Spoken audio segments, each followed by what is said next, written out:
Hey, everybody. Welcome to Rules of Villainy as we do the Sorcerer Mickey Lorcana Spectacular here, live from Grape's Games in Wildwood, Missouri. How you doing, Andy? I'm doing good. How about you, Vince? I'm doing great. I'm really excited for all of these matchups that we're about to see. We still have folks that are on their way So we're a little behind schedule, but this is the largest tournament in the St. Louis area yet to date. We're pushing almost 65 people, I believe. We're almost getting to that 7-round cutoff. Yeah. So we might have 7 rounds for you today. There's like a big stirring amongst the people. Like half the people are like, no 7th round. I got to go home tonight. And other half the people are like, let's go one more round of Lorcana. So, I know I'm ready for all day Lorcana, so I'm hoping for that 7th round.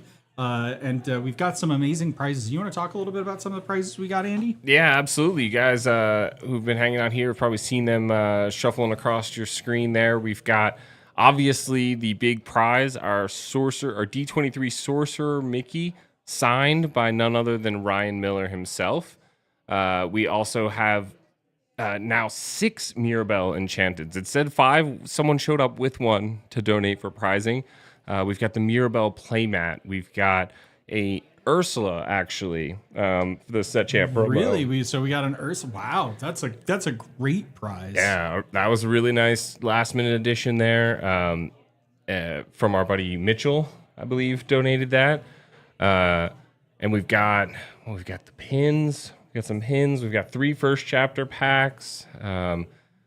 Man, there's so many prizes. It's hard to remember all of them, and that's not to mention it's been confirmed over 2 cases of sealed product. Oh, so it's over 2 cases. It is over 2 cases. So originally, I thought it was 2 cases split amongst the top 8, but they've actually expanded it so that outside the top 8, you'll still get a pack just for participating, but the top 8 will still end up getting the majority of that 2 cases there. I gotta say though, before we start, we need a sponsorship from this company here that makes these shirts. Those are the Ryan Miller-esque shirts that it's the exact brand. It's the same brand, but I only own one because I don't have Ryan Miller money. I know. That's why I'm saying. So we need a sponsorship. But thank you all so much for joining us.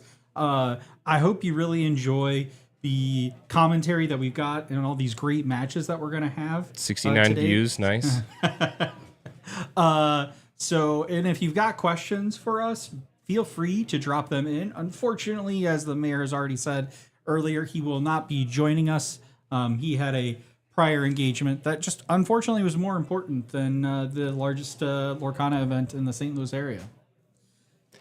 Well, with election season around the corner, we want to present to you the new candidate for mayor. No, someone who actually shows up to events. Okay. Listen, I don't think anybody wants to talk about politics here. We just want to talk about Lorcana and the Disney experience here. And we're really excited. We're going to have some guest casters throughout the day. So it's not just going to be me and Andy here at the booth. It's going to be other folks. And we're hoping to bring you some interviews and some live shots of all of the great games that are happening here. Yeah. So with that, do you have anything else? Well, we have Kirsten as part of we have a 3-person, like, sort of permanent casting team here. Kirsten is out running the deck lists and doing a lot of the production behind that door over there for the event, but she'll be cycled in, and then, like Vince said, we will have those guest casters. So, if you're here at the event and you scrub out, let us know. Maybe you can come hang with us in the booth. But they're all right now rapidly writing down their deck lists, making last-minute decisions, because these folks, they want to get to be the first champion of this Sorcerer Mickey Lorcana Spectacular, the first champion of this special Rules of Villainy event. But not only that, folks want to win those tickets so they can get that signed Sorcerer Mickey card that's signed by Ryan Miller, because I know that is a great one. And we've talked a lot about on the podcast about how we acquired that card. But I'm going to let Kirsten talk about it when she's on the guest, because she's the one who actually did get that card. And I think that story is really awesome. And I'll just say she's one of the best players on the Rules of Villainy team. Absolutely. And honestly, it's the reason why we ended up getting that card, to be fair. And so I'm really excited about that. But do we have anything else? Or we can go ahead and be right back, and hopefully we'll have some matches here shortly. Yeah, I think we're going to go try and find who is coming to our first stream table. So give us maybe 5 minutes here or so, and we'll come back and be ready for you then.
All right, we are back and ready to get started with some gameplay here for you. Yeah, we're ready to go. I'm pretty excited.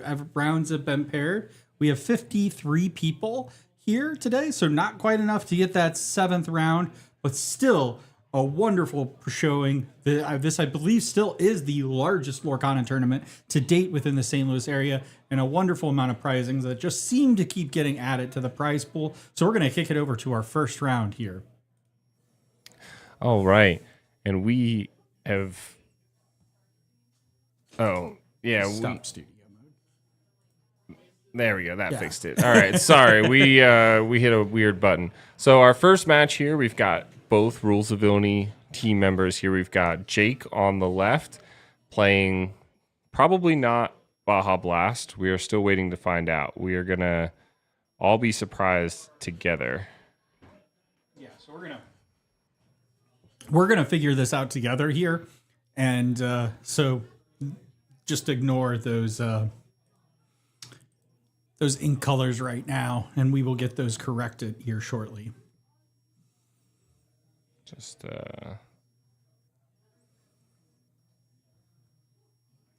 so you can see that, we got that very beautiful Rules of Villainy playmat there. And we're going to we've got this gorgeous Elsa Fifth Spirit playmat. Jake is running Ruby something. Yeah, it looks all right. So it looks like we can see now here we've got Jake Ruby on and Sapphire. the Ruby Sapphire. Let's make sure that updates. And then we've got Tyler. So players are still considering their altar phase at the moment. Yep. Looks like Tyler will take 4. He looks like he may also be playing Ruby Sapphire. We may have a mirror match on our hands. I think he is playing Ruby Sapphire because that is the deck that he's been playing for a while. So you might be right that this might be a mirror match of Ruby Sapphire. These will be, I think, pretty quick matches. What do you think? Fastest play ever. Absolutely. Well, I wonder if they're both on the new DKP variant, the Protect the Manor. That may be interesting to see a mirror match here. We do see that both of them are playing the Manor, though. I did see a Manor in the mulligan for Gamer King, and we saw one Manor in Jake's hand, I believe. A-tier casting. Thank you very much, John. We appreciate it. Yeah, absolutely. We know there are some other casters out there doing some other events currently that are in more of the D tier range, and so we really appreciate you. We really appreciate you tuning in and hanging out with us. So we get this first one play, which is a pretty natural play for Ruby Sapphire, which is ink a card, play that popsicle, get that card draw. We also see this other alternative here, which is a TPO and play. My gosh. Develop your brain. Develop your brain. Thank you. See, my brain wasn't developed for that thing. That is a card I haven't seen in this deck in a while, actually. Well, for going slow, we certainly have the speediest Ruby Sapphire players I've ever seen. So we've got a TPO down on turn 2 for Gamer King there, and it looks like we're going to have the Sail, the Azurite Sea come down for Jake. The question is, does he ink an extra mana or does he ink the extra Maui Shark? I think you do the Shark. Yeah, I mean, I think in this, you've got to do... Oh, okay, that Maui's fine. That's fine. So we do the Sail, we draw... Oh, he's got to ink twice, right? So, yeah. So he's got another... see the Shark go, I would imagine. So he's probably thinking between these two Manors, like you said, and the 2 Sharks. Definitely. I think you're right. We should probably make sure that they can't hear us. Oh, that's it's a really quiet. Good point. But it is actually pretty loud out there, but they are closer this time. Yeah, and we should also get that TV going. We've got like a TV. We're going to play some Disney tunes to drown between us and them. Do you want to ping Kirsten? Yeah. Ping our wonderful production team behind the scenes here. We couldn't do it without them. All right. So we've got another Develop Your Brain going to the Inkwell. To hardcast, how far I'll go. It's going to draw 2. One in hand, one in Inkwell. Certainly nice to ramp up even further there. I think that was another manor he took. It looked like a location. Potentially. We should probably not speculate until we get a response on our audibility.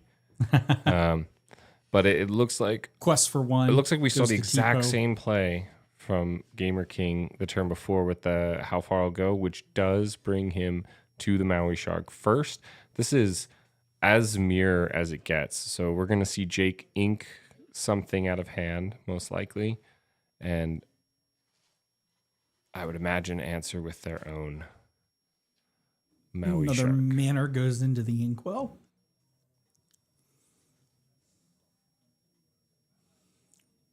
And a Pirate's Life. See the Pirate's Life played. Oh. They're going to figure it out. You sure? Yes. Are you sure? No, they're doing the wrong thing. They're There restarting you go. There you go. There we go. All right, that works.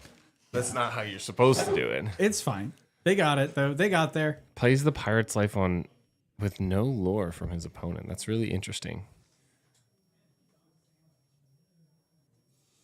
Vitalosphere. Into the Inkwell. A Sail. Gain the lore from the shark. Draw a card. Ink again. Continue turbo ramping.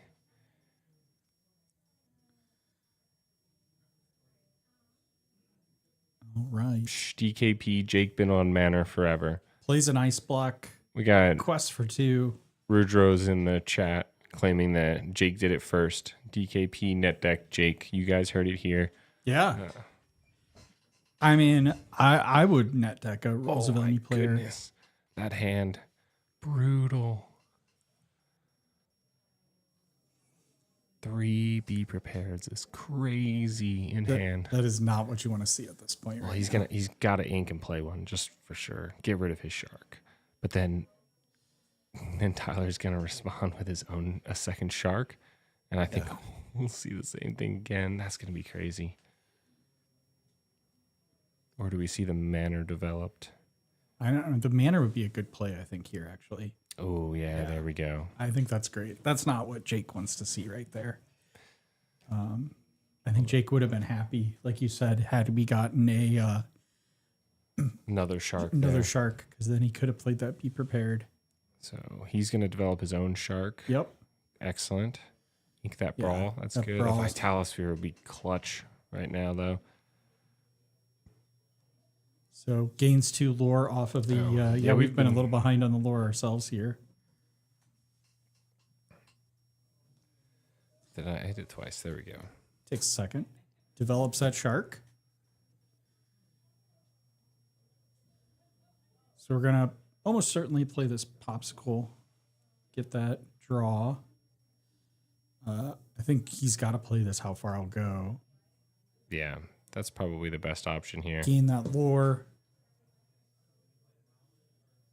Oh, interesting. Plays his own manor. Sings the How Far I'll Go. Okay. And says, okay, if you want to answer me. Gamer King reminding him that he's going to get that lore. Yeah. We'll beat him to it. We'll wait, yeah, I press the button. There we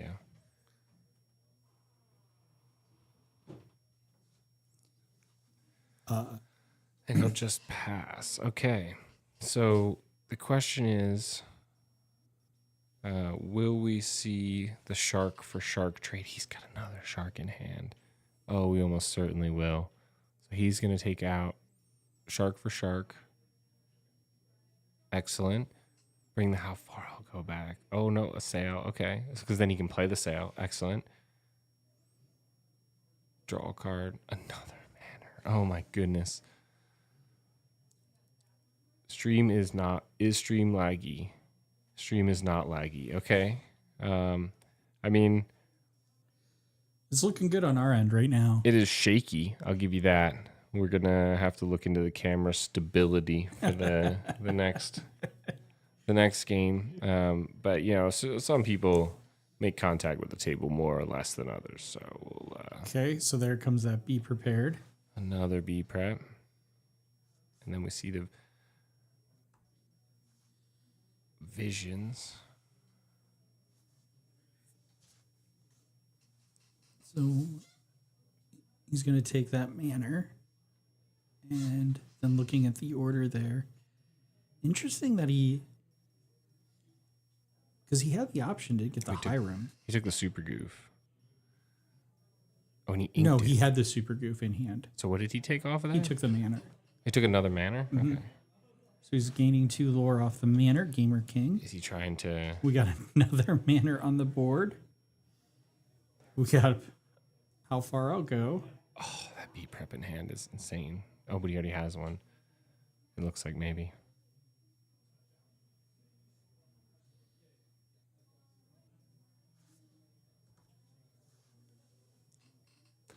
Man, this is certainly not looking great for Jake. Unfortunately, he is a manor behind. He's 3 lore down. He really needs to take care of the opponent's manor and or opposing manor, however you want to call it. It does look like he was able to find a shark.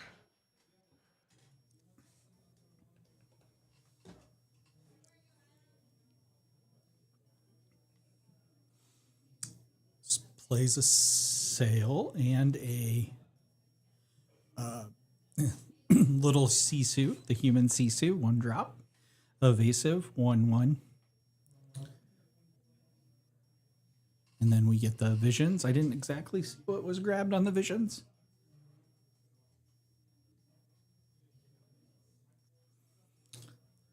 So Jake's going to gain the 4 lore from his 2 manners, but again, he's behind on a manor.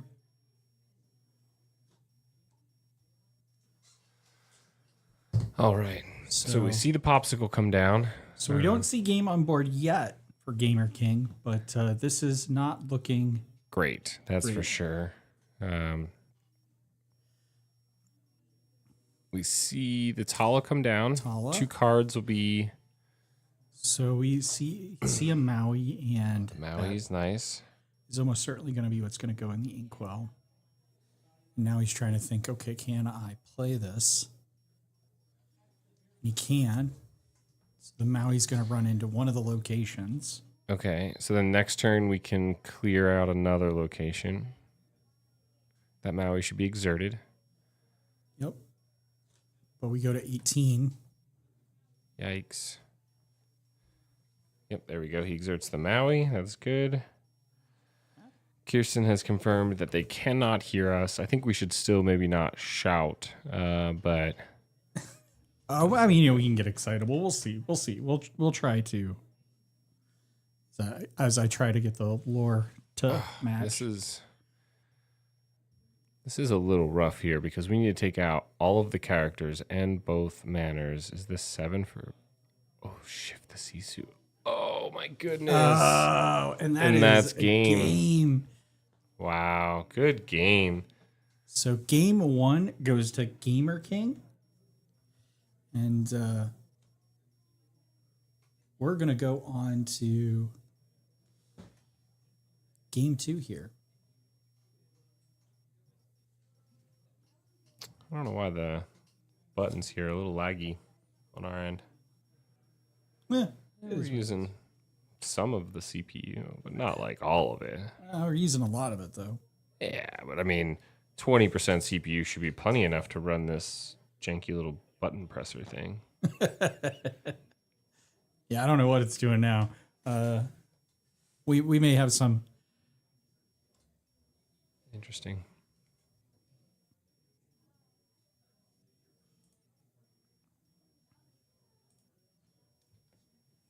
Probably don't need all this stuff open. Let's close some extra stuff here. All right. Yeah. So we now go into game 2. Jake will be on the play. I don't remember. Did Gamer King win the die roll? I believe so. Okay. So that would be we saw him develop the Tipo first, and then the How Far I'll Go, followed by the Maui Shark. They had the exact same opener, but we just saw Gamer King do it first. So that's right. Jake will get a chance to be on the play now. Hopefully I think he's probably looking for a similar opening as to the last game. And then this time he'll be the one doing it first. And so he won't be forced to constantly catch back up there. Also, he's probably looking for not three be prepareds in his hand, Just saying. Yeah, that was definitely a brutal hand to have, especially have that many uninkables. Yeah. And not a character to develop. So it's like he's able to play the be prepared, but not really do much else. So I think the Super Goof is not great in this matchup unless you catch him being greedy with their Tipo. But he's got the Tipo in hand. He's got the 1-drop. He's got the manner. So he's going to do just one. And he finds another Tipo. Okay. So I think this is not a bad hand for him. I didn't see the shark in it, but it could have been there, maybe hiding behind something else. But it does look like he's going to be able to develop turn 1 Popsicle, turn 2 Tipo, followed by a turn 3 McDuck Manor. And then the game of Protect the Manor is on, right? Yeah, I think that's right. So we'll see if Gamer King was able to mulligan or alter here, and I think he would be looking for things to answer these manors. So a Tala on 4 would be great because their manor comes down on 4. You play the Tala, you follow it up the next turn with a Maui. Yeah, you can take it out in one fell swoop. Excuse me. Honestly, I think Tala is a big key part to this matchup because because of that right there, that extra 3 damage to help finish off a manner. Yeah.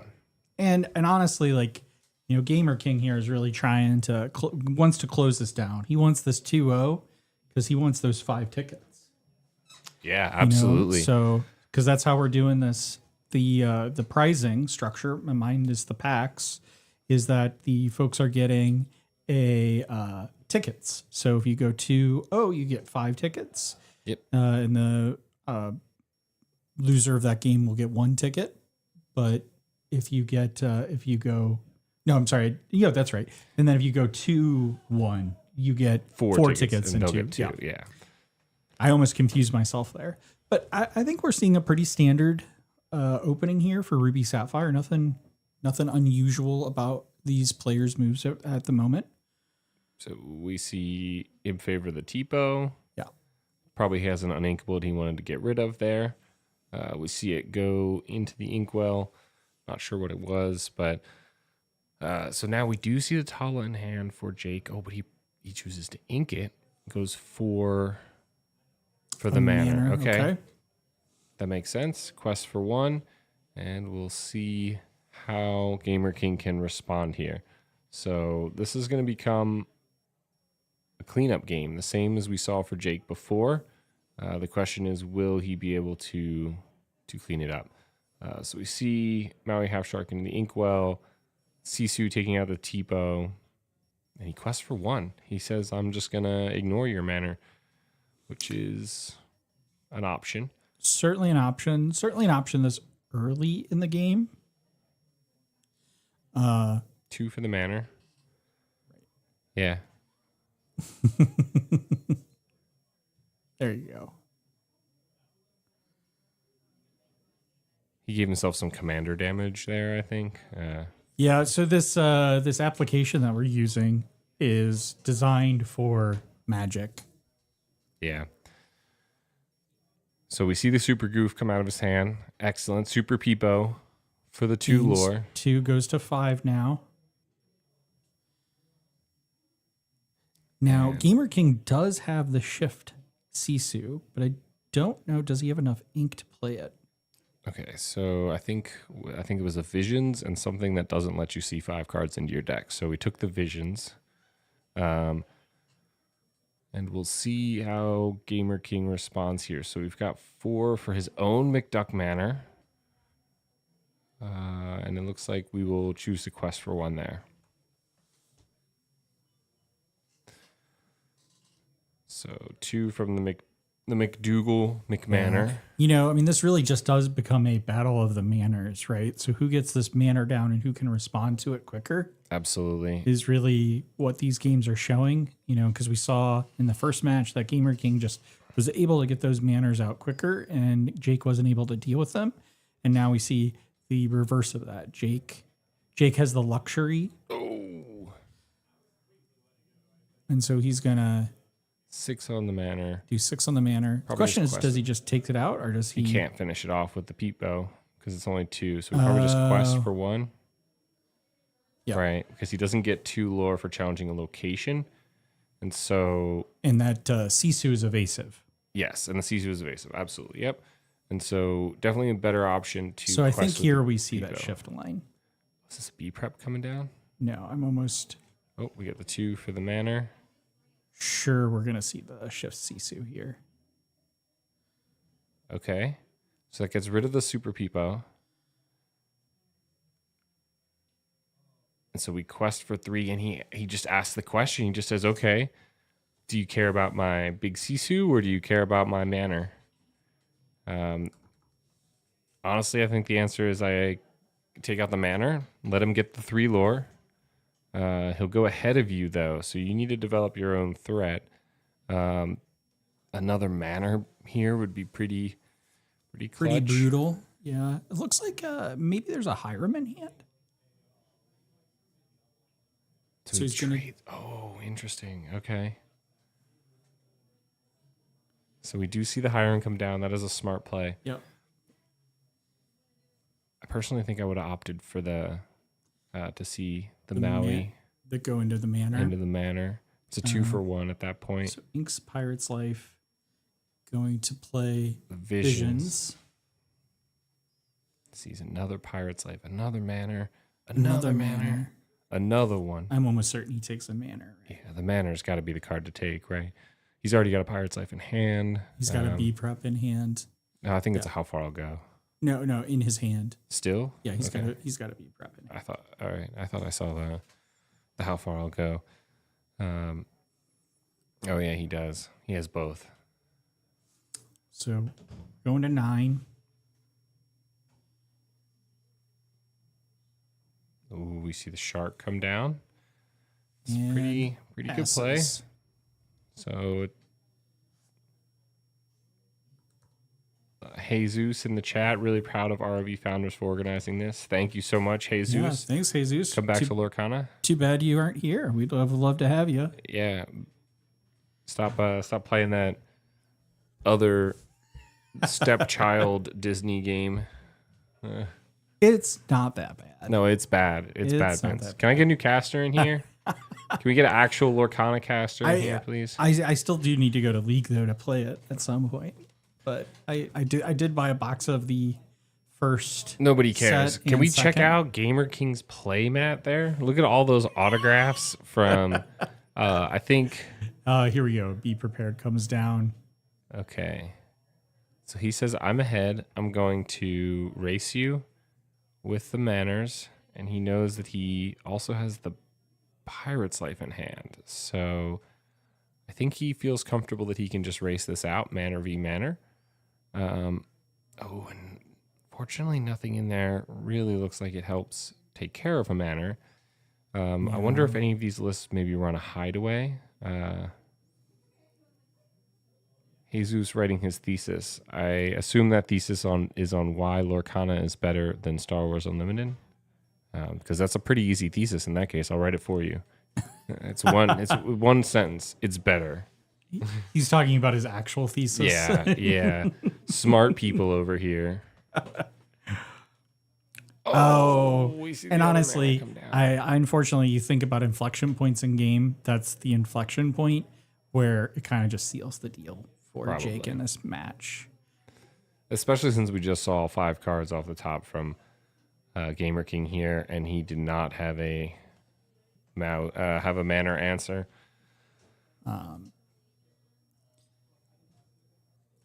Because here,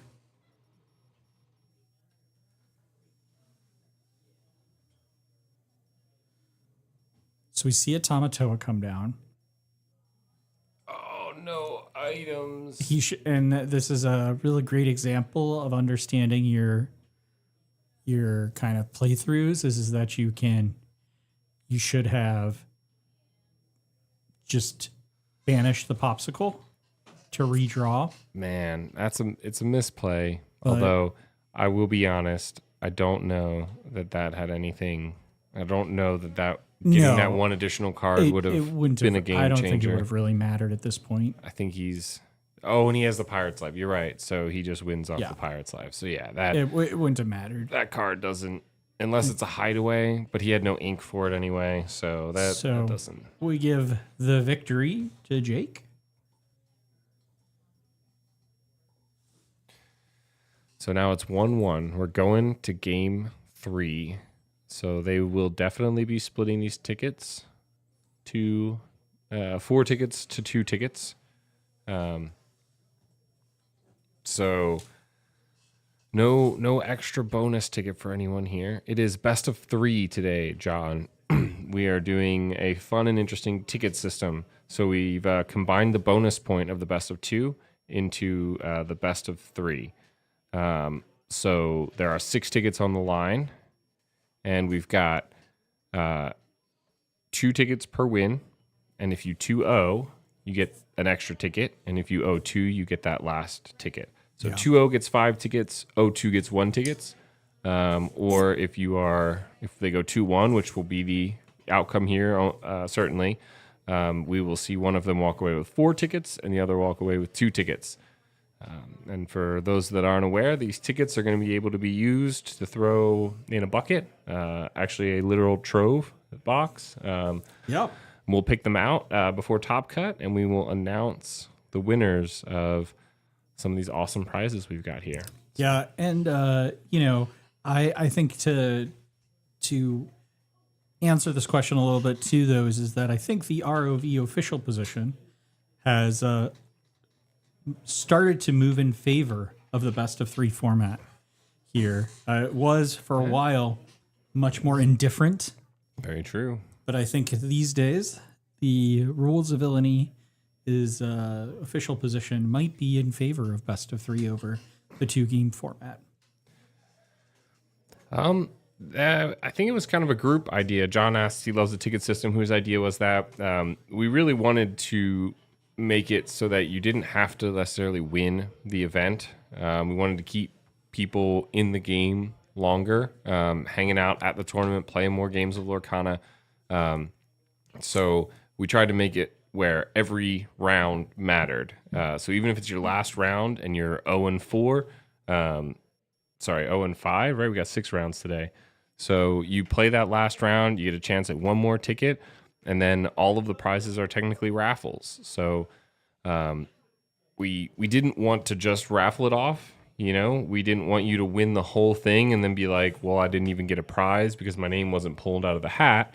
So we kind of tried to find a nice middle ground. If you win a lot, you got a better chance to get that name pulled out of the hat. But if you lose and it's not your day, then you still have the opportunity to win something good here. And you get to pick where you put your tickets. So you need that Mirabelle, put your tickets in there. You can get one. You need the Ursula, want the playmat. Maybe your strategy is I don't need the D23 Ryan Miller card. I try and go for some of the smaller prizes. I would love to be that person that doesn't need that signed card. I mean, everyone needs and wants it, that's for sure. But sometimes you just, that's what I do.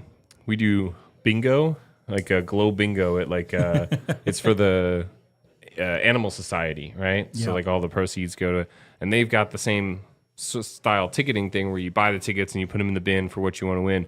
I always go for the craziest prizes, the ones that nobody's putting the tickets in, because I know I have a higher chance of winning. To maximize your potential there. It's a good idea. I also, we just want to make sure that people have a fair shake at getting all the prizes. We don't want this to be we wanted to make it at least a barrier to entry. So we made the entry fee as low as possible to be able to entice players to stay for the product.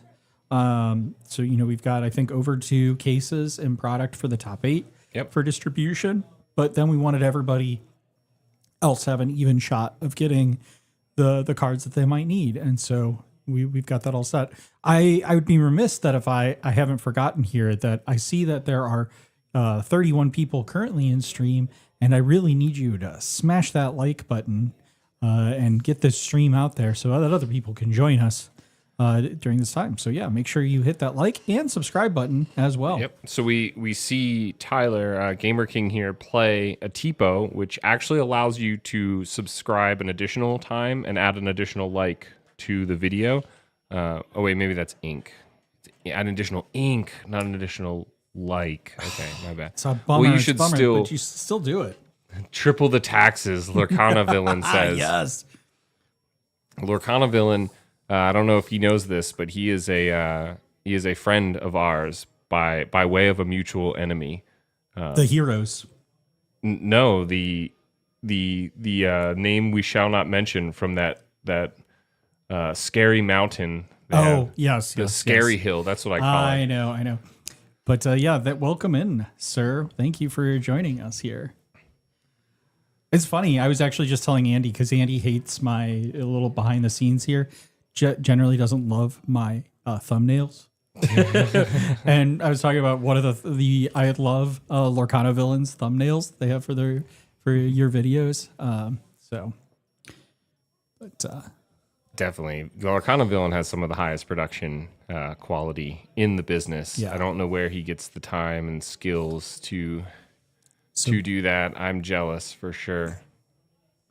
Brawl's the Super Peepo. All right, so we missed a little bit here, but Gamer King was on the play, so we did see him play down the ramp on 2, followed by the McDuck Manor on 4. We were able to see the Peepo come down in response to Jake to take out the Tipo gets him not the greatest play, but it's a consolation. And now it's really just a game of this protect the manor. So we see Jake get his manor out, but it's a turn too late, right? Too late because now we go back to Gamer King, and he's got 5 lore. Oh, and he has to pass. He has nothing to play. No, that is not what you want to have in this particular situation. That's fine. That's fine. I don't think we see in Jake's hand the full answer to the manor. No, he kind of lucks out that he doesn't. So we play the Tala. He has the first half in the Tala. Oh, he has a Maui Shark. The Maui Shark is pretty nice as well. But he can't play it until the next turn. Not yet. But we see the Pirate's Life inked.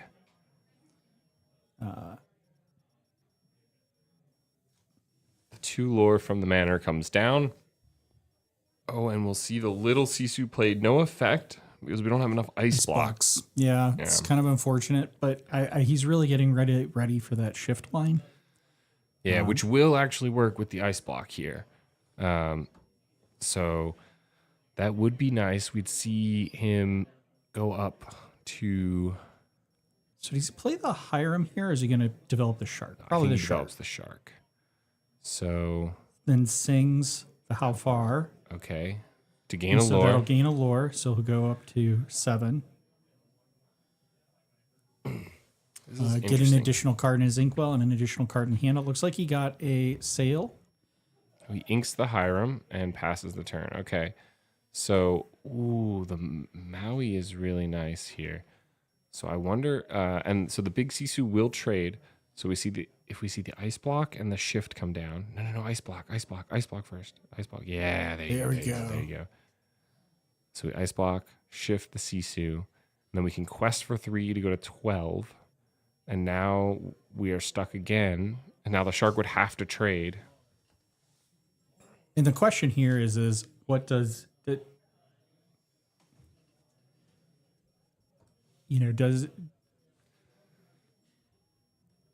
does he take, he has to take out the Sisu, right? Because that then allows him to bring his Shark, though, right? It does trade his Shark. But what does he bring back? He inked his Pirate's Life.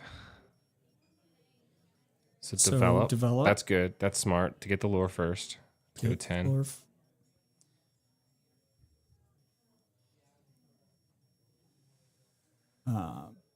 Yeah, and then I guess he can't. Well, but it doesn't really matter at this point. So he has a sail. He's going to try and get as much lore as he can off the Shark first. That's an absolutely smart move. Yeah, we've got Michael in the chat here. Says he wish he could be there. He unfortunately got the flu. I hope you feel better, Michael. How does one get on the big screen or the stream table here? Apparently his buddy is still here playing. So yeah, maybe we can find him and get him on the stream table. The later the tournament goes, admittedly, the better you will have to do, because we generally like to try and get the high intensity matches out here on the stream table, but that's not to say we can't try and fit him in there. Oh, so we see the let it go.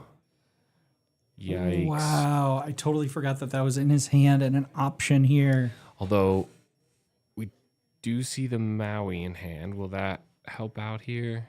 What did we just top deck? Hopefully something good. He gained a ton of lore. Oh, he top decked a Shark, his own Shark. That is really, really nice. So we still don't see an answer to the manor, although with the amount of... oh my goodness, the top deck of a Pirate's Life is actually brutal. That is actually almost the game.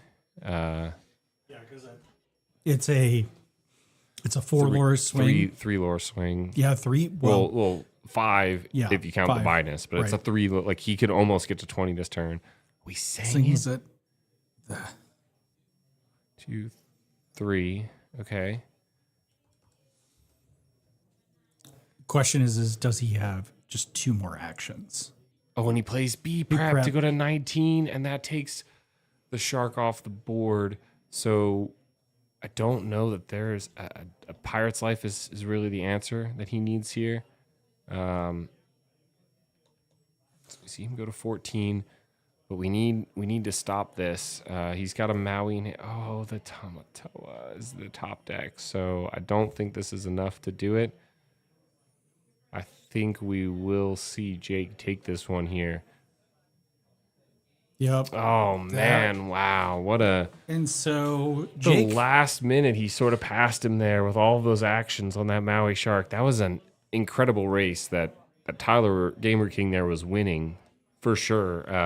And then it just that one turn, I think, with what 3 or 4 actions played to get him back in the mix here was I mean, crazy. just the ability to really play out all of those actions in that turn to be able to gain the lore off of the shark and didn't even have to trade the shark because he was able to get rid of the big Sisu by using that Let It Go, which not only took that Sisu off the board, but was able to advance his lore state, keep that Maui Shark on board, and allow him in the next turn to go ahead and sing the Pirate's Life that he top decked, and then he was able to have enough ink to totally wipe the board. Just basically, hoping here that Gamer King didn't have an answer for his castle, basically. I mean, the manor, I should say. Absolutely. Yeah, the Let It Go and the top deck Pirate's Life. Absolutely, John. That was kind of sealed the deal. I think he had to Let It Go for a little while there. But yeah, that top deck of the Pirate's Life was absolutely brutal. So yeah, that was round 1. I hope everyone is excited. We got 35 people watching the stream here. Thank you all for coming and hanging out with us. We've got at least 9 more rounds to go. Oh, we've got 5 more and then 4 in Top Cut. We've got 5 more, and yep, you're right. 4 so more 9 in Top more Cut. total games. So we get to see. 9 more rounds that you're gonna hear from us here at Grape's Games, and we're really excited that we were able to do this because we know that there has been quite a bit of lull, if you will, coming up here in the Lorcana community.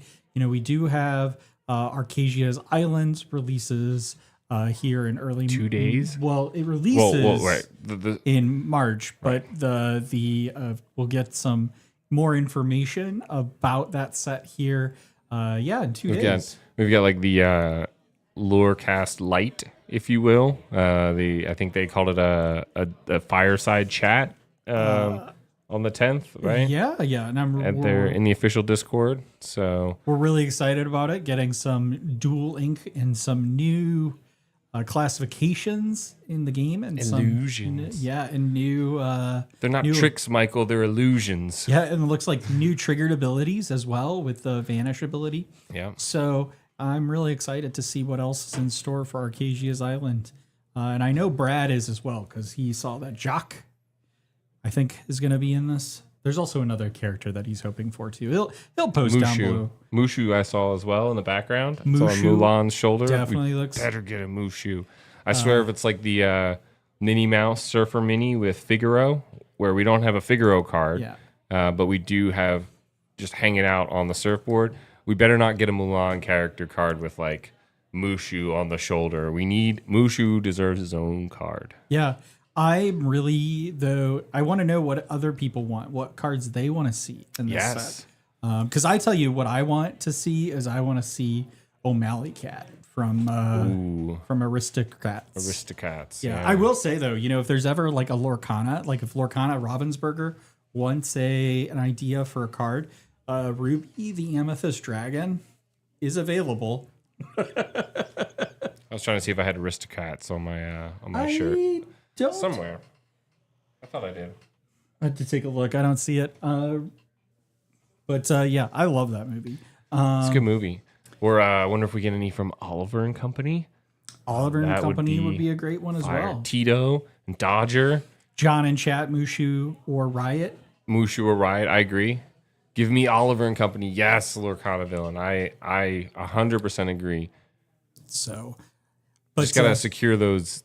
You just gotta talk to Billy Joel. That's probably the reason they haven't had it yet. They had to secure the rights to all those Billy Joel songs. You know what? So I am like, I don't get the whole IP thing, but I'm fairly certain that Disney owns all that they record because they have their own record label. So I'm pretty sure that they have these artists record it and they own it. They probably have some sort of joint deal because, like, I'm pretty sure Fall Out Boy is like credited on the "We Could Be Immortals." They are card, because and I think there are rules about how you have to credit songs, but I actually think Disney owns that song. Like, I think you're right. You know, they are the ones who. They have limited rights use. They have full rights usage of the song. Same with like all the Phil Collins ones, right? You know, So I think there's probably a. I mean, I'm sure they get royalties, like I'm sure there's a whole complicated system out there, but ultimately, like, I don't think they need to go get approval from like. I'm just picturing it now though. Like, it's Billy Joel in like Bed-Stuy, New York, and he's like, "Hey, I'm Billy Joel, and I play Lorcana," and he's got like a Oliver and Company card, and then it just busts out into savoir faire. Like, I'll be honest with you though. Could you imagine? Because we've both seen Billy Joel. I think multiple times. I know I've seen him multiple times. I've only seen him once. Oh, he's only good. seen him once. Is that that? Could you imagine though if they did bring a card of it, like of one of his songs, and you managed to like see him to it'd be like, what the hell is get it autographed? Yeah, get it autographed. That'd be great. That would be really cool. But yeah, I've been fortunate enough to see him twice. There's this great Canadian. There's this film festival in Quebec City called the Festival d'été du Québec, and it is Canadians are really big into the art, and they sponsor this huge art festival. Music festival really, and it's like 12 days, and it's like $90 for all 12 days, and then they have on the main stage they have these really amazing artists, and Billy Joel was one that year. Nice. That was like one of the main artists, along with Lady Gaga, kind of a hodgepodge of main artists. I want to see the mashup of that one. Yeah, the duet Lady Gaga and honestly Billy Joel. I think that'd be amazing. No both qualms good there, artists. yeah. But yeah, thank you so much if you're here. Like I said, please like and subscribe. Try to get this out there so that other folks can find this. We know that this is actually a pretty big day for Lorcana, as there's a whole bunch of C and D tier casters out there, particularly one by the Mountain folks. Yeah. Yeah. So thank you here for coming. And like I said, I'm just gonna be clear here, because if folks don't know here, is that I didn't start this. Rules of Villainy did not start this fight. That is true.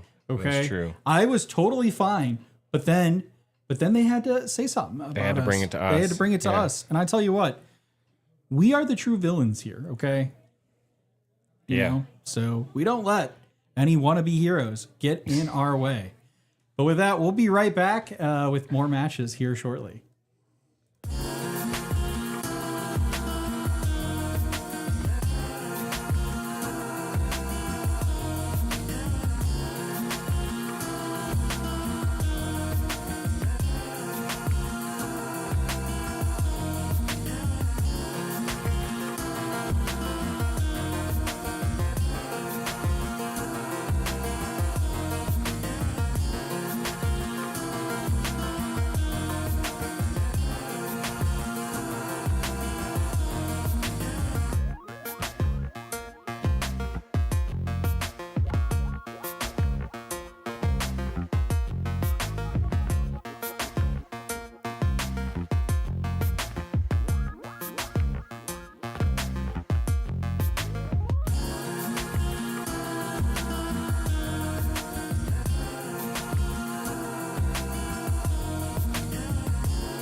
Welcome back to Rules of Villainy at Grape's Games. Here we are with the extravaganza. I'm here in the booth with Kirsten. How you doing? Hello. Good afternoon. Yeah, you ready Morning, to I don't some know. gameplay? I know it's you've been here since like 8 a.m. Yeah, I've been up since 5 a.m. That is far too early for me. I am not a morning person. But I'm excited. So we're gonna go ahead and get into this gameplay here with Ed and Aiden. They are both did not win their first round, but they're being paired together. We want to really try to highlight the kids in our community here, and so we've got Ed on the Mickey Steamboat Willie mat, and Aiden here on the Scar mat. That is the set championship mat, the runner-up play mat. And so we're getting here into the mulligan phase. We did try in the mid there. I think you probably saw Andy and I on the Be Right Back screen that we did try to fix this a little bit. It is a little crooked. Maybe we'll try to fix that in between or go with it. But hopefully this is a little bit more stable, if you will.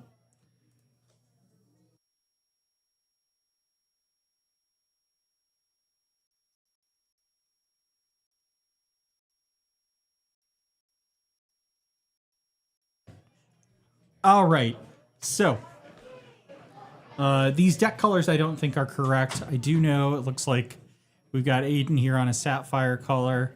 Also looks like Ed is on a sapphire color. It'll be interesting. I know Aiden is a very, very good player. So we have blue steel for Ed. Oh, that is incorrect. I love pushing the victory button. Andy gives me a lot of trouble for that.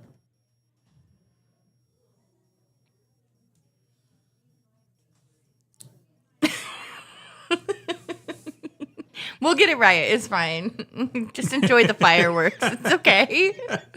We're celebrating even the smallest of moves. Come on. Sorry, guys. Hold on. Just a lot of fireworks. There we go. I think that should stop that there. All right. Now we gotta fix the colors. All right. But Denzel, so Grapes, I'm not sure how they got their name. I don't remember. I'm pretty sure they've told me the story, but I think it's just the name of the store that they decided upon. I don't remember why. But I don't think it's a nickname. And it does look like we are correct here on Aiden's colors. He is running Ruby Sapphire, so got lucky there. Mm-hmm.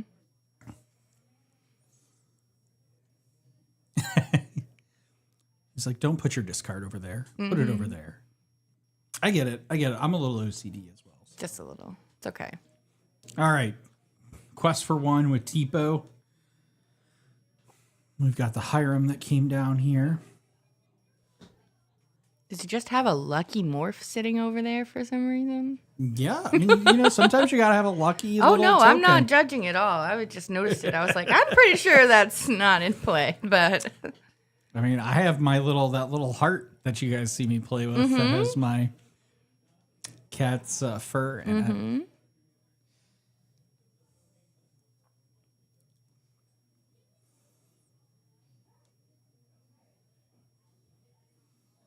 Lots of cards, so hard to make a decision here, I think.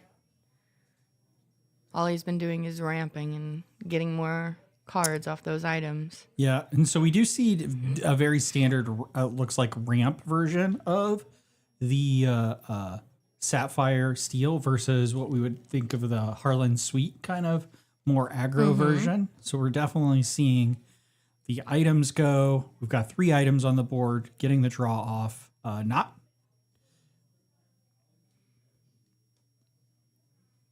Okay, so we're going to sing how far I'll go. Gotta get that more ink. Another one, hard casted. Okay. Yeah, so both players are really playing a very ramp-oriented version of these decks, which is kind of a contrast to what Andy and I saw in the first match, which was a more heavy on the manor version. And so we're now questing to 2 with the Tipo. Tipo staying on board here. I mean, just look at all that ink that Aiden has. And he still has 4 cards in hand. I mean, that's pretty good. I don't think Ed is a new player. I think he's been playing for a decent amount of time. He may not have anything else that he can ink.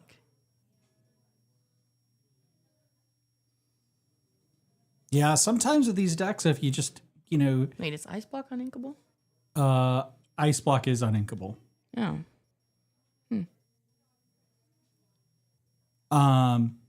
But he may have been able to ink it with the Tipo. I unfortunately was not tuned in to see Yeah. that particular. But maybe I'll go back and take a look afterwards. And so add quests.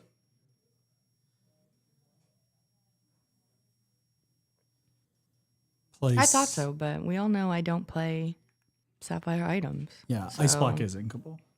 uninkable. Uninkable. That's what I mean. Yes, uninkable. Yes, thank you. Thank you. So we see an Ice get it. Block to take out the Hiram. Mm-hmm. And we're going to quest for 2. Looks like here.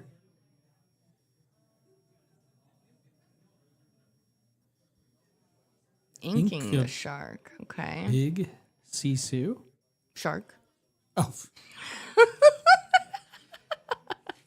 I need more coffee, y'all. Yeah, Denzel, I do think they inked with Tipo, but maybe John can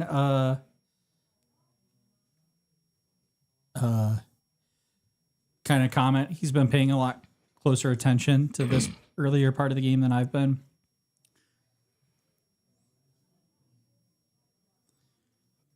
I'm assuming, John, you mean handling the cards like he knows what he's doing? Because, yes, it is a little nerve-wracking sitting across from Aiden when this little, 11-year-old knows what he's doing and is going to kick your butt more than, your grown husband who plays the game with you. The shade to Andy. I love it. I know.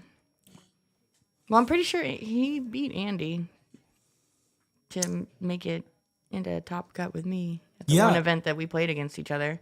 Didn't he make Top Cut when we got at one of the first Mirabelle events? He inked the Ice Block to pay for the Tipo. Interesting. Okay. Well, we'll have to keep an eye out.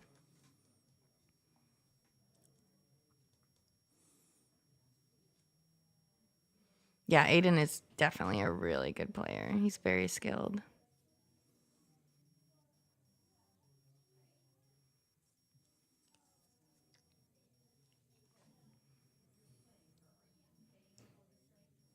All right, questing with the Hiram. Popping the pop.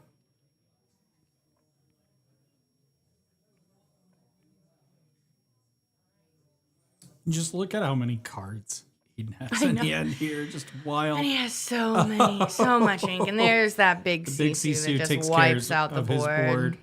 And then he's able to quest to 6 now. The Hiram goes too. Yeah, the There we Hiram go. goes as well.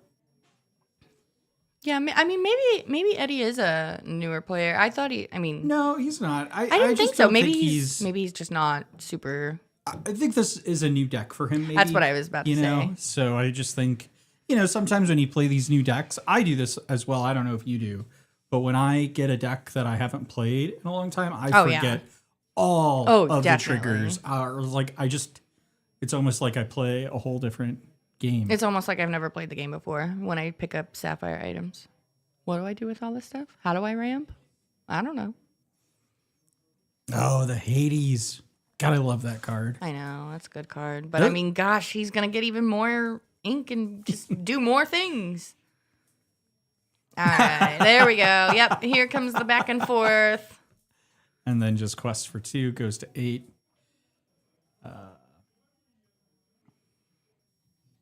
Oh, yeah, and definitely playing on stream does make people a little more nervous. I know that I've made my fair share of mistakes, so we don't judge. Oh, it was a fishbone, not an ice block. Okay, I feel like that does ring a bell. I thought I saw that. Yeah.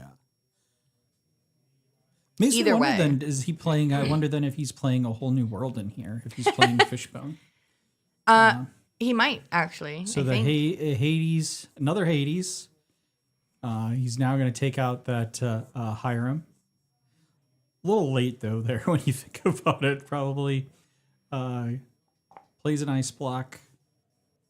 Yes, thank you, Tyler, for clearing that up. It does. It does appear. And plays another Medusa. Yeah, red blue with the classic control back to back to back. But yes, thank you, Tyler, for clearing that up. It seems that Ed did ink an inkable card, so there was no question there.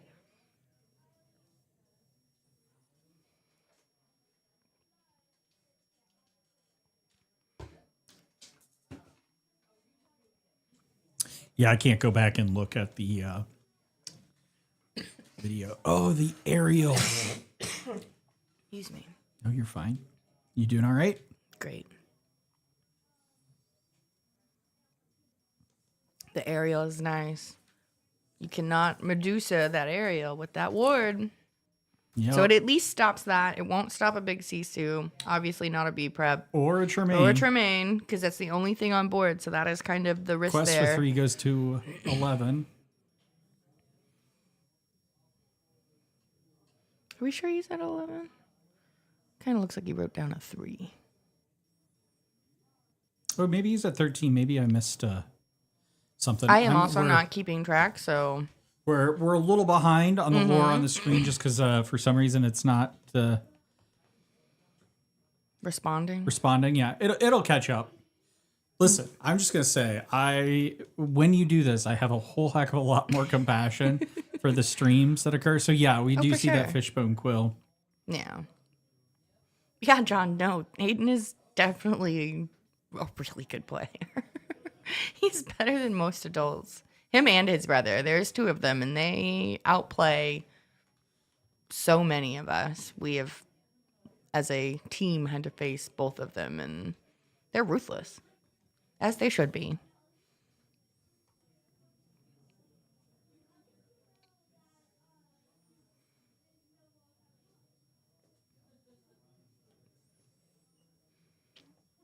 All right. I feel a shark coming on. Oh, no. Oh. The dragon.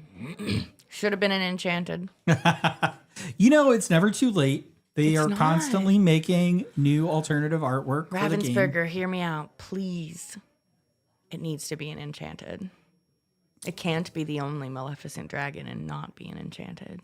I'll die on this hill, guys. Wow, so Zeus is the dragon. Not bad. I mean, I agree with that. I love that card. I think that card's great. I know. And it's still like one of the most expensive cards in set 1. Yeah. So we are having some technical difficulties with the lore count here, which I'll hopefully try to get worked out here in a bit. But just pay attention to the lore that's in the center of the table there, and that is the correct lore total. I'm on board with this idea, Tyler, as long as they make it available for attendees and not just players, because I plan to go to Worlds and I will die if I get a Maleficent Enchanted promo. It'll complete my life. At that point, I can just pass on. We're good.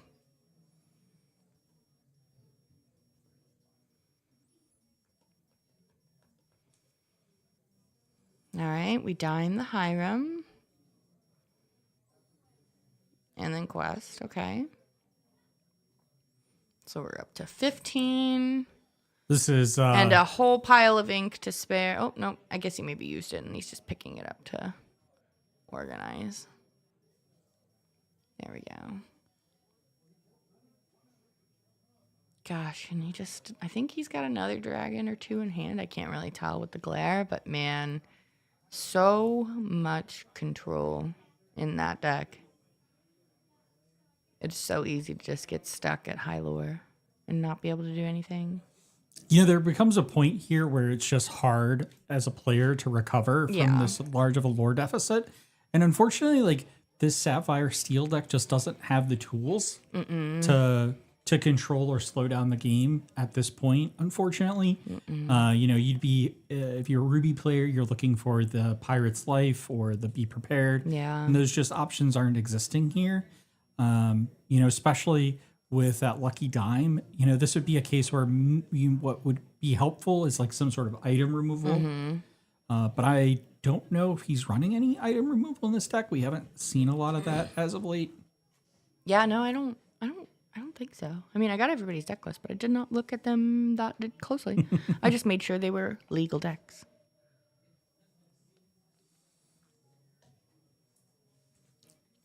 So plays Visions. Definitely looking probably for some sort of high lore character here. So there we go. Playing the Maldragon, going to tap for that. Goes to 17. 18. And ultimately now, I don't think at there's this point, an answer. he's Turning to Ed, saying, okay, you've got to answer everything on board. Including the dime. Yeah, right. Yes, Which exactly. is a feat in and of itself, because Yeah. not only do you have to remove the 2 characters on board, you have to find a way to remove the dime, otherwise they're just going to play another character and dime the character. Or you have to win. Or get 18 lore in one turn. Which I tell you what, is It has not been done. impossible. I've seen it. Yeah, not impossible. It's horrible.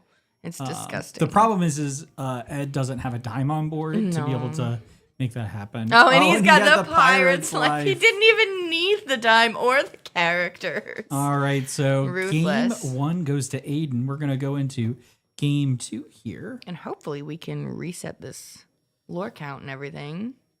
Might be one of those like... Should I go grab Andy? No, I just might be one of those like plug in and unplug kind of moments. Mm-hmm.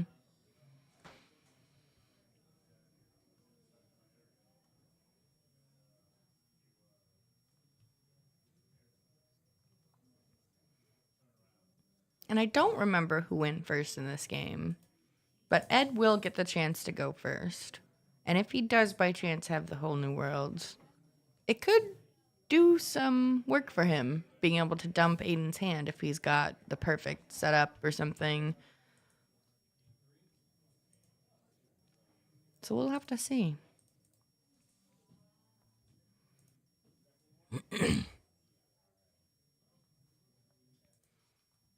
Well, while we wait for them to get set up and hopefully fix this up, I want to thank everybody again for tuning in. We're having a great time here. Lots of players, and we're gonna shift around here. So apologize for the noise, but you know, It's a tight space in the booth. yeah. So I think we've got 37 people in here. So thank you for coming out, watching our big event. It's the largest event in St. Louis to date, so that's quite the achievement that we are so proud to have hit. And I don't know if he's still here, but Lorcana Villain or Baker, y'all should ping him and bully him onto being in our stream with us and a guest caster. Because what's a villain stream without more villains? And it would only be fitting.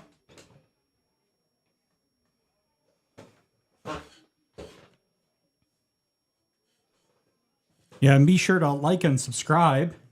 Absolutely, because we're only going to have more of these. We're already collecting additional prizing for the next event.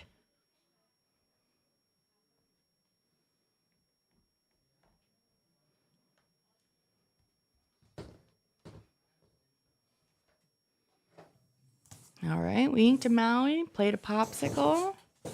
Already starting off with that additional card draw. So Ed on the play here.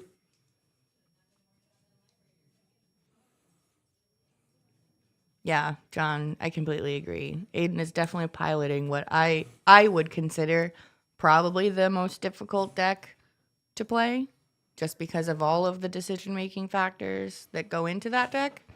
I, for one, can never and likely will never play that deck. Yeah. I guess unless we hit some sort of milestone and I get bullied into doing it. I don't know. Maybe this is where we set that 500. Ooh. 500 subscribers. And I'll play Ruby Sapphire. Ruby Sapphire, a deck that you... My most hated deck ever. I do not like it. Not because I just can't play it. I'm just bad. You're not bad. It is one of those decks that does require a lot of practice. I felt like I was bad with this deck for a long, long time. And the more you play it, the better you get at it. It's always a practice kind of thing. It's like playing Ruby Amethyst. You get better and better at understanding all the outs. Well, in the maybe deck. 500 is a good thing. Because then hopefully, unlike, knock on wood, Andy, I'll have more time to prep for that. So if we do hit 500 subscribers, I guess I will play it. Yeah. And Denzel, well, thank you, though, for so much for joining us here. And you should let us know what the exciting Japanese cards you got. Yeah. Because I know a bunch of us got some really exciting cards as well. I still have a whole box I haven't Oh my opened gosh, yet. I can't believe you still have a whole box, Vince. I know. I'm mostly, You're ridiculous. Mostly, I just haven't had the time to. I make the time. Record a video. I want to record a video for the podcast of opening one box. I did open one box though, and I did open it all at once. Okay. All right. All right. I didn't do a pack a day like I do most of the time. No, we ripped all of our boxes at once. And you got And we more did boxes. record it. Yes. And I think I made Andy deaf when we pulled the Enchanted. All right. Singing How Far I'll Go with the Hiram. So very, very similar boards here, states, with the focus on the ramp.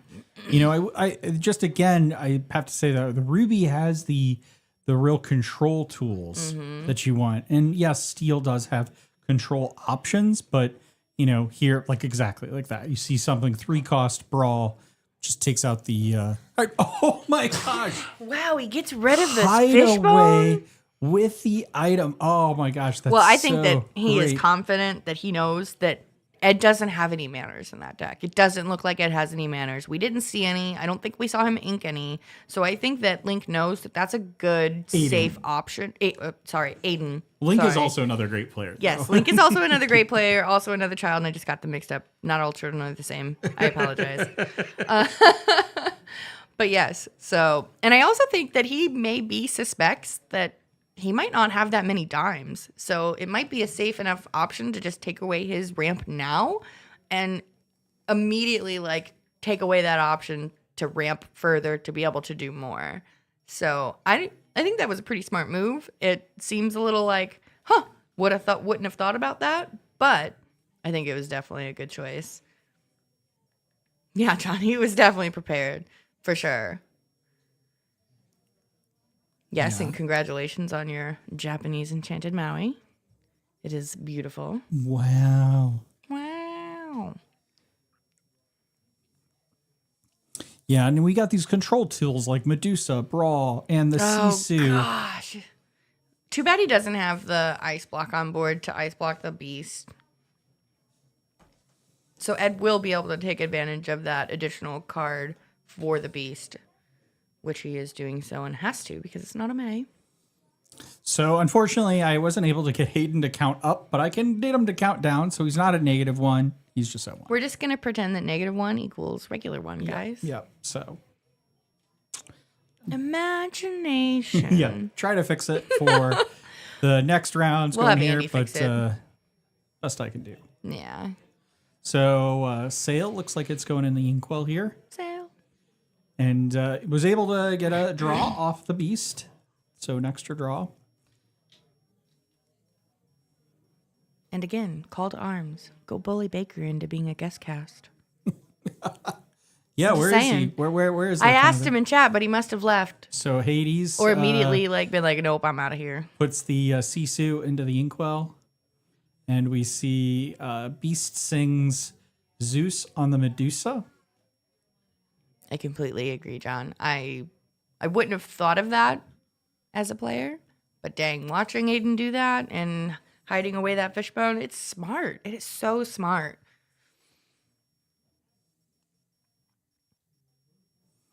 So we see a Visions. So cards in hand for Aiden. I saw Tammy, big Tammy. We got a big Sisu. And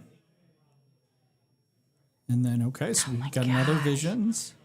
Oh, he's working. Baker's working, man. Dang. No, it's totally fine. I'm just joking. It's all good if we're still streaming when you get off work. Yeah, we'll probably be here We'll for be quite a here- while. We'll be here at work here we're- all day. think we're Although I know doing- it's, I think probably later Oh yeah, for him. different time zone, but we'll definitely have to do something at some point.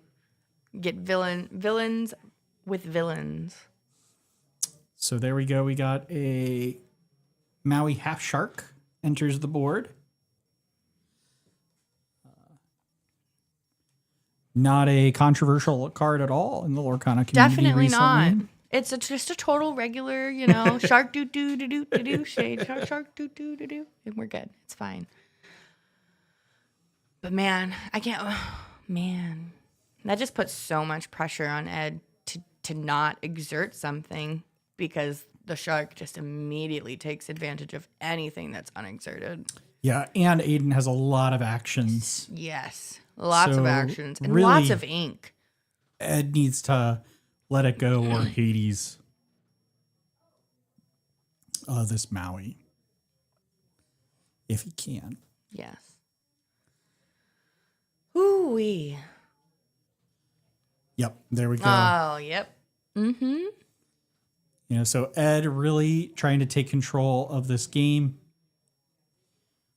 You know, the only downside for Ed here is, again, Aiden has the ability, if Ed goes wide, to be prepared. Yeah. I don't know if he has that in hand, but certainly an option to kind of reset the board here. And there's nothing on Aiden's board that would even make him hesitate to not be prep. So we see a popsicle. Ooh, we're up to 40 viewers. Thank you all for joining us. Yeah, hit that like and subscribe button.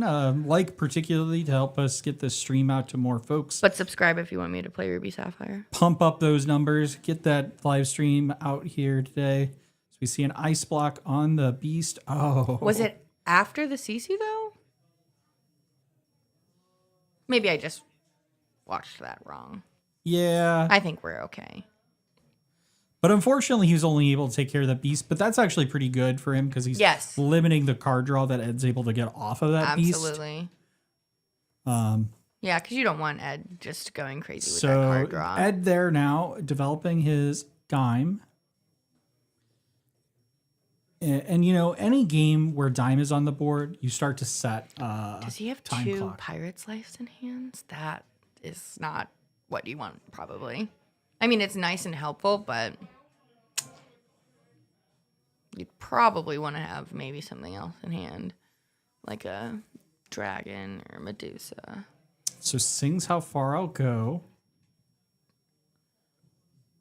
So he got an ice block and something else, but I didn't see what else he got. And I'm not really sure what he's taking. The mayor's joined us in the chat. Everybody bully him for not being here today. I'm just kidding. Don't actually do that. No, he's with us in spirit. He's got prior engagements. Yes. I give him trouble, but that's my job. We all give him trouble. But he really wanted to be here, and unfortunately just didn't work out schedule-wise. But he will be here for our next match. Oh, he's going to be here for the next match? Not match. I'm sorry. The next time we do an event. Event. Yes, we will make him. We will literally go to his house and kidnap him and throw him in our trunk and make him come. Oh, wow. That's a lot. But here it's That's the 4 extra shots of espresso talking. Thank you. No, it's all good. So we see singing the pirate's life. He double sings pirate. Yeah. Okay. Well, he sings it and then plays it outright. Plays it outright. Mm-hmm. So he gains 4 lore. Totally drains Ed. And Ed goes down to 0. That's a lot of items you'd be wanting your big Tammy about now. Yeah. It's good, though, that he has those items because then that aerial doesn't get its extra lore. You're absolutely correct.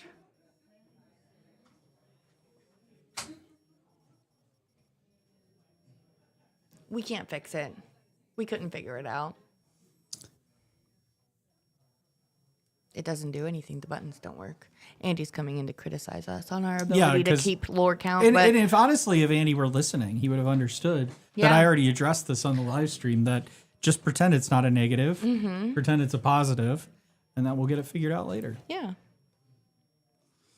So the Hades runs into the Sisu. Ooh, is Link top decking?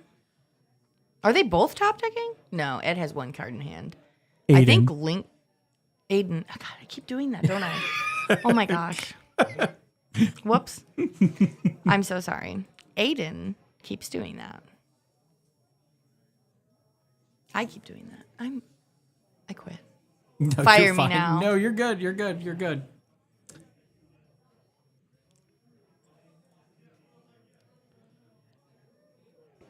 Unfortunately, with we are also trying to fix the lore count. All right. Aiden Aiden's going to ink the Tala, play the big Tammy, which is exactly what I thought he was going to be looking for or would want. I know, I'm sorry, John. I know, I'm sorry. I keep doing that. I know. John, we've got it covered here. Thank you very much. Maybe one day I will get it right. It's fine. I'm never going to be invited to cast a DLC. It's okay. No. It's totally fine. So Aiden looking at the board, seeing that I think he's out of the round, Ed. Aiden decides to scoop and go on to game 3. So we're going to game 3 here on our second round. Yes. And no, Ryan, I'm sorry. It's not the Ed Chu himself. I believe he is out of the California area somewhere. This is Ed from St. Louis. Or Eddie.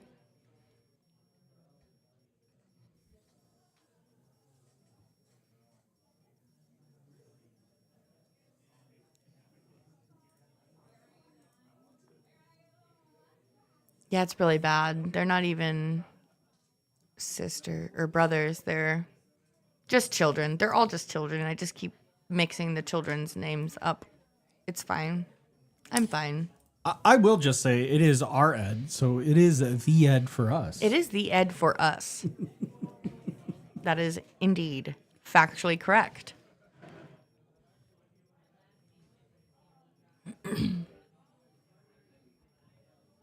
And he's still trying to fix our lawyer counter. See, it's not so easy. Making sure. You guys knew you were in negatives. Yeah, got to work with what you got. Yeah. We were doing the best we could with what we have. I so. adjudicated a broom call earlier. They took more than 6 seconds, so I told them they weren't allowed to use it. Wow. I'm kidding. It was a joke. Sorry. Boo, Andy. Boo, Andy. I'm joking. So here we are in the altar phase. And Aiden will be on the play here.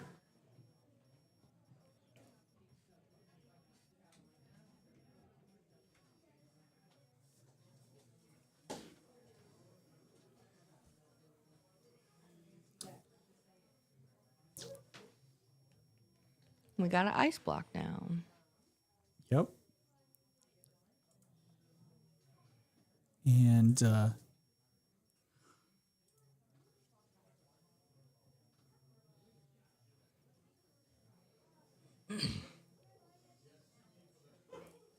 need a little time to decide on what we're inking here. so we got the Simba and a popsicle goes down for the draw.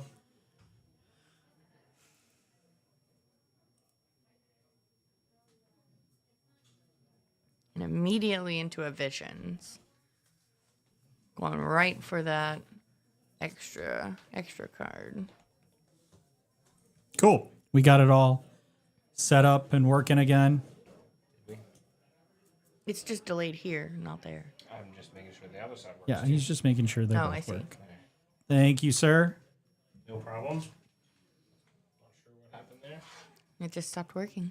Yeah, we need to buy a new. Can you Yeah, sit out of that? we need to buy a new Stream Deck, babe. Can I have $200? I also You're have gonna give me one another too. drink? The new ones are nice though, because they've got the platform knobs. built in. Yeah, and the knobs. Oh, if you want to get the knob I want ones. the one with the knobs. It's really nice. Yeah. The little screen on it. All right, so back to Ed. Playing a And- sale? Well, no, I think did he play the sale? I think he's playing. Okay. I don't know, actually. I'm wrong. always a little distracted. The ADH Yes. kicks in when other folks come in here, and I'm just like, wait, You don't squirrel. have to tell me. Same. It's fine. All right, so Aiden plays so fast. He does play really fast. He knows exactly what he wants to do. So Hiram comes down, draws 2.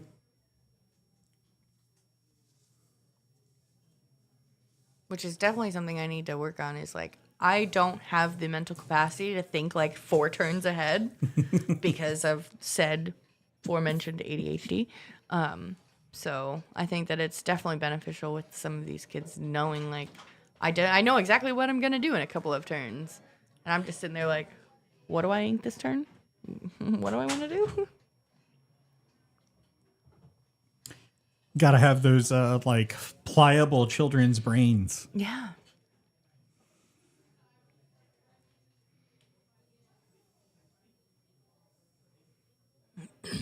The Ooh, inking altar in big phase pink. sounds like an episode of a sci-fi show. It kind of does. Yeah, you're not wrong. Not wrong. Welcome to the Twilight Zone. Do do do do do do do do do do do. Altar phase. Have you noticed? God, I want to go. I want to go to Disney World so bad. I really need to ride this Tower of Stare. And now we go to Wildwood, Missouri.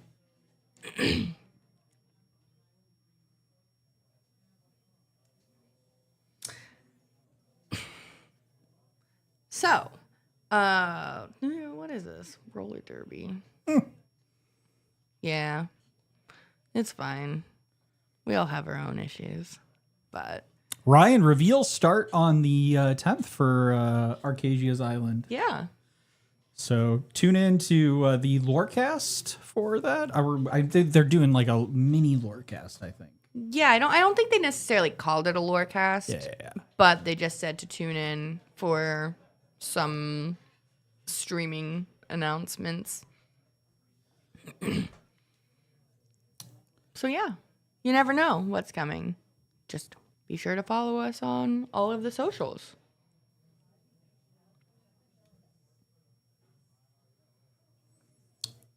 You should follow a bunch of creators because I'm sure a bunch of creators. If Ravensburger does it like they did last time, we'll give reveals to a whole bunch of folks. Mm-hmm. So just keep your eye out. You never know.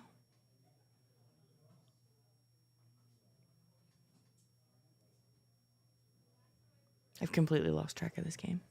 Well, I mean, honestly, Aiden here's with the Tipo questing for one, taking care of that Hiram. I mean, just, using those Ruby cards to control the board state here with the Brawl on the Hiram.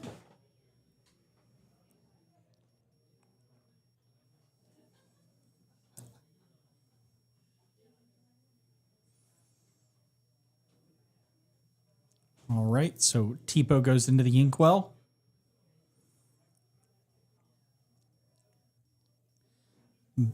Develops the Beast here. Sad beast.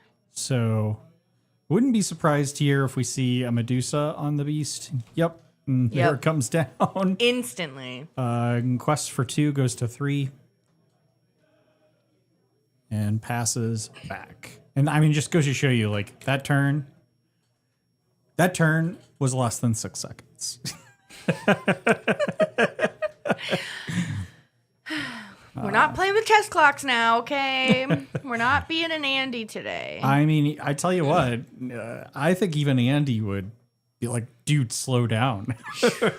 It's really funny when he makes me play with a chess clock because I'm faster than him. He's the one that takes all the time on all the turns. You I'm know like, what? That does not Surprise you? surprise me Yeah. at all. Not Yeah. not even a little bit. Exactly. For those that are just joining us, thank you so much. We're live streaming here from Grape Games. This is a Rules of Villainy Grapes Games event here. We've got a whole bunch of cool prizing. And please like and subscribe. Liking this will help boost that YouTube algorithm to get this stream out to more Lorcana folks so that they can enjoy this just as much as you do. And also, we just thank you so much for the support of our community here because we've got so many great prizes that were donated by the community to give out. Absolutely. So looks like he plays the Sail, and then after playing the Hiram, and it looks like he's going to pass turn. Happy Saturday indeed. Couldn't be more happy than playing Lorcana. And the big Sisu comes down, Oh and my he's going to goodness. quest for another 3. He's going to 6. That board state is obnoxious from Aiden. To Yeah, be I just honest. need Aiden to to update the lore in the center for us so that we're sure. He was doing really good last game. I know. But now he's just playing so quickly. Yeah, he's forgetting. He does have one card in hand, though, which is he top decked that. He top decked He that. He did. Oh, man. And then quest for 3 and turns back, and it's now 9-1. There we go. He remembered. There we go. I think Ed is in danger. Oh, yeah. I think Ed is trying to look for the answers here, and I unfortunately, like at this point, this is where you want wide board options. I think maybe we see Hades, we see a Zeus. Okay, that's not bad. So good there's option. that. Maybe a Let It Go, but at this point, maybe now we're going to try to develop the board. Okay, so I think Ed's He's now looking just for trying more to answers. Yeah. State of emergency. The board state is state. Emergency. Emergency. Somebody watches too much TikTok. Look, okay? I only got TikTok for the podcast. I just want to be clear. The only reason I know that, though, is because I watch too much TikTok. So I don't get why. Yeah, exactly. It's like, wait, how do you know? So it looks like we're going to quest for Oh, man. 3. And we're going to 12. If I was Ed, I would be whispering to Aiden, can I borrow a Be Prepared? And he has one in his hand. I know, he's been sitting on it for a while. He had man. that Be Prepared before he top decked the Maleficent Dragon. It also looks like he's got a big Tammy there, too. Boy.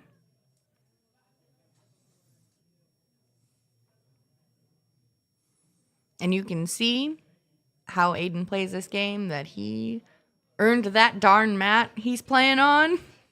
Yeah. Okay, so Hades, the Interesting, the Hiram. Hiram. Okay.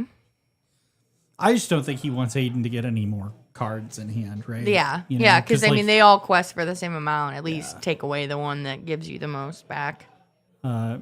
So I don't think getting Ed has some anything items. else to do. I don't think he can do much. Oh, let's see. Tamatoa Tammy. brings back the popsicle. Gonna play that popsicle, get a card draw. And then Yep, he forgot to ready his characters. There we go. So well, he's just like, I'm questing with them all again. I know. Yeah, he's just like, for lore. He like stacks them up. Like, so we're gonna go to 16 here. I don't think it's quite wheelless, but it seems so. Yeah, I don't know if that has a whole new world in this deck. I'd be surprised if he doesn't, given that he's running that Fishbone Quill. So he does Hades that, but unfortunately that's Yeah, he's he still gonna has have four to, he needs to characters. take out. One more at least One- just to get him another turn, and then he Yeah. still has to answer more characters. So yeah. There we go. So Zeusing. So he's gonna be Saves able to take himself out another 2. turn. Okay. That was a great turn from Ed there. That really I think that was the best option he could have possibly asked for. Oh, without question. Because that was just to keep himself alive. I think that was probably all he could do.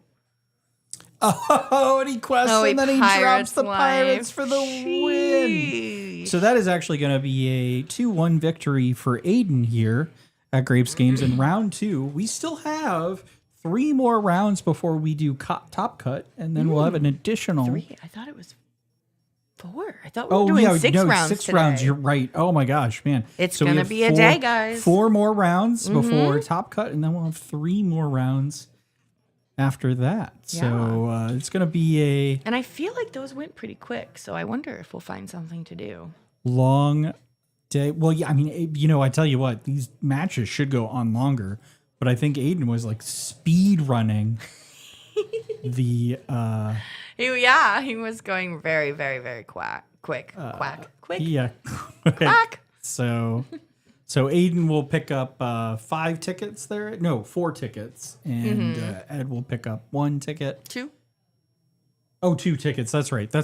You know what? I feel like math We'll isn't get my this. strong suit here. But yes. Aiden is indeed savage. But yes, that's right. Because you get 5 tickets if you go 2-0. Yeah. And the loser loser gets gets 1. 1. But if you go 2-1, the winner gets 4 tickets. Yeah. The loser gets 2 tickets. 2 tickets. Correct. Yeah. And those tickets then are able to be entered into a variety of prizes. Kirsten, you want to talk more about those? Oh, the prizes. Prizes. Yes. So we've got obviously, in my opinion, the best, most coveted prize ever, the Mickey D23 signed by Ryan Miller himself and donated specifically for a Rules of Villainy event. I think that's the most exciting prize that we've got to offer today. And then I think we've got 6 Mirabelle Enchanted promos from the last set champ. Right, because we had 5, and then somebody came in today Yeah, and they with an donated a additional promo, just showing you the love that this community has. Absolutely. And then we've got an Ursula Enchanted promo from the set champs before that. Yep. We've got a Mirabelle runner-up mat donated by John and Megan. Thank you, John. Yep. And then we've also got a Gen Con Mickey pin. I think that was donated by you, right? It was, yes. Yep. Yep. We've got 2 Dragon Fires from the DLCs. So if any of our friends or anybody in the community wasn't able to go, they've got the chance to win those. We've also got 3 first chapter blister packs. And I think those are like OG first chapter blister packs. Like the from first release. Yeah. I will say one of the things, don't get me wrong, I love getting first chapter packs and stuff, but after opening the Japanese first chapter packs, I want them to print the same quality in English because they're so nice. Yes, the quality. So nice. And I'll also just say, Ravensburger, just personal opinion here, please bring back the 2nd place playmat for Arcasia's Island. We want it. We need it. We love you. Give it back to us, please. You can have some of the cards back. Yeah. But we're not picky. We're so appreciative either way. But Well, I'm appreciative, but I also I really like the runner-up mats. Want the runner-up play Yes. mat. Yes. Anyway, but we also have a pick a pin giveaway box where we've just got a lot of the promo pins from the past sets. We've got a couple like Tigger. Oh, I don't even remember. Oh yeah, there's like Sheriff in there. There was Sheriff, some of the banner pins that were there. So we've got that. I can't remember what the other one. So the 1, 2, 3, 4 cards. the mat, we talked Gen about the Con Ursula pin, pick a pin. promo. I think that might be. I think that's it. But that's a lot of pricing. But that's a lot of pricing. And then we've got 2+ cases for the top 8 players of Azurite Sea. You can tell I'm already ready for Arcasia's Island. I'm ready. Arcasia. Okay, thank you. Arcasia. Thank you.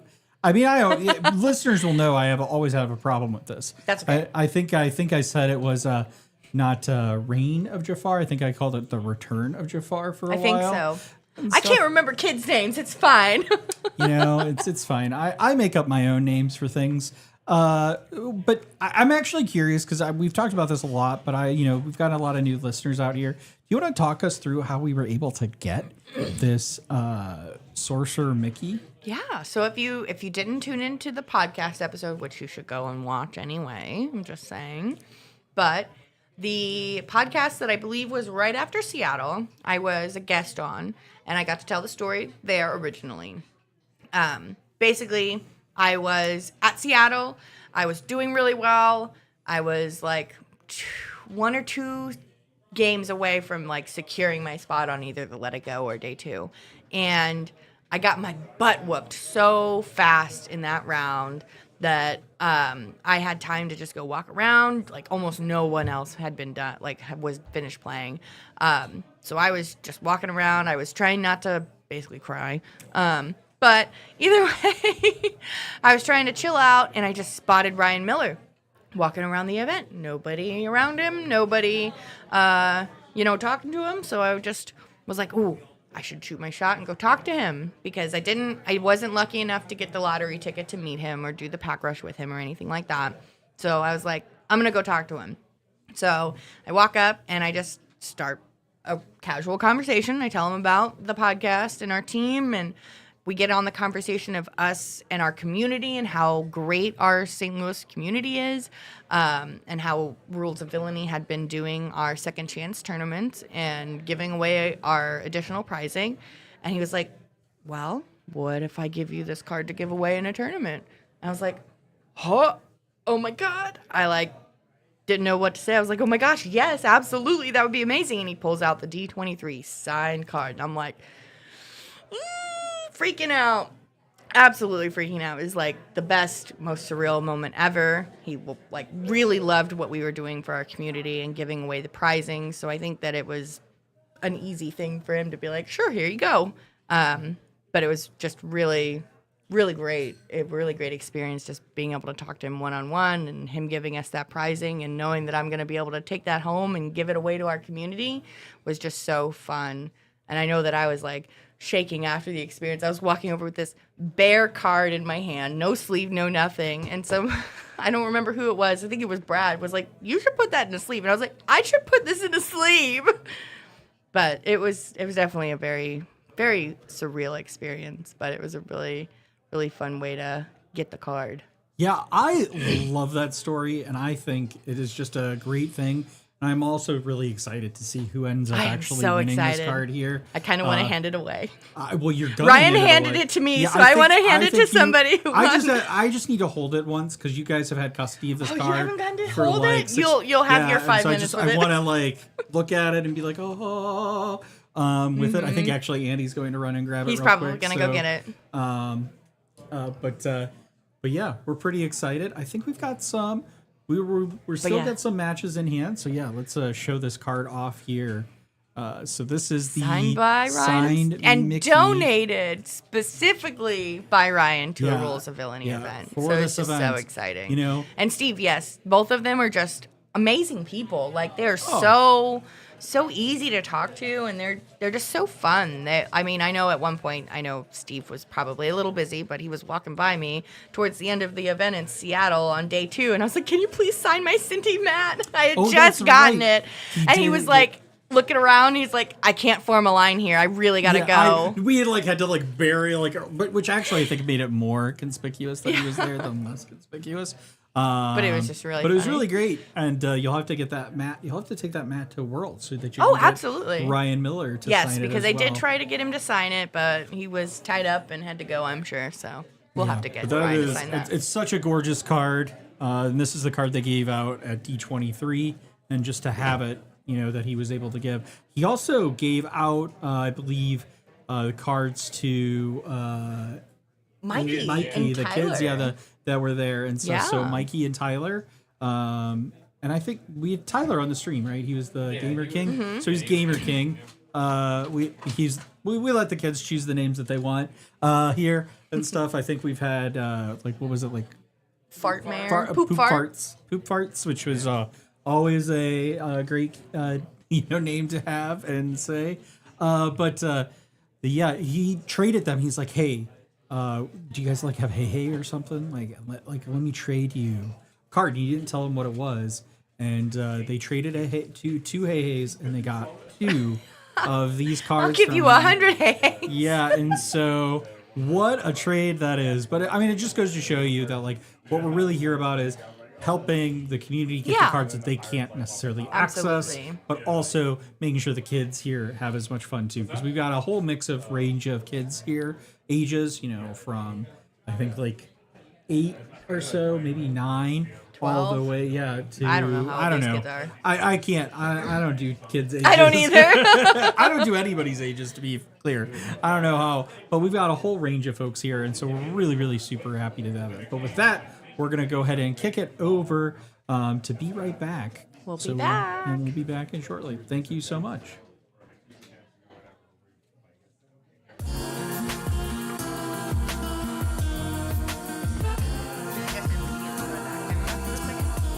What's that? Does it immediately go to the No. camera? So I got the different Be Right Back. This is if I go to I go to a different one.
Has like some weird setup thing going.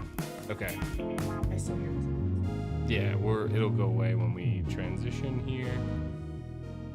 All right. Hey everybody, we are back here. I am here joined by Kirsten from Grape's Games. Hello. How's everybody doing? And we have got round 3 we're on already, Yeah. right? Round 3, we've got Ace, another Rules of Villainy team member, and we've got a friend of the podcast, Paul, playing what is probably one of the spiciest decks we'll see today for sure. I was watching him play last round, and it was kind of insane. Yeah, you don't see the Christmas colors too often. Yeah, that Ruby Emerald is a weird one for sure. Boo Ace, no one wants to see Emerald Steel. Go Paul. All right. Well, we've got some strong opinions in the chat. I think he put it just off camera there. You can't see it, but he has a like Bucky. I don't think it's graded, but it's in like one of those really fancy cases. Oh, and he yeah? was showing it off to Paul as psychological intimidation, and We got a Felicia on the board. Felicia. All right, nice. So yeah, this is about as spicy as it gets. I know Paul has got the Robin Hood in there and a lot of actions, so he will hopefully get one of those down, and we'll get to play some action roulette to see what happens. Do you know if Paul's running the double sting Ursula? All his actions? That is a good question. I don't actually know. I know he has the Diablo package in there, I believe. So we could see Diablo on Diablo Crime. Calhoun. Yeah, so definitely not the start that Ace probably wanted to see here. I think he was most likely looking for that Shift Diablo on turn 2. But a Calhoun certainly does turn off most, if not all, of the threats on Paul's board here. And we see the Diablo come down. Oh, and the Queen is quested. I guess Paul's offering this up as like a sacrifice, right? And so that the Felicia can take out the Calhoun next turn and put an end to that madness. Will he take the bait, though? That is a good question. We do see the Diablo. He just didn't have the shift package.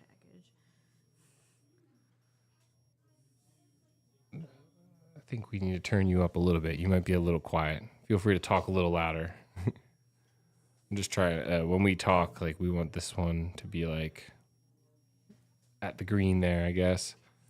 Ooh, we got the other Robin Hood on the board. Yeah, that's the Robin Hood we want to see here. This one is going to quest for 2, and he'll look at the top 4 cards of his library and choose an action of 6 cost or less and get to play that for free. So I think I watched last game, I watched him quest with the Robin Hood. He pulled a You Came Back off the top. Nice. Used that to ready the Robin Hood, quest again, and then followed up with a Pirate's Life, which is kind of bonkers. That's a big swing in one go. Yeah, so 4 lore from the questing, plus the 2 from the Pirate's Life. Cove on board. Storm the Diablo. That's a good tempo swing for Ace. Absolutely. I can't quite see his hand, but if he's got another song in there, that Ursula is going to be... Doing some work. Yeah. So it looks like we'll play roulette for the first action here. So he's going to grab 4 cards. I think I see a Pirate's Life there, which is pretty nice off the top. There it is, Pirate's Life. Gain 2, lose 2. So another spicy card I saw Paul play was the Dodge. I'm not sure if he has one in hand here or not, but it gives ward and evasive to a character until the start of your next turn. And so he was able to use that to basically stop anything from being able to mess with his Robin Hood, which was kind of bonkers. Okay, we see the Diablo go into the Inkwell. Looks like he's contemplating what to play here. I think I see 2 other Robin Hoods in hand, which is actually pretty crazy. Ooh, Okay. Another location on the board. But what is it? Is that the Sherwood Forest? Possibly. I can't see you. Let's I think we can bring up Dreamborn here and try and find that card. That is an interesting one. You might be right. It might be the Sherwood Forest.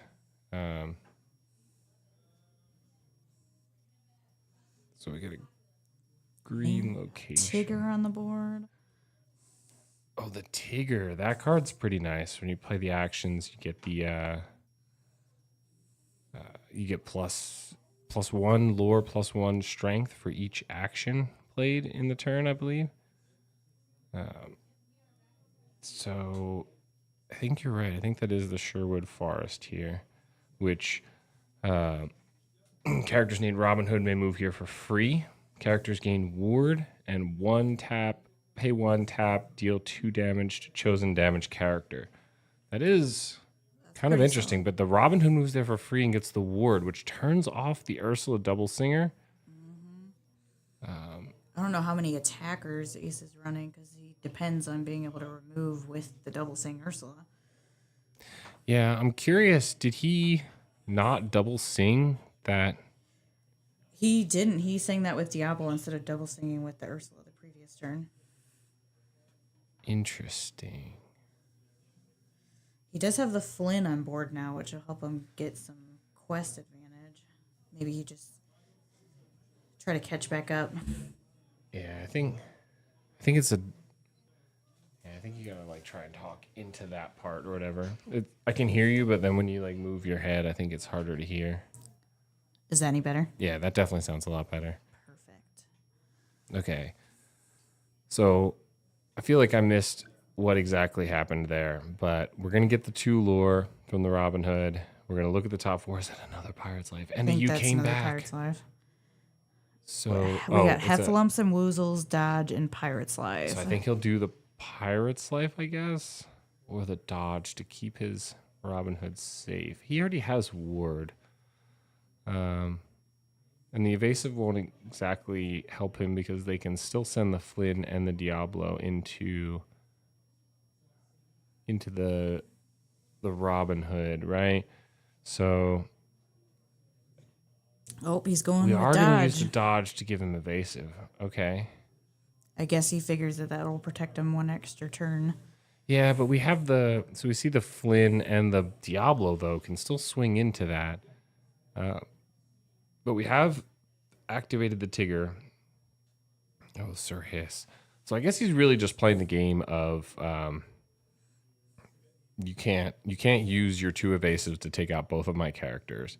So he'll quest for 2 to go to 10. And And now, Ticker's now in the forest also. right. So now both characters have ward and evasive until the start of his next turn. And so he can't ping them with any direct damage like that strength of a raging fire in his hand. And he can't banish both of them with a challenge using the Diablo and the Flynn. Even if he moves Flynn to the Yep. cove. Yep.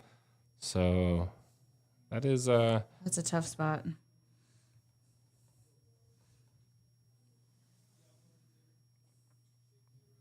so we see the Tigger go. And the Tigger, I believe, is only during your turn. And so that Then he's just loading the board. He put an Ursula and a Diablo. yeah, so this Diablo is this turn, right? So he did not have any of that strength. He was able to get at the Hiss, though, because the Hiss did not have ward that turn. Correct. Okay. So, and then we see, You just 4 quested out come with the down. rest. yeah, so only 1 card in Paul's hand, right? Oh, no cards in Paul's hand. So he quested for 4 or 5 there. Okay. Problem is, he's not going to be able to get to this Robin Hood, and it's going to be too late. So the U came back to ready him up. This is where it's brutal. So we get 2 more to go to 14. And then we get 4 more cards off the top. What can we find? Oh, we find the dodge. Okay. That Robin Hood's not going anywhere. Although at this point it can still be taken out with, oh, the U came back. Oh, my no. goodness. So we get another 4 cards off the top. Oh, and we see a brawl. Double brawls. Okay. So we brawl one of the evasive characters, the Flynn, for sure. Yeah. Yep, good call. Because the Flynn is the only way he can catch up at this point. He's not going to go fast enough with the 1 lore characters. No audio. Wait, that was earlier, right, Brad? Y'all can hear us, right? Pretty sure you guys can hear us. I haven't been keeping up with chat either. That's on me. Lycos, welcome to the chat. John, still hanging with us. Paul playing the red sleeves on the red mat is shady AF. Yeah, it is a little hard for the stream match, but he does have those really nice heavy play gear. That's like the mat with the magnets, and those are like the curved sleeves. So like, you know, not sponsored, but they are pretty fancy. He's got that. Ace was Nice finally stuff. able to get rid of the Robin with both of the Diablos in the cove. Yep. Is it too late, though?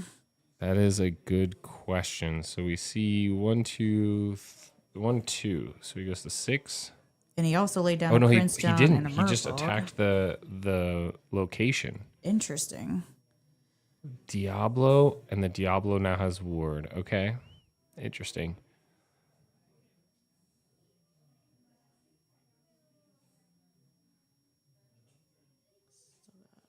All right, so we've got the Hypnotize, which is really just kind of worthless in his hand, given that Paul has nothing in hand.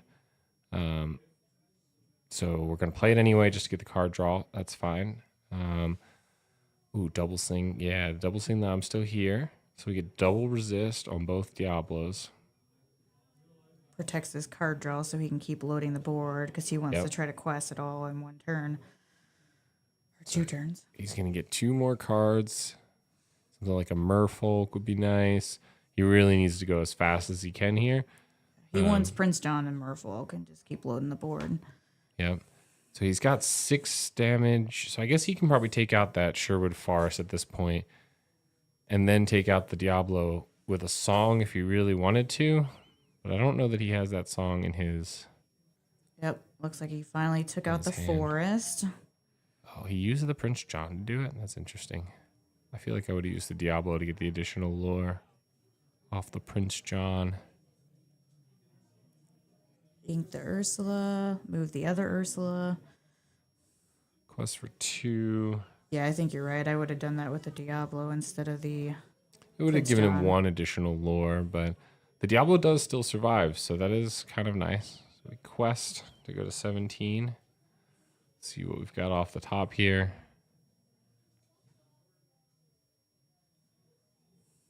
Oh, Brad just mentioned yes. Oh, so the U came back.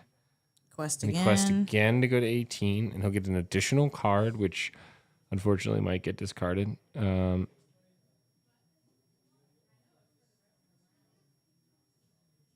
We are having a Cove party. Absolutely. Everybody's in the go. Oh, and the top deck. I think he had a sudden chill in hand, but that top deck of the Hypnotize is kind of brutal because now we'll be able to see that one card from Diablo gone. Yep. It was a location, Owl Island, I think. Yep. That's another spicy card.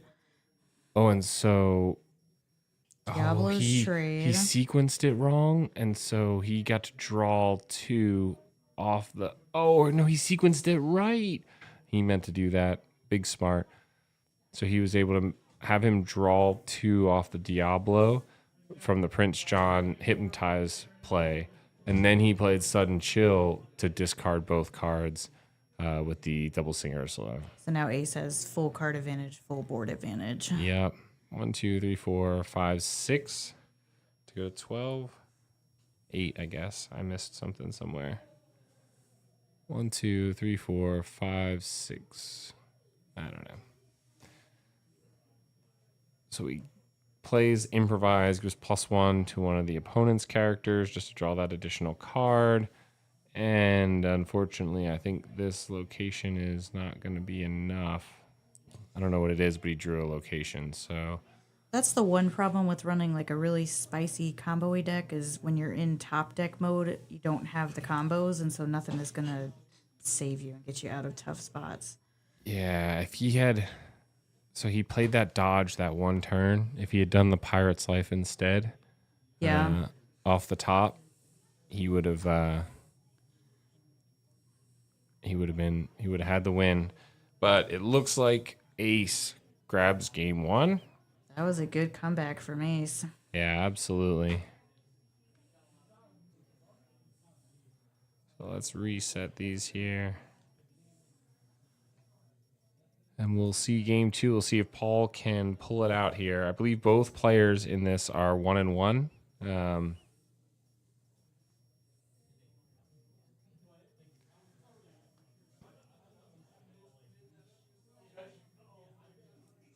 I think Brad just doesn't have audio. He doesn't know what's going on. Yeah, Brad can't listen with sound, apparently. That was game 1, right? Yep, we're on game 2. Wins. Let's adjust this real quick here.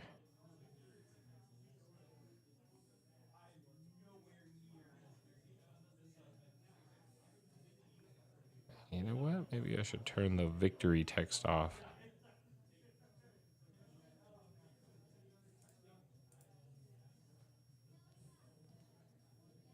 There we go. Now it caught up. All right. All right. So I was trying to catch up on chat here. Sorry. I don't think that was intentional, but good draw. There's no reason to burn the sudden chill. It was definitely a mistake. You got to give him the benefit of the doubt. He did it on purpose. I think that play when he played the Hypnotize, and then Paul drew 2 cards off the PJ and the Hypnotize because of his Diablo, at which point Ace then played the double Sudden Chill, which gave him 2 more cards and removed the cards from Paul's hand, which, whether he did it on purpose or not, turned out to be a pretty big brain play.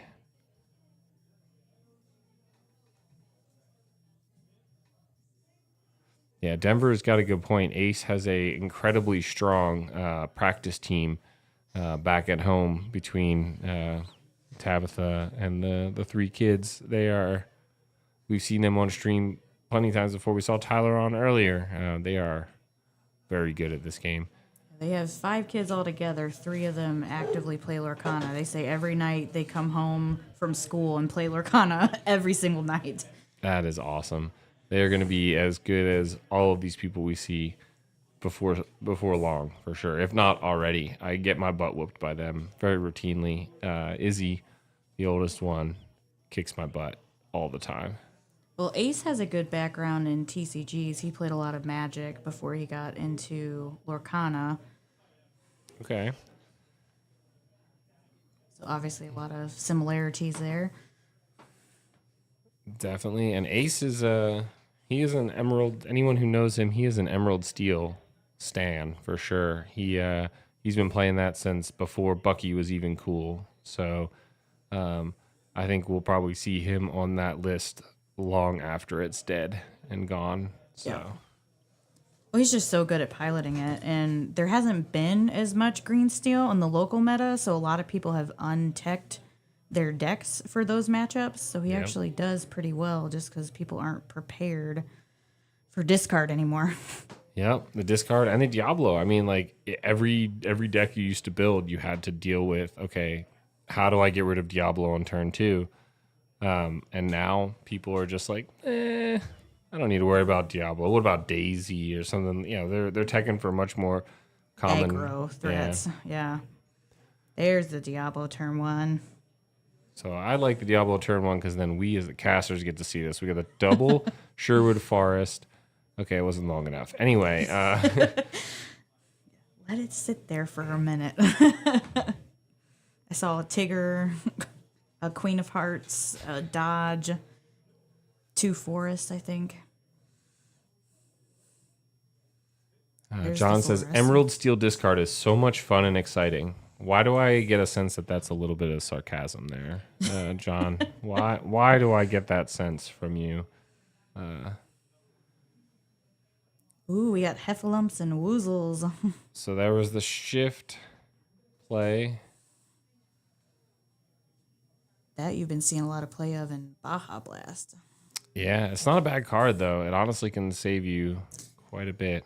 So we'll see. Pretty good start for Ace. We got turn 1 Diablo, shift Diablo turn 2 with a Calhoun. Yep, Can't really ask for much better than that. absolutely. Just the Sherwood Forest for. Got the Tigger. Oh, we accidentally revealed the brawl. That's fine. We have it for next turn.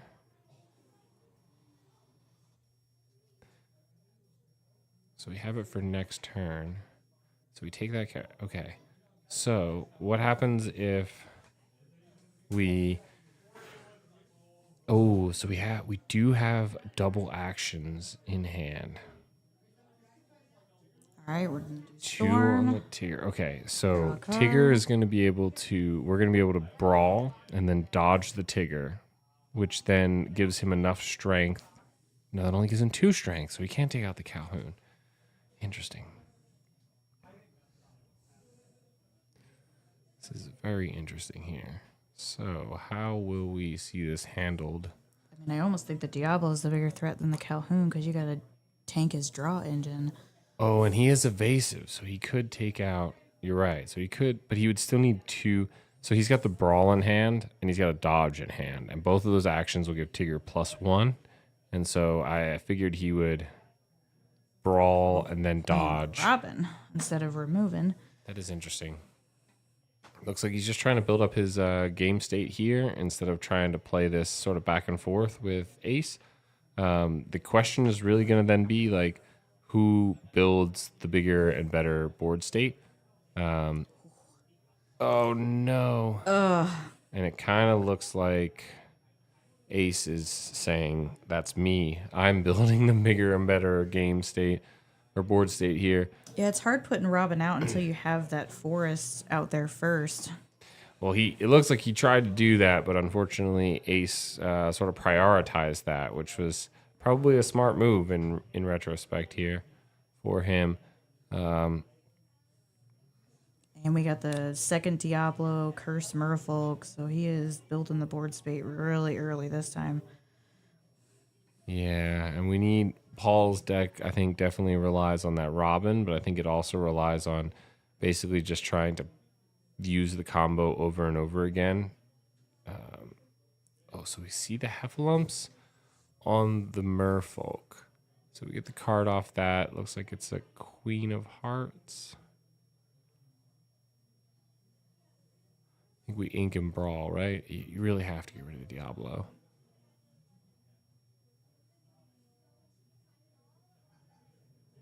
Yep. Okay. So we brawl the Diablo. And so do we quest for 3 with the Tigger and let it die to the Diablo, or...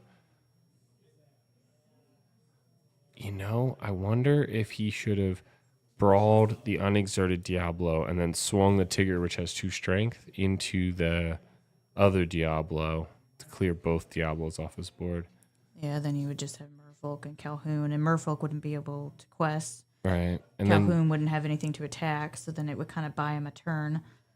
And the Diablo's going to get to trade with this, or he's going to take out this Tigger for free, right? Because it doesn't have any strength on his turn. So that is unfortunate there. Oh, no actions. That's brutal against that deck. Yeah, actually, that is really rough. I mean, we don't have the Robin out, but... Just prevents him from being able to remove, and he doesn't have any characters currently, so that means Ace is going to maintain his board state for at least a turn. We've got 47 people joining us on the stream here. Thanks, everyone, so much. Be sure to hit that like. Be sure to subscribe.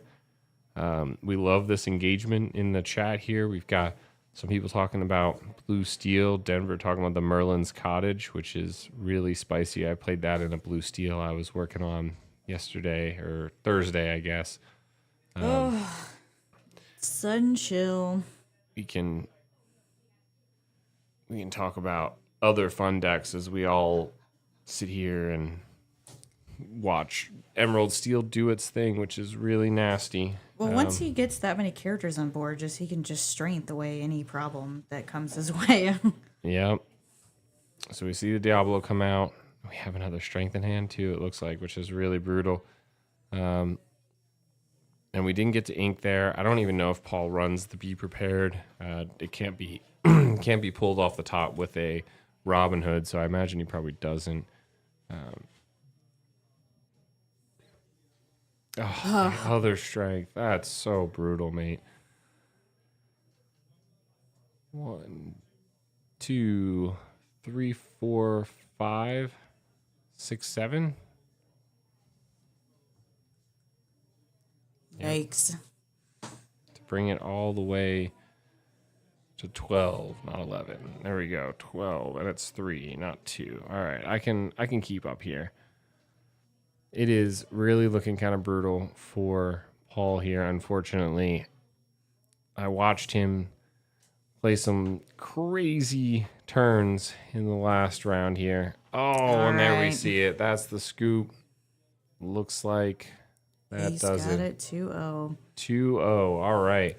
Well, Paul and Ace, I believe, are both 1-1. So Paul falls to 1-2. Ace goes to 2-1. 6 rounds, 2 losses. You're not out of this. We could easily see Paul back here again for top cut. And honestly, I hope we do because Get some this spice. deck is really, really fun for sure. So let's head over here to the caster's cam. We got both of us in here. We got How's it Kristen going? from Grapes. Hi. So I think somebody was asking about this before, and we talked about it. How did Grapes Games get their name? I wish I had a cool story, but it literally was I wanted alliteration for good game, so GG.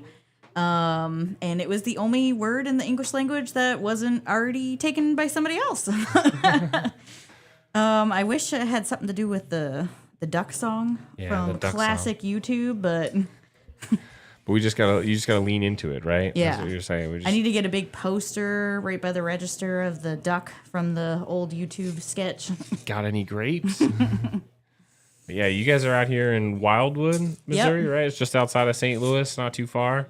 If you're ever in the area, definitely come by. We rerun regular Lorcana on Wednesday and Sundays, and we have pop-up events from time to time. Obviously, we like to do streamed events by Rules of Villainy, which has really helped our visibility. And yeah, we are welcoming to all players, regardless of new experience, age, anything. So come on by. Awesome. Yeah, and you guys have a website as well, grapesgames.com. Yep, grapesgames.com. Real easy peasy. I think you guys have stuff to purchase and peruse and stuff there. I know at least some of your events, you guys can see the calendar and purchase events ahead of time. And yeah, we do other TCGs, Pokemon. Those don't exist. There's Star no other Wars. TCGs. Yes! Lorcana is definitely our favorite, but we're a little biased. Lorcana actually, 3 months after we opened our store, Lorcana was accepting applications for Play Stores. So it kind of launched our store off the ground. So Lorcana has a very special place in our hearts. Awesome. Well, that's great. We're actually really glad that worked out then, because us at Rules of Villainy love partnering with you guys. You guys have an amazing store here. You guys have seen it in the Be Right Back there. Great space. A lot of awesome stuff, and they're very accommodating to us. Me and Vince mostly. Like he's really hard to deal with. We tolerate them. His rider is insane. He demands like a bowl of only the red and blue M&Ms picked out of the bag. He's got a lot of he's a diva about it. Got a lot of hang-ups. Like Bridezilla, but in real life every day. Kirsten and I can do a pack rush real quick. Sure. Because we got plenty of time. We got Okay. half hour. All right. Vince says we've got like a half hour still left in the round. Ace won too quickly, so looks like we might have a pack rush coming in here. Azurite Sea Pack Rush, I'm assuming. I don't Or know. I guess we'll find out. They're getting the packs I from know you they got guys. some first so. chapter packs earlier, so I didn't know if they were using those. Oh no, she can't use my first chapter packs. Oh no. And he's like, hang on, I need to go check something. All right, well let's send it to Be Right Back while we do this, and we'll get them set up, and then we'll come back and maybe do a little pack rush here in between. Sound good? All right.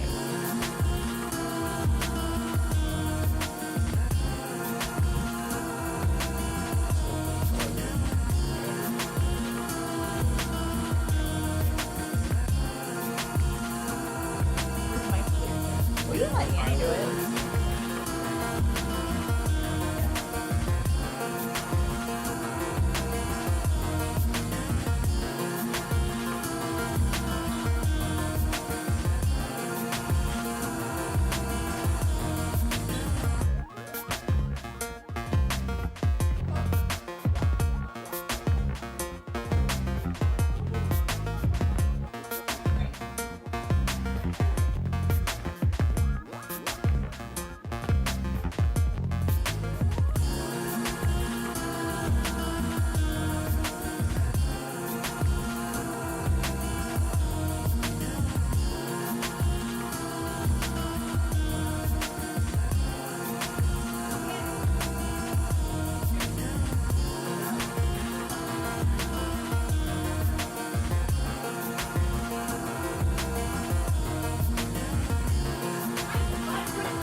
Hello. Oh, yeah. Probably also hear the music right now.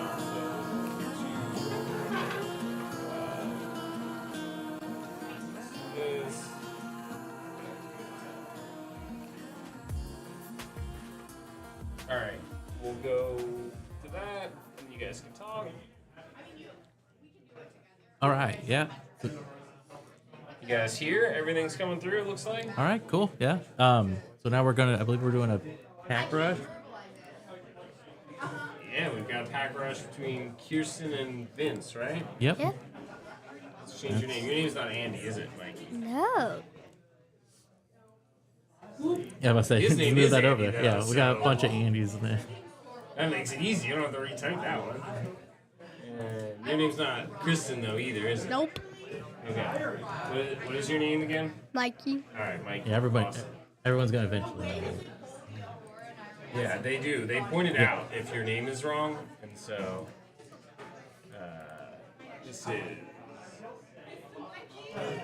Kirsten versus Kirsten versus Vince. We're doing first chapter. Yeah, they're doing the first chapter packs. First chapter. First pack. chapter pack. Vince. What? Yeah, this could be crazy. We could see an Enchanted Elsa come out. Is that insane? Oh, or Enchanted Maui. Or I have Enchanted one. Maui, yeah. I got one from Christmas. You got an Enchanted Maui for Christmas? Yeah. That's crazy. Alright, let's go to the game here. Alright, they can hear you guys. All right. So we're gonna have first chapter pack rush. Kirsten versus Vince. All right. Let's go.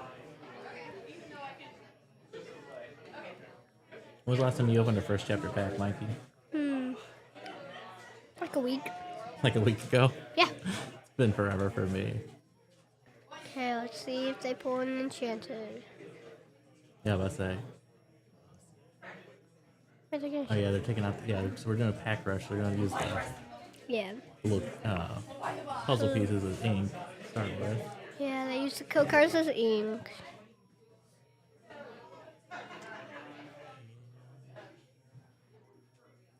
Oh, okay. They're just doing a quick check, I guess.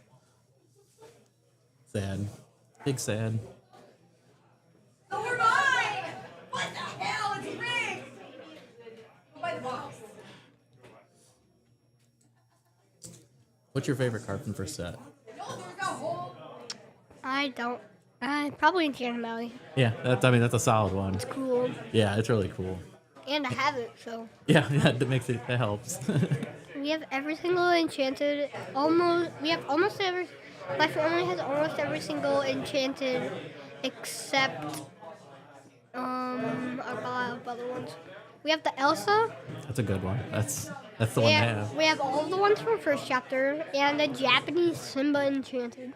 Ooh, a Japanese one? Yeah. That's really cool. And we have. We don't talk about Bruno. We have Naveen. We have Baymax. So we have mostly all the rare ones. Yeah, that's Yeah. It's good to have a lot of other ones. And we have a lot of extras. right. Yeah, I haven't seen first chapter. Let's go. Never knew you could mulligan a sealed. I mean, no. Oh, in the pack rush. Yeah. Thought you couldn't. And I don't think I'm good enough at pack rush to know if I should mulligan or not. I don't know. I just I'm good. Take whatever the cards give me. I've done a lot of sealed and out of one sealed there was 9 rounds and I got 7 draws and 2 losses. I mean, Oh, yeah. Oh, yeah. Your DLC. Yeah, that was awesome. yeah, it was fun. 2 intentional draws. But yeah, 'cause so you got to like the 20-point mark or whatever. I got 23. My brother got 25. And I have my own second place non-champion scar mat Oh, and the nice. scar card. Yeah. You've been crushing this set championship. Yeah. Oh, we got I see a Tinkerbell. Good old. Remember that being our first chapter yeah. promo. Tinkerbell. We got Singing Friends. Horace getting and cards. Friends. Got 2 cards. That's pretty solid for a sealed. Pack rush, we'll draw more cards like that. Yeah. Aladdin. One jump. Oh, okay. So we're ramping. Rampant. We're drawing and ramping. That's Yeah. pretty solid start. That's a good, really, really, really good solid start. So this could go well for Kirsten. Yeah. Okay. They both found friends. Ooh. excited to see if there's any like legendaries or something. Yeah, some of the big hitters. Like Whole New World, Tamatoa, Maui. Sword. Oh, wait, did I already say sword? I don't know. Swords. Yeah, Stitch. Ooh, Stitch New Dog. The Dinglehopper. Dinglehopper. He can heal his stuff up now, so that should be. Yeah, that might come that's in. good for Vince.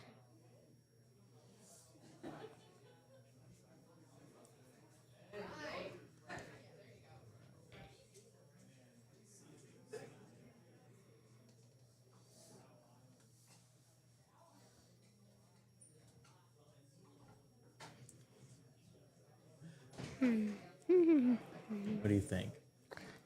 What do I think about what? What do you think? What do you think the play would be here?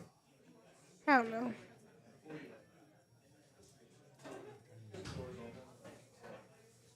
Those cards. She's gonna have 'cause she should have all the ink. Did she see cards again?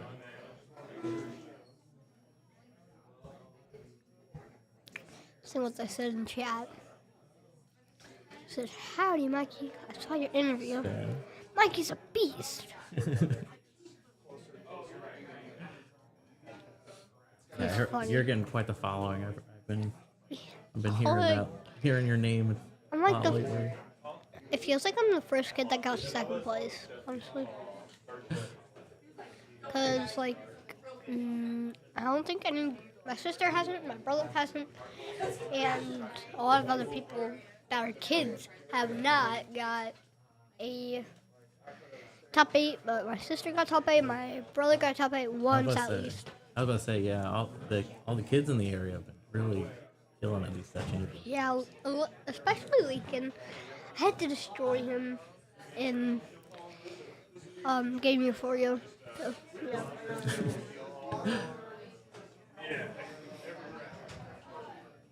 I just had to, bro. I had to go up. I'm the only one with the scar mat in my family, so. You holding that over everyone? Oh, yeah. You're letting everyone know.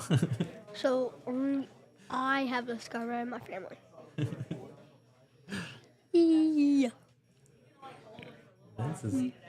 Looks like Vince is getting a pretty It's just killer. board. Yeah, he's got the Dinglehopper to keep healing his stuff. So Yeah, there's that Milan. that can go really forward. That can go really good forward on because if one of his characters are damaged, he can just do the. He can remove damage up from Dinglehopper, and that would be easy because then he could just keep questing and win. 0 to 0. Is that the Rafiki? Is that the one with the rush?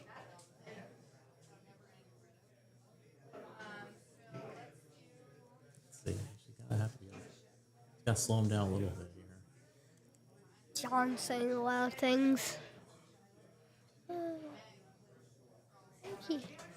Mikey, Beast Caster. Mikey has 2 banners. Mikey has 2 banners too. Oh yeah, We you're got the Mickey and Stitch. Mickey and Stitch. That's not. Yeah, those are awesome. Yeah. Out of DLC, we traded 1 Silver Sharpie and 2 common Hey-Hays. Because they were doing like a Hey-Hey thing. For 4 D23 non-signed Mickeys. Mickey Sorcerer. I think that might go. I think that's one of the best trades. Yeah. Honestly, it probably is. Yeah, a little one-sided. Yeah, I haven't got many tickets today, which is it's okay. But I mean, you're I'm playing Steel Saw, so playing Steel Song today. Yeah. Oh, that's fun. It's a little different. It does look like Kirsten was able to clear a lot of his board actually. I know we have to move on doing some stuff. and- true because he can't do anything during his opponent's turn. Yeah, that's a nice part with that Dinglehopper too, is he can attack stuff and then immediately heal up a little bit. Yeah, it's true. I'm still hoping to see like a Rapunzel. Some kind of big. Yeah, I got a foil Rapunzel on traded in a Hades legendary, and I traded those for a enchanted Olaf. Okay. Yeah. Yeah. Yeah, so I have enchanted Olaf, enchanted I like that. friendly duckling, and enchanted Olaf. But you said Maui. In Maui too. You said Oh, yeah, Maui. yeah. Yeah. Yeah. I like the Olaf one. The marshmallow. Yeah, and I have a D23 Vanellope and Bruno. Those are cool too. Yeah. Those D23 cards. And I have the Dragonfire from the DLC. So, Yeah, so you got quite a collection. yeah. And price-wise, I could sell everything that I had for Lorcana for over $2,000. Nice. And my mom and dad, And you just keep like good care of $20,000. those. I got a lot Yes. of good stuff. That's a big deal right there though. That Mulan. Yeah. Take out stuff, heal it, and then Heal, take out, heal, take out, heal, take out, heal, take out, heal, take out. Let's keep doing that over yeah, and over. basically. See right there too. Yeah, I'm still getting used to that. I appreciate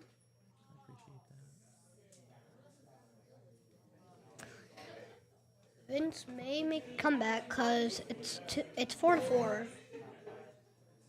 Ooh, Kirsten just killed that Aurora, Oh yeah, she's got that Aladdin's gonna be a problem though. and that With takes that. away 2, and she gains 2, Yeah. so she's at 6. It's that 2. Kinda like the first chapter form of Pirate's Life. Yeah.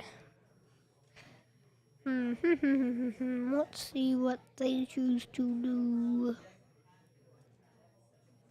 I don't really know how helpful a lantern is. If anybody has any questions, feel free to ask. Oh, and then the no singer or the Ariel. Yeah, sure. And Super Ariel's really good too, because then you can just sing swords. Mm-hmm. Yeah, the spectacular singer. Yeah, he's gotta get rid of that. Gotta get rid of that. Captain Hook goes away. Let's see what that is. Oh, is that? Oh, it's a cat.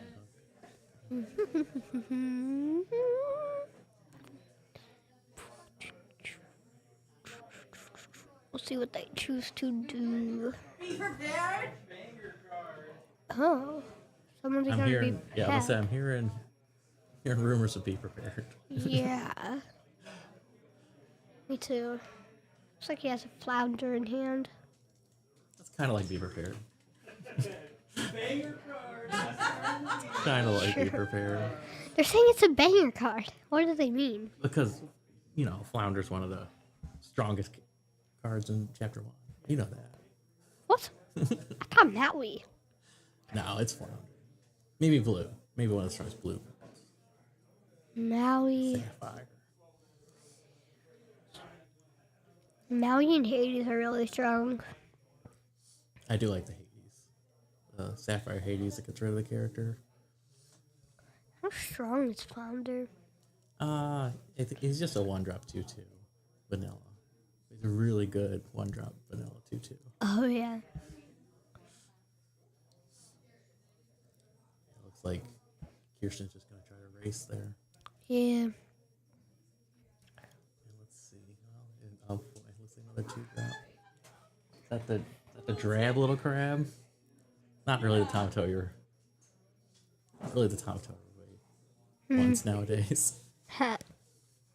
I was drab little crab once. Yeah.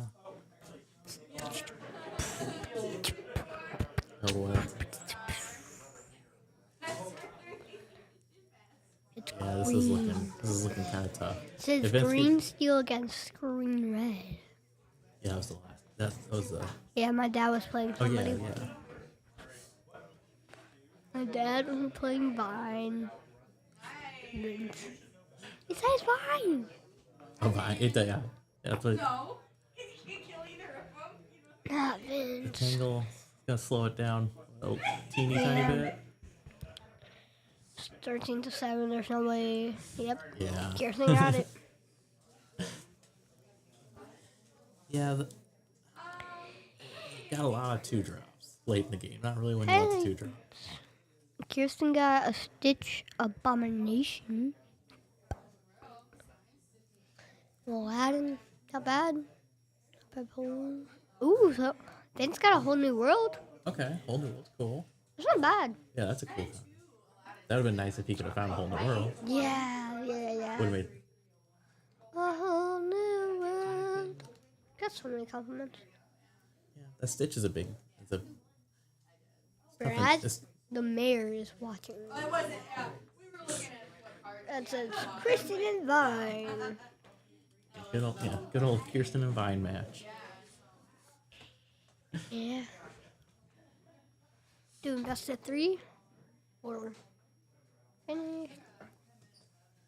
What are they doing? I think we still have a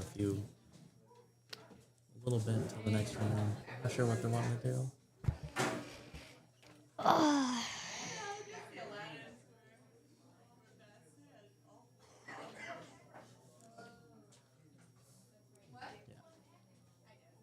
I saw the whole new world.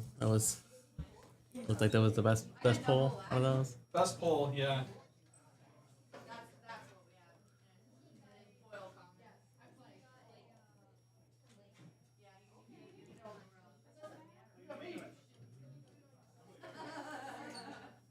I didn't realize that. Vine, Brad? Vine? Yeah, that's what you got put in as. Kirsten and Vine? Yeah. Andrew? Andy? If I had done it, it would have been a lot worse. Yeah. I didn't even. He came in real quick, and I was like, all right. Names are changing. Do you guys want an outro? You go to. Sure.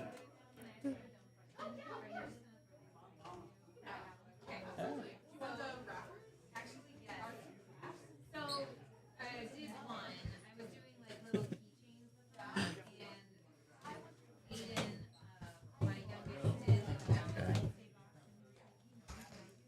The Valentine's Day box was more fun. I was like, sure. So we chopped up like our little things.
Who do we want? You need a break? I'm fine. I can do it. We can do you and me again. That's fine. And then it could be me and you. See the chat? Is Raffle playing today? Why? Why did they do that?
Well, I have it set up. I have it set up for both, so we can do PRP. I didn't like the but I was just like, because a lot of times we go back and it's like, well, I think it might be nice to like let people know. Do you want to have the? I added the interview thing. Do we want to get that set up? Yeah. I don't know how that source works.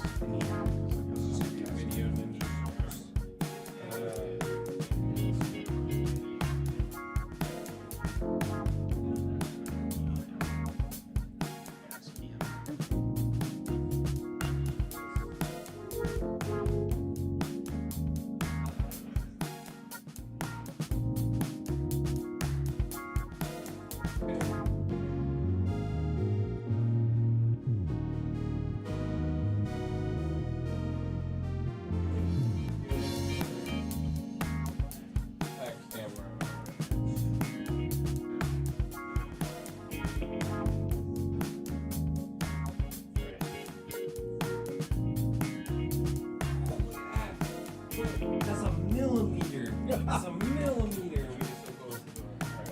Alright. So this works good. How do I get it? We do, oh yeah, double click on that. Okay, so we're gonna delete everything after the V. So the I all the way to the end. Where? We need the question mark V still. Oh, okay. We probably could have question mark view still. Alright, that's good. Then V equals ROV2. And we probably want to make this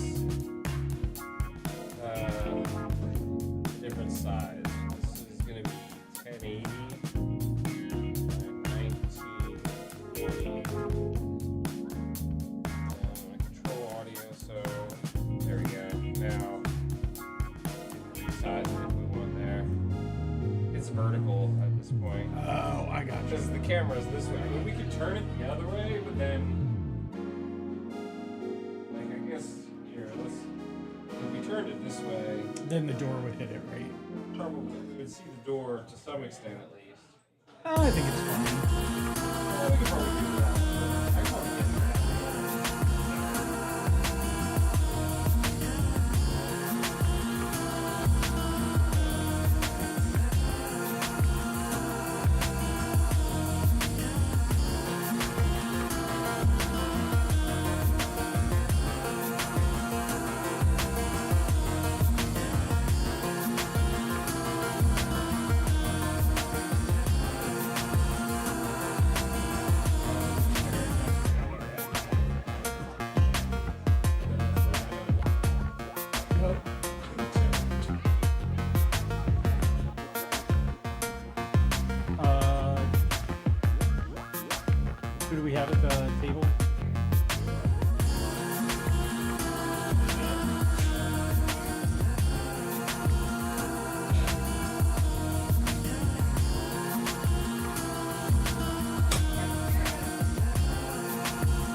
right, we'll do it. We're gonna go to studio mode.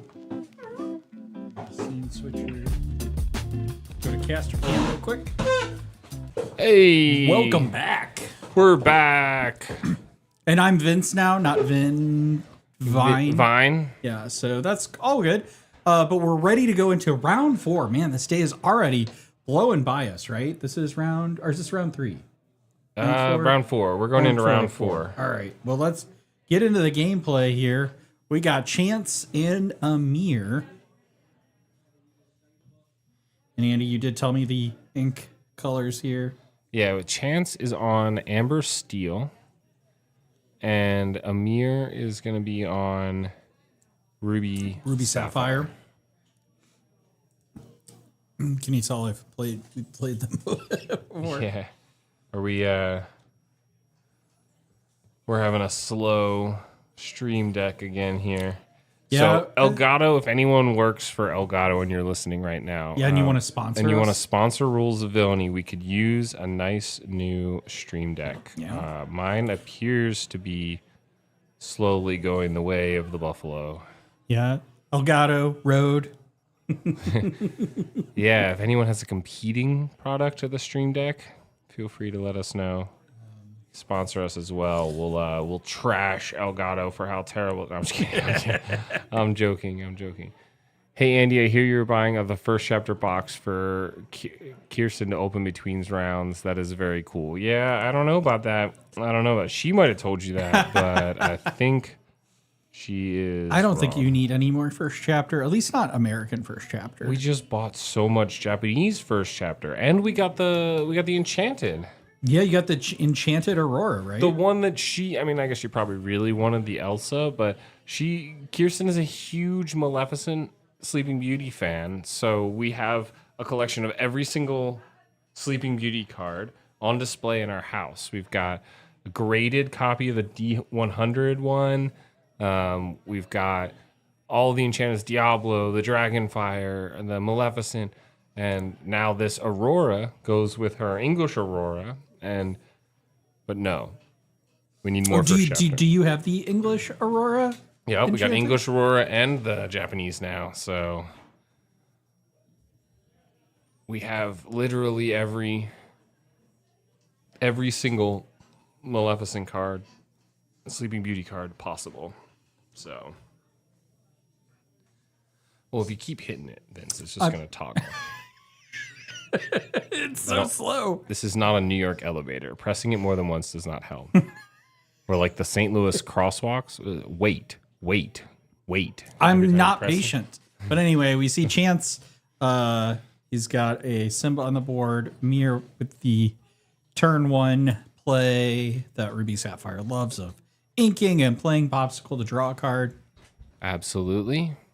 So, interesting enough, Chance decided to go with the Simba as opposed to the Cindy, probably because there's no real targets for that Cindy on turn 2 going against Ruby Sapphire. So, smart move. Not sure if he knew that's who he was playing, but Amir is fairly known for the Ruby Sapphire play. And so, could have just been a smart move from Chance.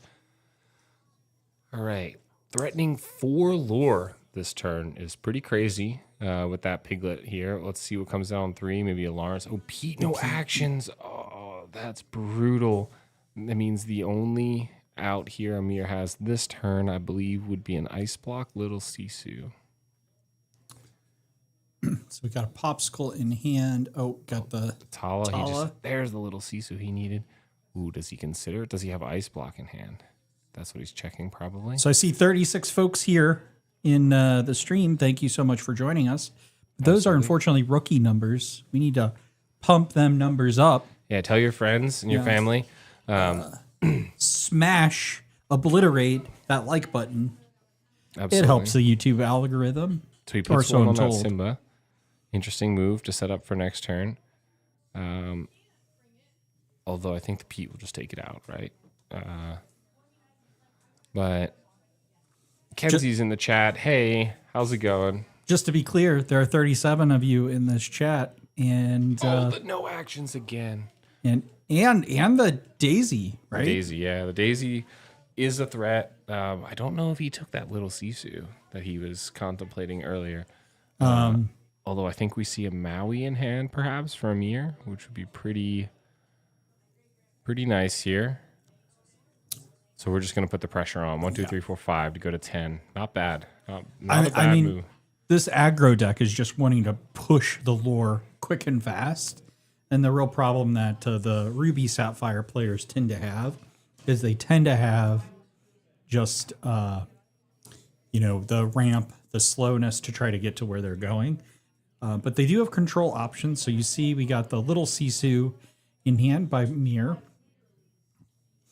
And so, yeah, he's going to use that little Sisu, take care of the Daisy, and then he's going to take care of the Piglet with the Tala, and then he's taking care of the Simba with the Tipo. So clearing the board out a little bit, but not able to use those same kind of Ruby actions that you want. So you see here we got the Doc is Smee brutal. Doc able to refill hand for 2 cards because he had no cards to discard. He was able to ink the last card. We had some people asking for the melee link. So we'll grab that for you here. Well,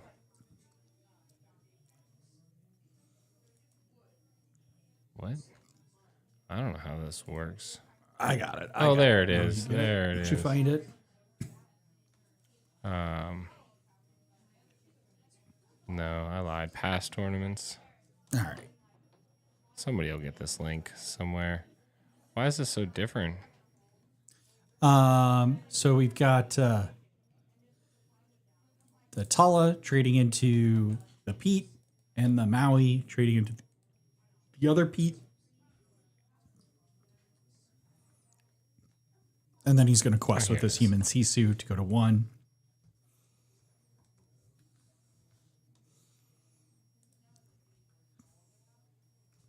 Okay. Oh, did you find it? Yeah, I think I found it there. Okay. That should be the melee link. If anyone wants to follow along. We are in round 4. Correct. And I believe both of these players are 2-1. Amir had a bye, so we can all think less of him. One of his wins was free. I'm just kidding. We love Amir.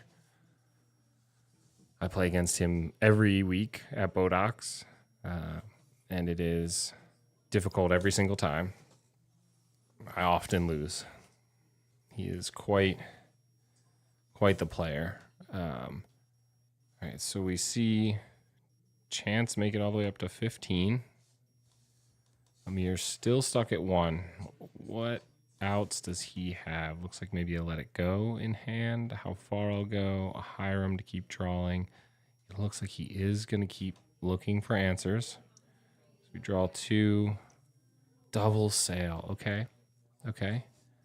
So I think we play a Sail, ink again, play another Sail, ink again. Sure. Yep.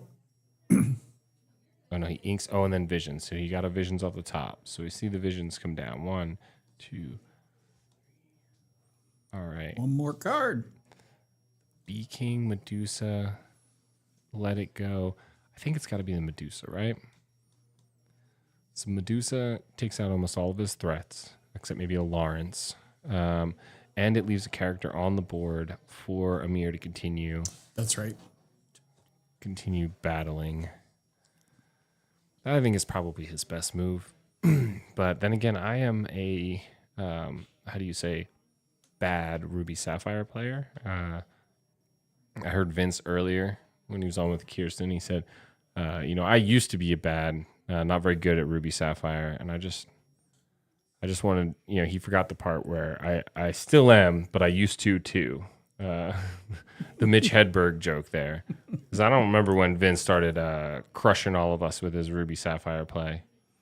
I'm more worried about Vince's Ruby Amethyst play. That's the scary one for me. So we let it go on the Lilo, which is a good move because it prevents Chance from retrieving it from his discard. Very big. Although he still has a hand. 3 cards is like scary because he's about to go to 18 here. So every single character he plays is essentially going to be a threat for game. You know what's really scary is when I play a Ruby Sapphire deck with 72 cards. Yeah, that is really scary. I saw some people before we started here were coming up to Vince asking him which 12 cards they should add to his deck before the start of this tournament.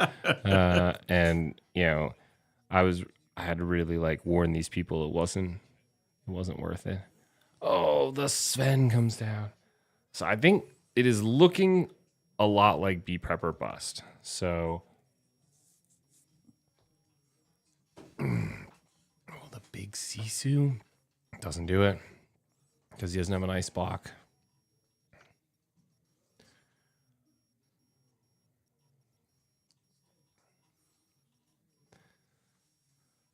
Does he have an ice block in hand? He doesn't. He does not. I saw an ice block somewhere. It is. He top decked an ice block. Oh, he plays ice block. Ice blocks me, throws it away with the Hiram, draws 2 more cards, and looks for hopefully another ice block. And he keeps that. And then he keeps the big Sisu because he's got to get them both with 1 shot. So he'll have 2 ink to deal with, exactly enough ink to do that play. It really may be his only out here, honestly. We kept the brawl. No shot. So ice block. So it doesn't matter who you ice block here.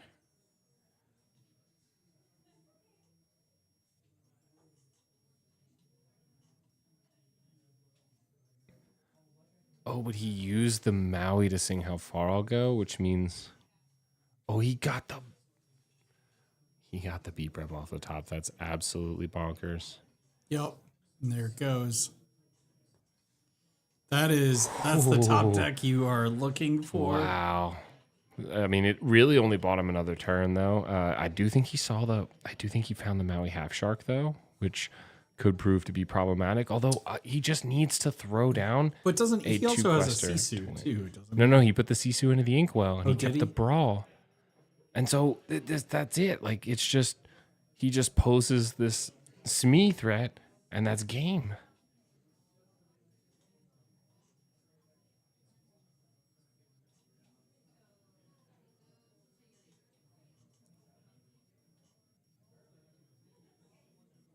And then that's it. Yep. It's got to be a scoop, right?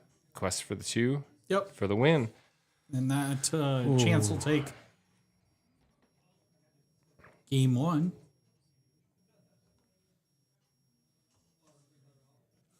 As we shuffle up. Man, And that's so brutal. The Amber Steel deck is just so crazy. That's not technically a top deck if he's drawing. All it right, on a thanks, Hiram John. trigger. Thanks, John. Appreciate it. I think we're gonna have to mute him in the chat.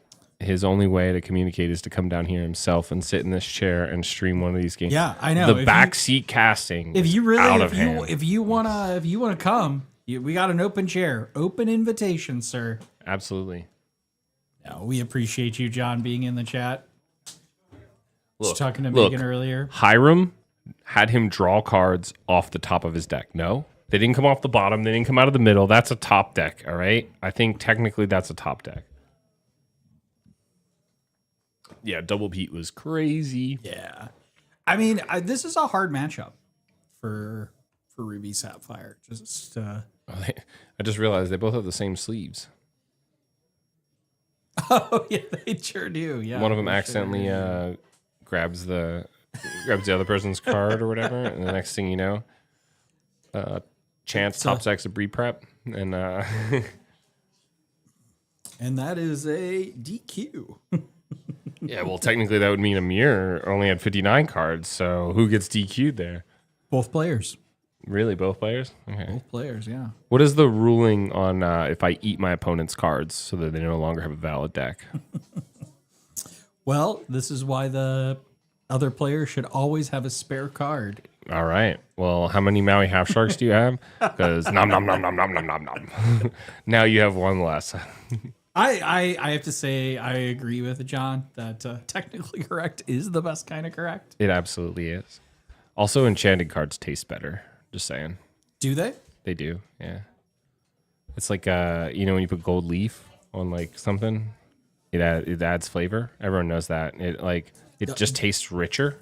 Like you know when they say like food has a rich taste to it, what they really mean is it has Like a a large money- monetary value to it. money Yeah, flavor to it. yeah. hmm Yep. That's why whenever I get money out of the ATM, I just immediately lick it. Just I feel Fresh like $20 bill. I wouldn't do that these days. You know, get some bird flu, get some tuberculosis. Not great. Not great. Yikes. Yeah, nowadays we get these diseases that didn't exist when I was born. We're getting these old-timey diseases. Yeah. You're looking The for plague. some polio. Yeah, we're going to have some Spanish, All the right. bubonic plague. So Amir out with Vitalosphere as his 1-drop, and then we got Chance with a Daisy Sail. and Amir. Yep, with the sail. Looks like you'll be able to ink the other sail, play that ice block. Ice cube. So the question is, do we have... So Grammatal won't actually do it, but do we have anything that can run down that Daisy next turn? I think the answer is no. Unless he has the Queen of Hearts, then the answer is no. Oh, dexterity issue from Chance. I mean, Brawl would be an answer for him. Oh, certainly. I just meant like with the Vitalosphere. The Vitalosphere helps him out. No, totally understand. So we got a scar off the top. That's brutal. Okay. This is kind of looking scary probably for Chance, not going to lie. But we do see the ice block and a little Sisu. So the little Sisu is going to come down for sure. Really? Okay. I think he just doesn't see that as much of a threat right now. Gets to potentially draw fair. extra card. And, That is fair. you know, he knows he's got an answer for it. And You're right. He has a chance of getting an extra card, and there's really no card that he needs to see off the top that he would be worried about losing, I think, because Ice Block plus Big Sisu is really threatening. there's also the chance, too, that, you know, you want to be able to answer, say, like a Piglet when Right. it comes on the board, too. And he's got the ice block to be able to handle that with the little Sisu. Absolutely. So, yeah, that's very true here. So, what do we see come down? Another Smee, maybe Calhoun. Okay. Oh, wow. So we up to 5. 4, 6. Oh, now, 6. Yeah. yep. Oh, no, that card is a daisy trigger. That card's a daisy trigger. I think they missed it. Did he miss the daisy He trigger? missed the daisy trigger. I think he should just draw one extra card. I think that daisy trigger was that dragon. Should we tell him or?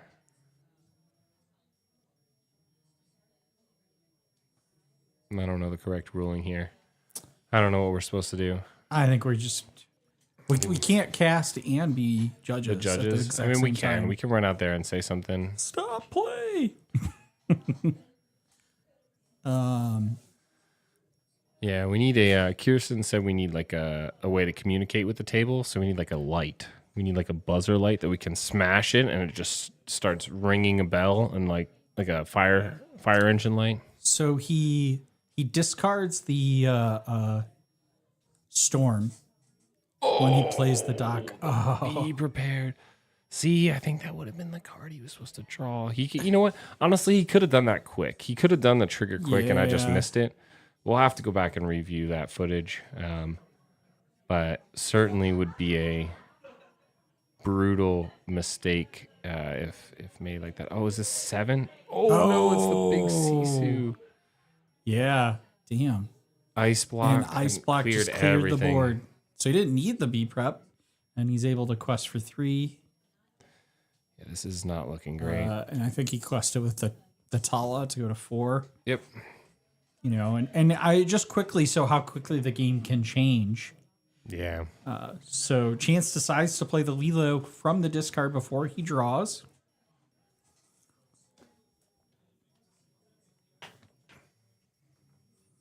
Inks a Storm, plays the Lawrence. Yeah, I think you're right, John. I think we might have missed it. It's fine. I don't think it was intentional. I don't think there was any foul play here. I think we all just kind of missed it, and I didn't want to run out there in case maybe maybe he had done it and I just didn't see it or something. But we'll point it out. We'll issue both players a warning for failure to maintain game state, and we'll ask them to pay more attention to it in the future. So we got a visions here. Something tells me it probably didn't matter, though.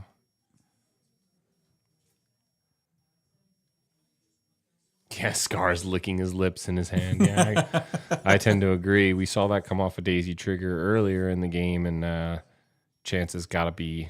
He's got to know it's there still, and it certainly can't be great. So with the ice block means we can continually just take out this Lilo for free. Who's gonna? We're gonna sing the Pirate's Life. Oh, So +2, -2. yeah, and just like that, this game switches from Chance being in control to Amir be totally in control of the game state here. Absolutely. This is looks like not enough gas, unfortunately. So we see the storm come down on the Grammatala. Had to hard cast that, or else he would be sacrificing his Lawrence for that. Yeah, I probably think it's not a takes great deal. sends the Lawrence into the Sisu. Yeah, Okay, yep, trays of Lawrence and the Sisu.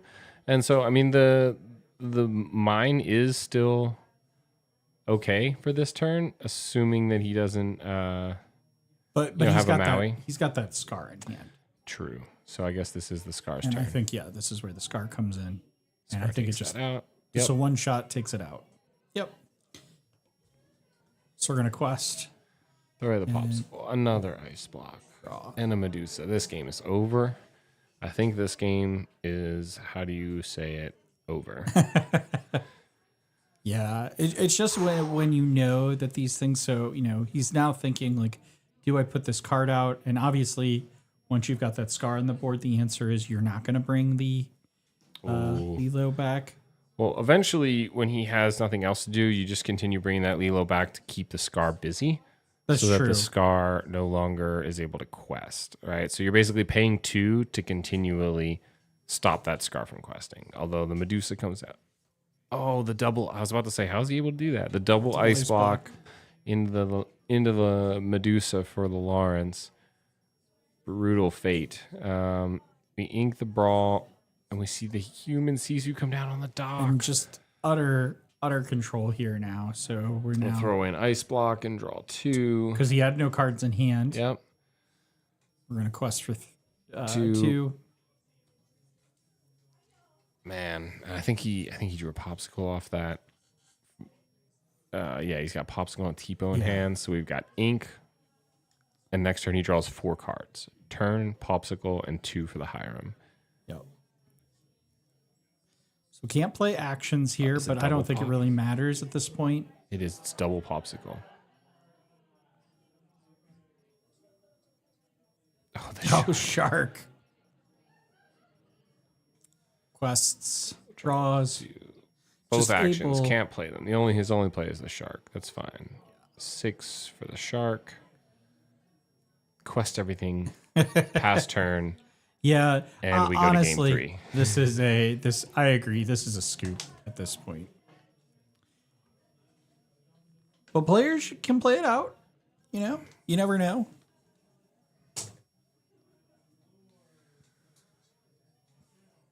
So Oh, they took out the Hiram with those. Double Cindy. Ugh.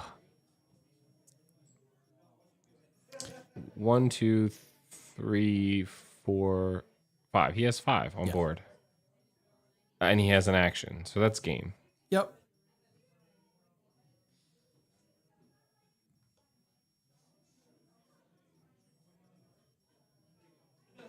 All right. So we go to game 3 here. I'm going to go let them know of their warning. And they're going to alter. Got 41 folks in this stream. Thank you so much for joining us. We really appreciate it. Please be sure, as I'll say again, to like, and if you would, please subscribe to our channel. The best we've had on a live stream is we've had over 100 people in a live stream at one time. We're hoping to achieve that at some point today. And if you just like this video, it'll help boost this video out on the YouTube algorithm. At least that's what I understand. I don't understand algorithms, but that's what they say.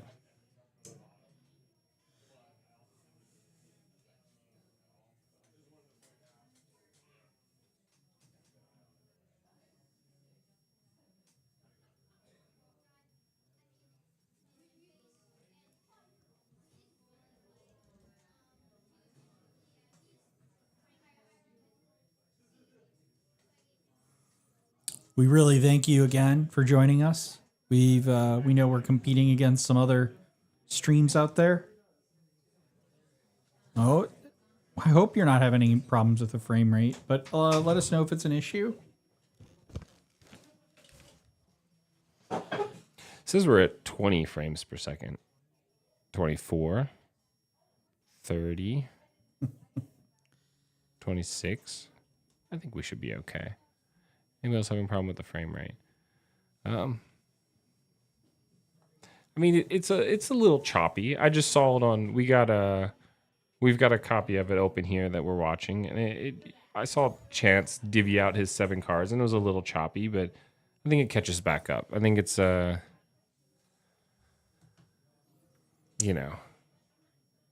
it's doing okay. John, some dear tier streamers. I will just say, what does that make you, buddy? Because you're in all of our live streams. Does that make you a D tier commenter? Yeah, the D tier viewer. We will look into it. Oh, she's talking about the about the frame rate. I thought she was messing with John about the D tier streams. We'll look into that for you, John. See how what tier they're actually at. Yeah, it does look a little choppy. Hopefully, it'll catch up here. I'll be honest, I'm not entirely sure there's much we can do on our end at the moment.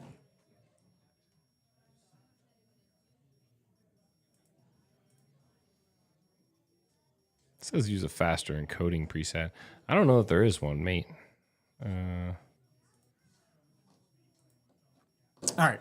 Well, while Andy looks at that, I'll go ahead and start talking about this match here. So we've got a Lilo on the board and Chance Quests with the Daisy for 2. It looks like Amir didn't have a 1-drop at least. So, but we, not a big deal. He's going to be able to catch up here with this Tipo on turn 2.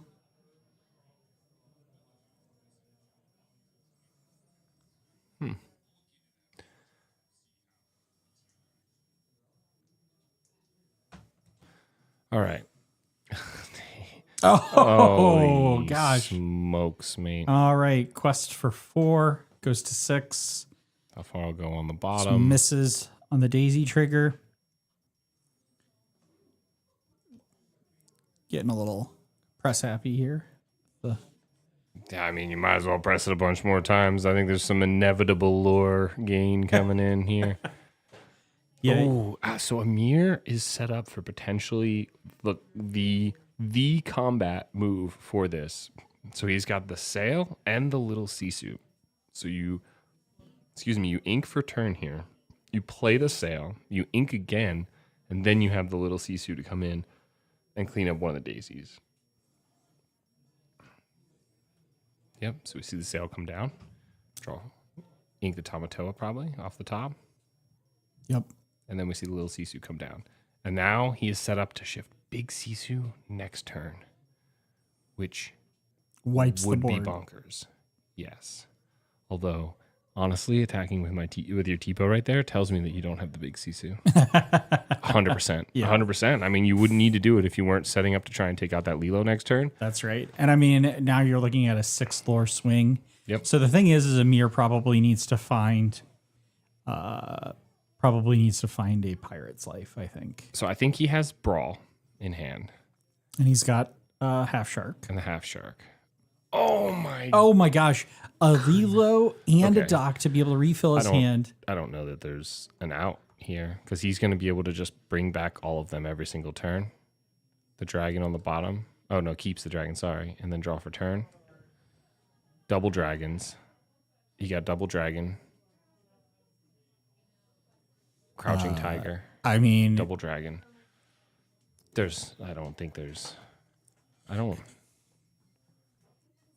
don't know that you do it. I'm at a loss of words here. I don't know that anything can be done. I mean, he can delay it a turn, right? With the brawl, The brawl. and he can finish one of the Lilos. So brawl that. Finish a Lilo. The Tipo unexerted. I think he forgot to exert his Tipo.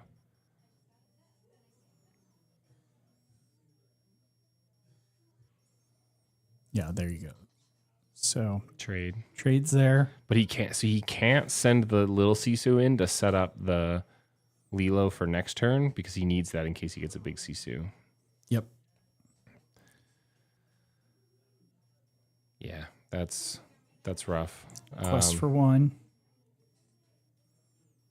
He's considering bringing the Lilo back. I don't think you do it. I don't think you do it here because his only out is the big Sisu. Yep. So you move on. You let him play the big Sisu and you bring all three Lilos back at the same time. So inking here, I think, is 100% critical for Chance so that he can ink again to make it to triple Lilo every turn.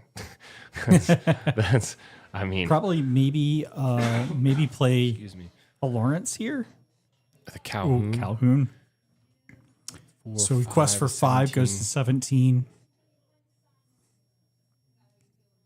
He didn't ink though. Oh, he did. He did ink. And maybe he might even be keeping a card in his hand that is ink so that he can get to that for the following turn. But yeah, I think he's cooked. Because we can take out one Lilo, but that will leave the Tipo vulnerable to Calhoun. And so 1, 2, 3, But 4, 5. it Yeah. wouldn't even matter. I mean, so he would have to take so out. Calhoun goes. Yeah, he doesn't have enough because he's got the Medusa in hand. So that takes out the Calhoun. Then we can send both of them into a Lilo. But then we still have 3 on board from a Lilo. And So it's just not enough. Yep. Yep. I think he realizes it. And And he just.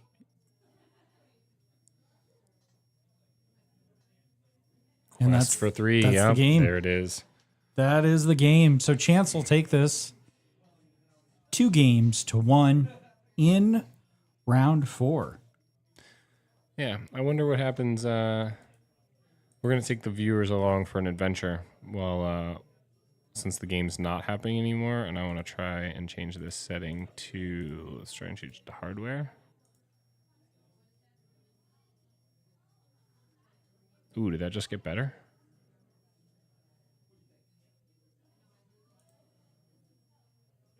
Could also just kill the stream.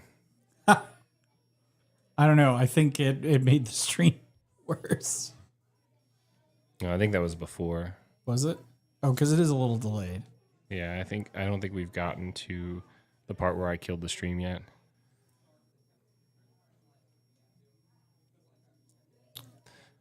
We are getting much better frame rate here. Like immediately. This is starting to come back.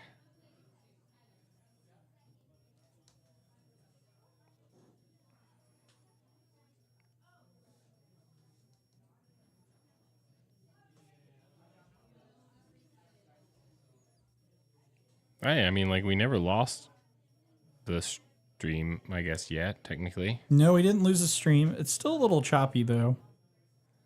Well, yeah, I guess now we're kind of caught up. I'm not really sure.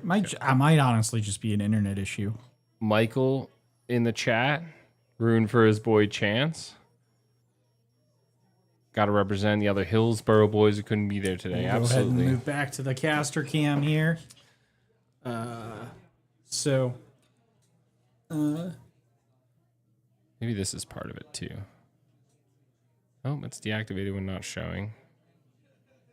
Oh, let's limit the FPS of that. How's it going now? How are we doing now? All right. It does seem like we're less choppy, that's for sure. Well, like, you know. Yeah, Chance did get it. 2 games to 1. So he'll get 4 tickets. Amir will get 2 tickets. Absolutely. Try to get that mat. Well, not the mat. They try to get the Sorcerer Mickey. Sorcerer Mickey. D23 Sorcerer Mickey signed. I don't even know the by prizes. Ryan Miller himself. Did we put that back? You didn't steal that, right? Oh, was I not supposed to? It's got Ryan Miller's signature, has like the 3 dots on it. Some people say those are the 3 pillars of Lorcana. The 3. I mean, honestly, we just have to create 3 pillars. Actually, I'm gonna go see where we are on time and maybe try to see if we can get a second match at the table if we've got enough time. I wouldn't count on that, but we'll be right back.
I have to get like this high.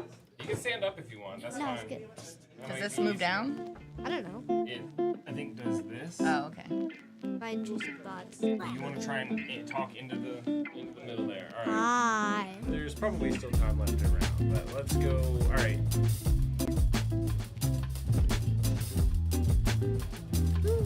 You guys ready? Good? Yeah? Cut over to you guys. Sure. All right, they can hear you. All right. Welcome back, Illumineers. We are still on round 4. We have relocated another pairing.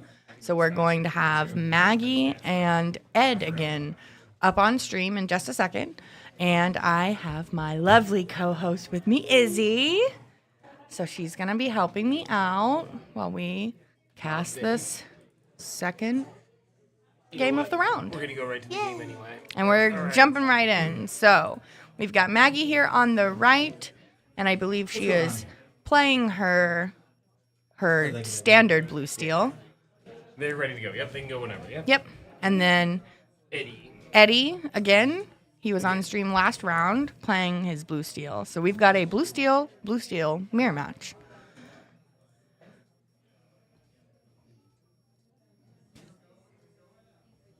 All right, so Maggie's going to go ahead and Inca Visions and play a Popsicle for her turn 1.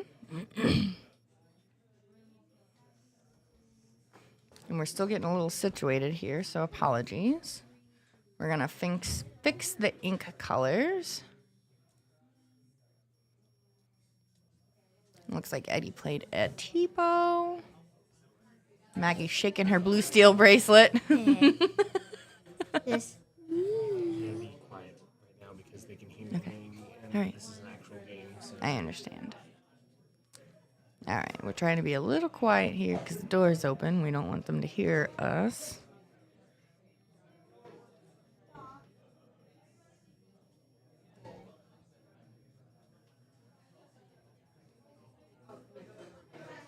I think we've got everything for the most part situated. Wait, we gotta fix the lore here. Player 1.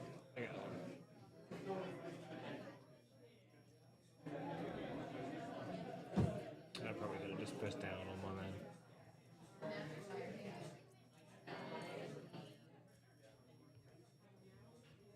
All right, there we go. So now we've got the correct lore amount, which is both at 0 because the game just started.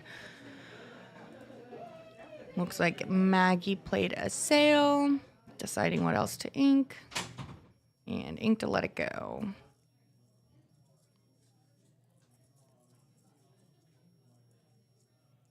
Tipo's gonna sing a 1 jump.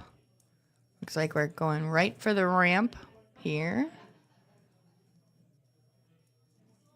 You having fun today, Izzy? Yeah. How about Yeah? you? I am having a blast.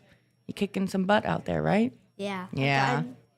I've gotten, Good. 14 tickets in total today. 14 tickets. Yeah. Boy, what are you looking to get out of those prizes? I don't know. I'm just putting my tickets in whatever has the least. To make sure you get something, huh? Yeah. That's a good strategy. Thanks.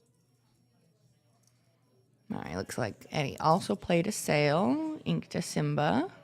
Copycat. I know.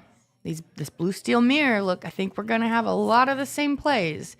We're going to see a lot of the same cards here. The rules Ooh. of villainy meta is cool. I know, I do really like the Rules of Villainy mat. I think it is very eye-catching. All right, so Maggie inked to Hiram, and it's going to play a fishbone, which I think makes sense because I think she's got another Hiram in her hand. So if I was Ed, I would be conscious of that.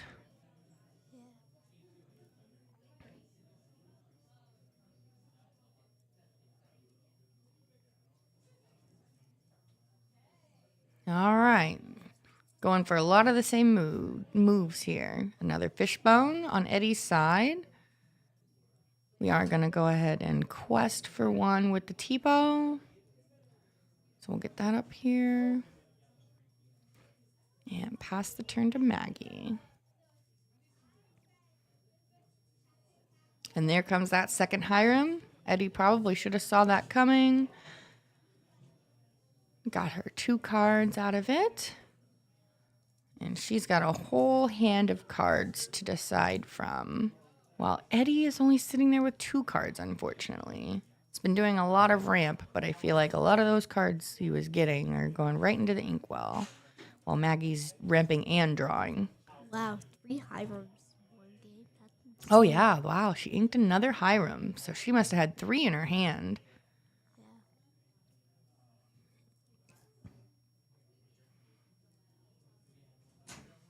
Gonna go ahead and get rid of that Tipo with a fire the cannons. Just for safe measures. Sorry, I'm sure it got loud there for a second. We had the door open momentarily.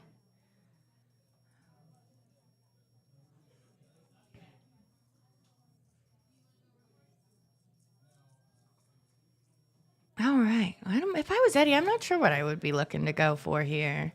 A beast is a good option. Get some more cards in your hand. He definitely seems like he needs to have a few more cards in his hand to have a couple more options to answer whatever Maggie's going to be putting on the board. She is just ramping up to start laying down a lot of characters, I feel. And I think she top decked another fire the cannon so she can immediately put damage on that beast and just take away Eddie's ability to draw that additional card next turn.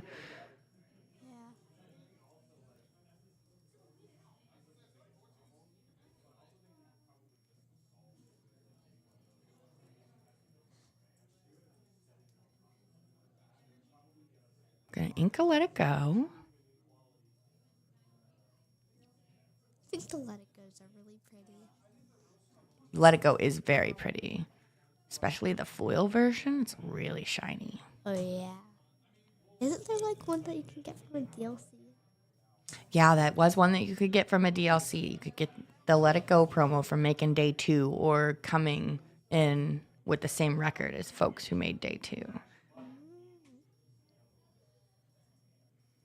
All right, so we got that big Tammy on the board, starting to threaten lots of lore soon, because Maggie already has 2. Oh, well, 1 item now, because she went ahead and popped that popsicle, which she can just get right back next turn when she quests with the Tamatoa, and just start getting those items back one by one that Hiram has chucked into the discard. Yeet. that yeeted into the discard, right?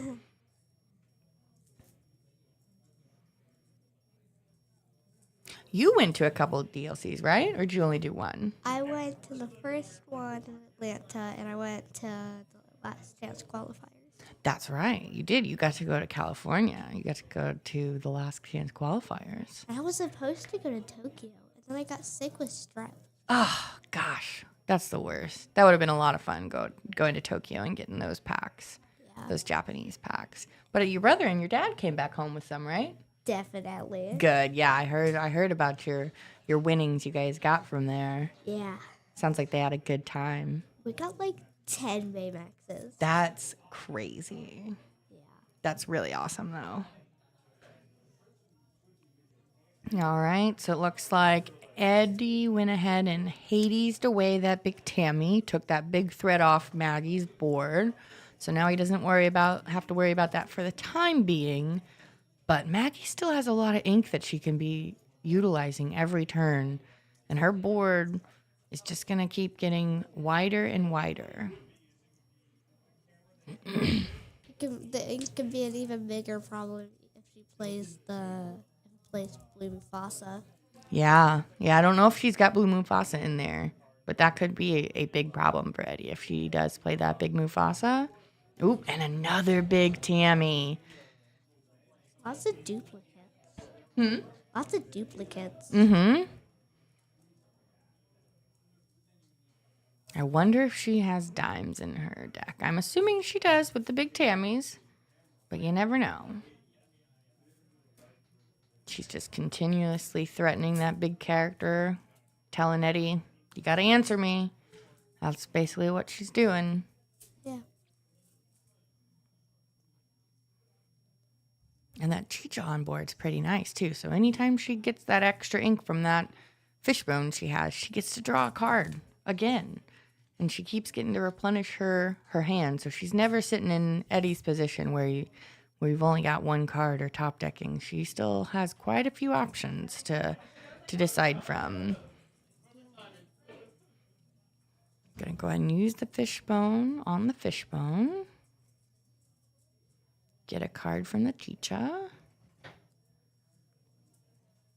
And plays a vision.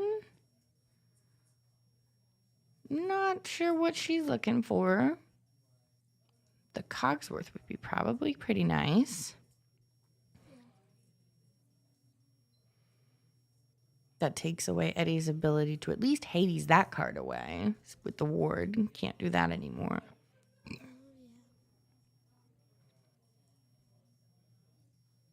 I forgot that Cogsworth has ward. I know. I always forgot that card has ward, too. I've made that mistake a couple of times. I also forget that it gives resist to your other characters. And I've misplayed a couple of times because of that. But I have since learned my lesson. Ooh, you want to add the lore for Maggie? Oh, yep. That's a good point. How much did she quest for? 2. Okay. Update that. There we go. Now the lore should be accurate.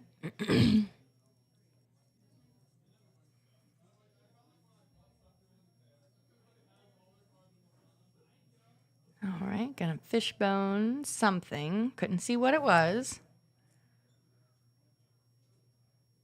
Go and play the Hiram. look for some more cards because I'm assuming he's looking for some sort of answer to that big Tammy, and I don't know if he's got one. Which isn't a big problem now because the lore is still pretty low.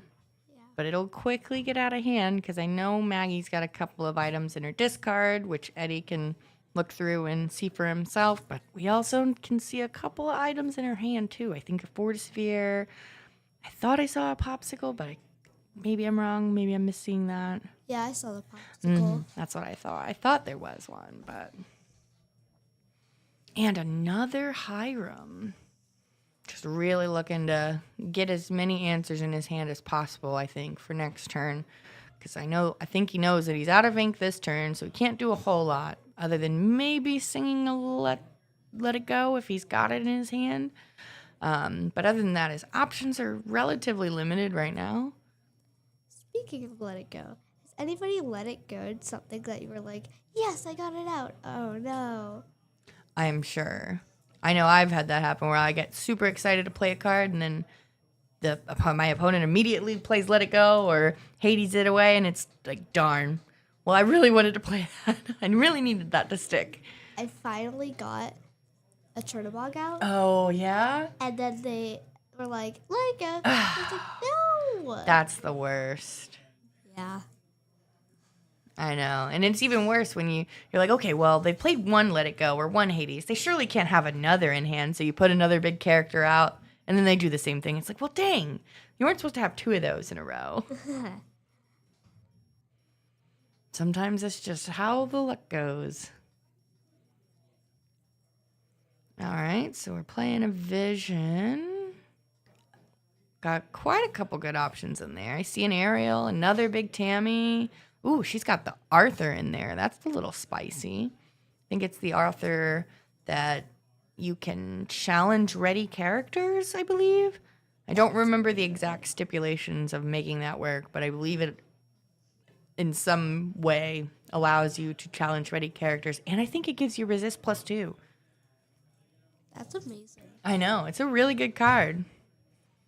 It's an underrated card, I would say so. I would think.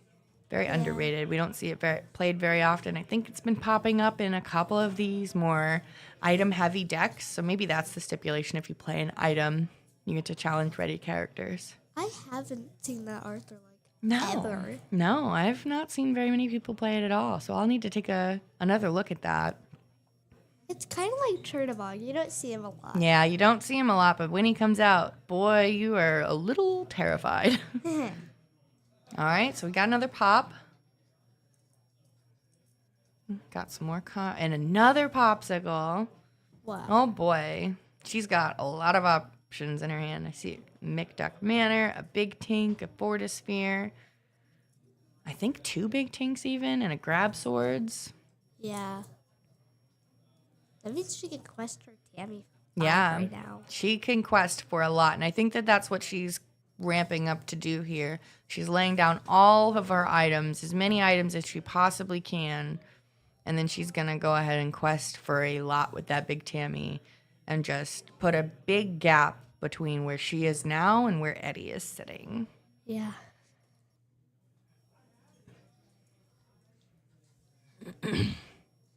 Counting up her ink there, and there comes that Ariel, which 5-1. So she's got. So Ariel would quest for 5. Tamatoa currently quests for 1, 2, 3, 4, 5. So come next turn, she's going to be questing for at minimum 11 per turn. That's if she doesn't get any more items. That's if she doesn't get a dime. And she quests all 3 of her things. Mm-hmm. So we're going to quest with the big Tammy. Oh. She'd get 12 because she has 5 items. Mm-hmm. All right. So Maggie goes up to 8. Oop. 1. 4.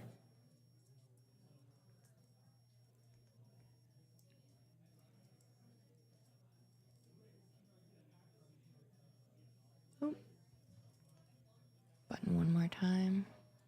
There we go. Now it's finally at 8.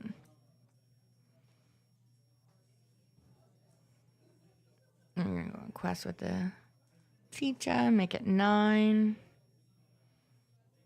Yeah, that's a problem. 1, 2, 3, 4, 5, 6 items. So Tammy would quest for 7. Ariel makes it 13. 8, 9, 10, 12. 12. I'm sorry. I can't do math.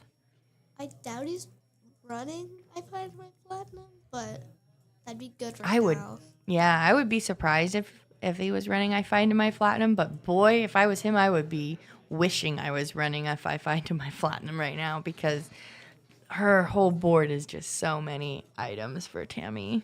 My mom used to play it Oh, yeah? and did it on, like, I'm pretty sure, like, a dime and a bunch of other items. Yeah. Yeah, I feel like it used to be a much better option before this meta, at least. Yeah. This meta, I feel, has very much lessened the amount of items that we see put in play. Yeah. But man, these 2 decks are proving us wrong, that they're still quite viable. Maggie is doing some work with her deck right now. All those items. Ooh-wee. Lots of them. Mm-hmm.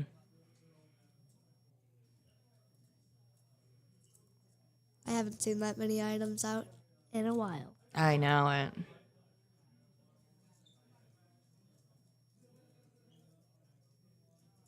Yeah, I think she's threatening lethal, isn't she? Nope. Okay, so There goes Tammy. went ahead and got rid of the Tammy with the Hades. Yeet. Can't Hades away that Ariel, though, so she's still going to at least quest for 5. At least. But I feel like, did she have another Tammy in hand? I can't remember. I know she visioned and picked an Ariel out of it, I believe. So I think that 3rd Tamatoa might be on the bottom of her deck. But I don't know if she has a 4th Tamatoa or not. And that could be a problem.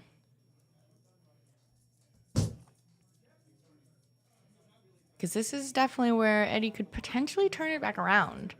As long as he's got an answer to the Ariel, she might not be able to turn sideways to quest for the amount that she'd like.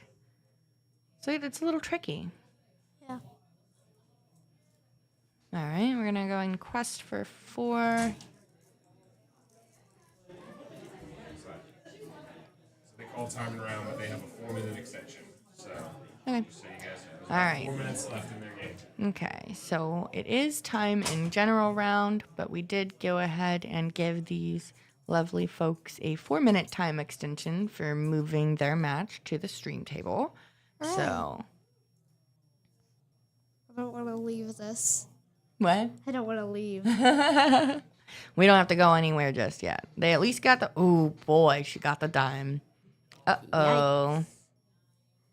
That means Gonna go and turn the dime for 5 with Ariel. And quest for 5 to put it at 19. And now she just needs to put 1 extra character on board. And that he has to answer unexerted. she's still got 5 ink. Yeah, she's got plenty of ink.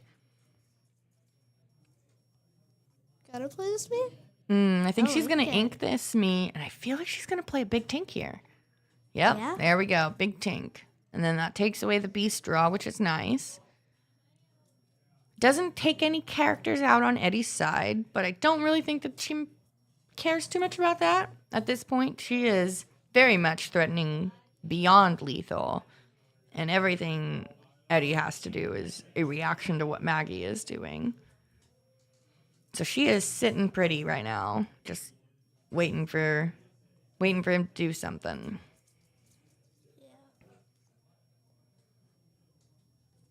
Oh, and apparently I didn't update Maggie's lore, so my apologies. She is at 19. Yeah, I did not see that. 13, 14,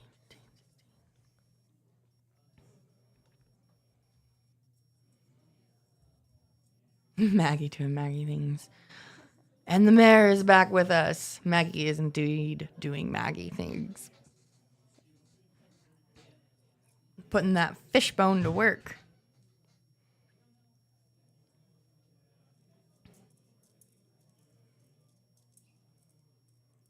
If anybody can make a blue steel deck work, it is most assuredly Maggie.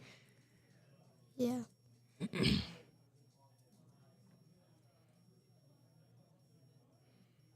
Both boards are kind of crazy. If you didn't look at the lore amount, and just took a look at the board state, I would be wondering who's going to win.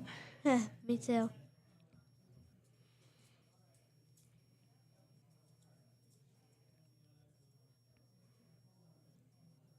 He has to answer the tank, though, because he can very easily take that aerial out, no problem, with a challenge.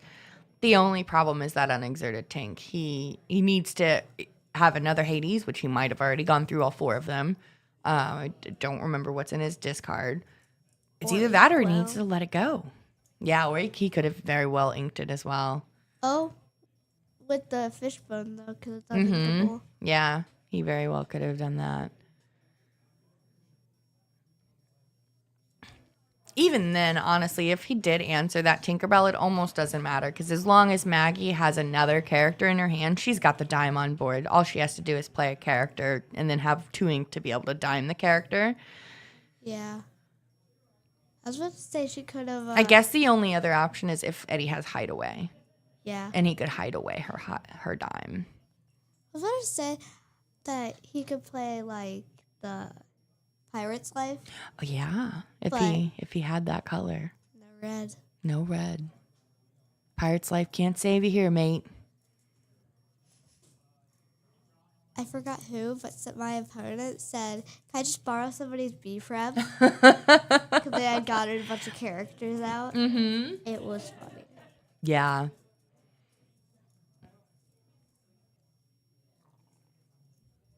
I think it's at this moment he realizes, I don't know if I can do anything. I'm doomed. That's how I would feel. That dime on the board basically like secures the win, no matter what.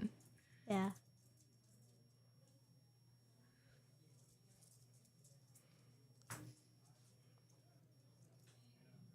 Can Simba take away the dime? I don't remember what her ability did to be, or what his ability does, to be honest. I also don't know how to do the victory thing. Oh, I think I do. There we go. Maybe. I pushed the button. There we go. Yay! It worked. Maggie took this game in round 4, and that was game 3 for them. So we have an official victor for this game. Congratulations, Maggie. Woohoo, Maggie! Very well played to you, Eddie. Now I just need to get Andy in here to do the be right back screen stuff, and we'll hopefully get this paired for round 5. And I think I might be back casting. I don't know. We'll If I figure it win out. Quick, can I cast again with you? What? If I win quick? Probably. Yay! I don't see why not. With We're my just here to deck- have fun. My deck is either you win quick or you lose quick. Yep. That's all. That's what I've been doing lately. Especially with a mirror match. Yeah, mirror matches are rough with aggro decks. All right, folks. Will you go grab Andy for me? Yeah. Do you mind? All right. I'll man this here for now. I'll be right back. And Izzy will be right back. And then Maybe. we'll have a be right back screen. And then probably instantly be back because I know that everybody else was waiting on this time extension here. So we shouldn't be too much longer. I'm sorry. I'm tiny. It's a good thing. Yeah. All right. Still have 37 people in here with us. Thank you again to everybody who's joined us throughout the day. Anybody who's joining us live or in chat, even just popping in on Melee. Thank you so much. We appreciate all of your support and obviously helping us help the community. Are we jumping right into round 5? Help you, help me. Help us all. God help me, because I need it some days. I didn't know how to do the switch screen stuff. I didn't know how to do anything. It's totally fine. It's all good. It's all good. We're gonna move over to the caster cam if I can get there. Let me just. Sorry. No, you're fine. All right. Hi. We're back. Except for you're not. Oh, we had that the whole time. That's funny. Yeah. So I will fix that. But hope you enjoyed the cast. It seemed like it went well. How was the gameplay? No, it was really good. It was definitely interesting watching the blue steel mirror match, because all it is I'm gonna play a popsicle, I'm gonna play a visions, and I'm gonna play another popsicle, and then I'm gonna develop my brain. And it took a couple of turns back and forth until we saw any characters on the board. Yeah. So we are getting into round 5. Kind of wild how fast this day is going. I can't believe it. I know I looked at my phone earlier and I thought it was like 11:30 and it was 2:30. Yeah, it's almost 4 o'clock here in St. Louis, Missouri. It's almost dinner time, guys. I'm old. We got 33 people in chat. Green purple versus red purple. All right, Okay. thank you. Who's at the table? Huh? Who's at the table? Ryan Jones and David. David. Right. Okay. Okay. Cool. So we're gonna be right back here as we get all set up for the next game. Oh, ERB. I'm gonna go to the bathroom too while you fix this stuff.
All right, welcome back to Rules of Villainy at Grapes Games here. This Sorcerer Mickey Spectacular, if I can speak, that has a lot of like 10 S's. rounds, Vince. You'll get it right on one of these, I promise. I will get it right on one of these. Ravensburger, please let me stream a DLC. But we're about ready to get into the match, so we're going to go ahead and kick it over here. But I do have Andy from Grapes Games here with me, so thank you for joining. Yeah, thank you for having me. Let's get over. All right, so we got David here playing a Sapphire. I don't know if we actually. Let's get over to the gameplay. There we go.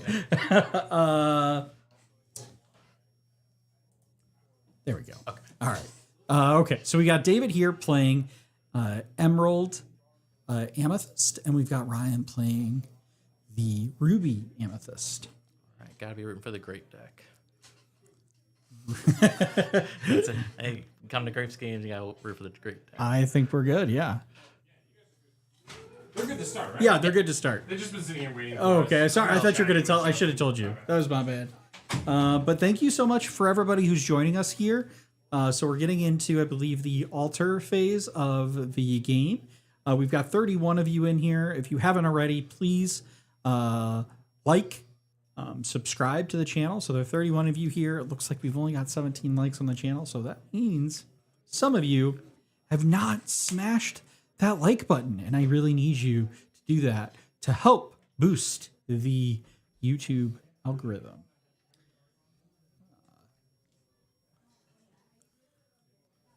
So Andy, what deck you've played both of these style decks, right?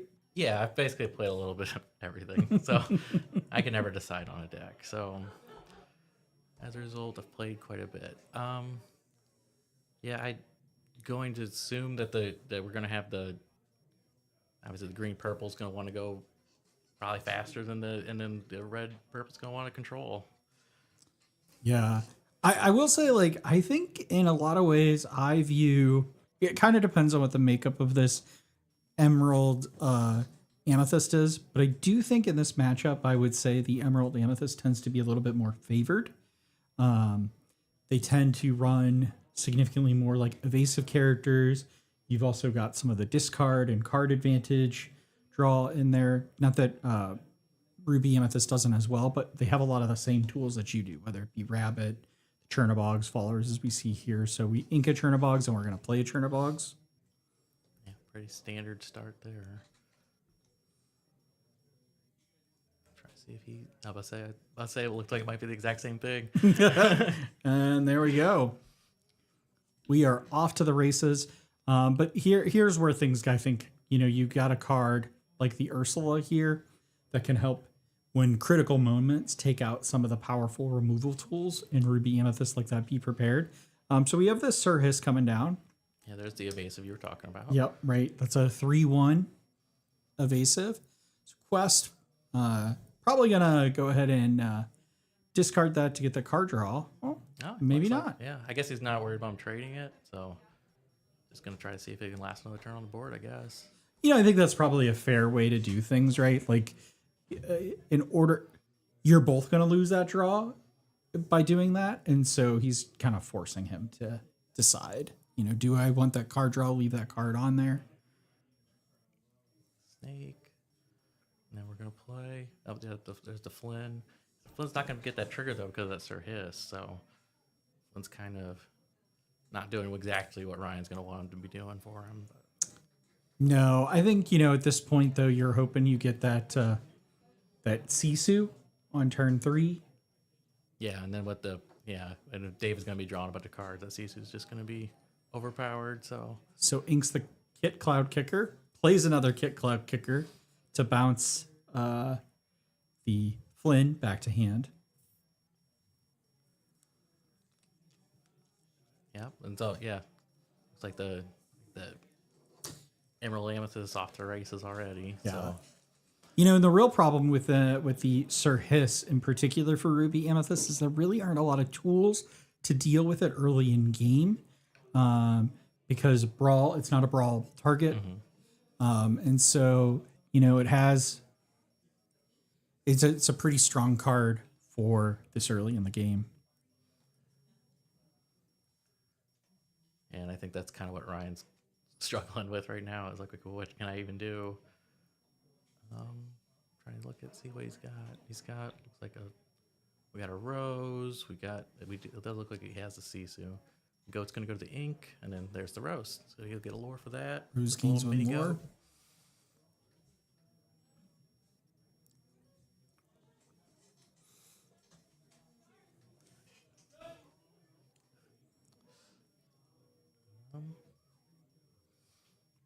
Let's see.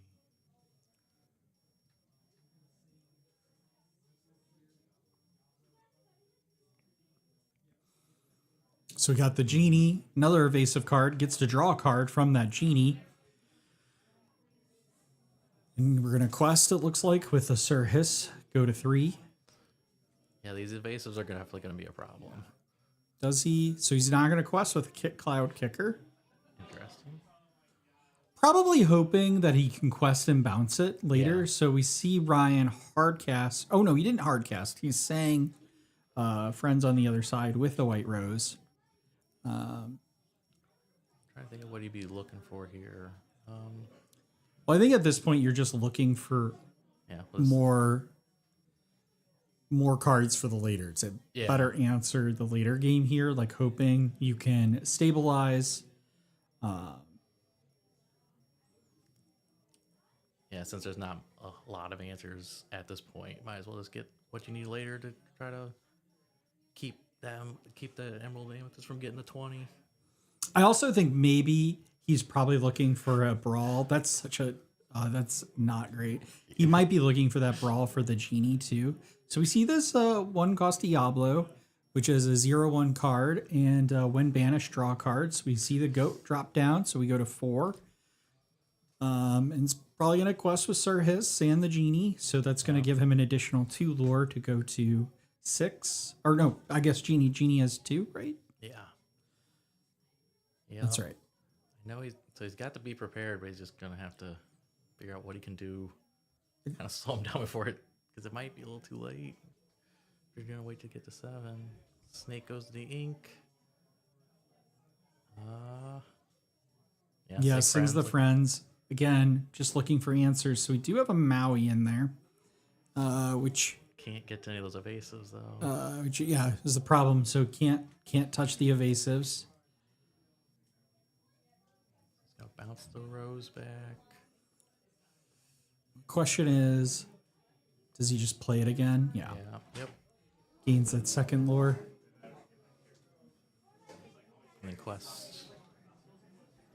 Quest for 2 with the Sisu.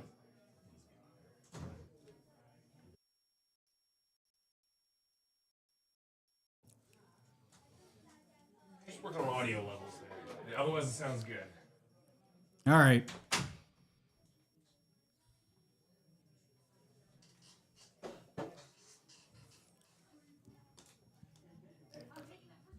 So he can get it.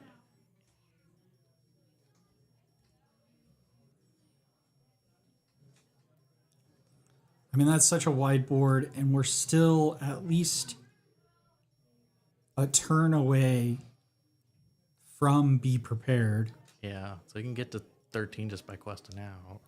Or yeah. You know, I think the answer here is David just presses the board and doesn't try to answer Ryan.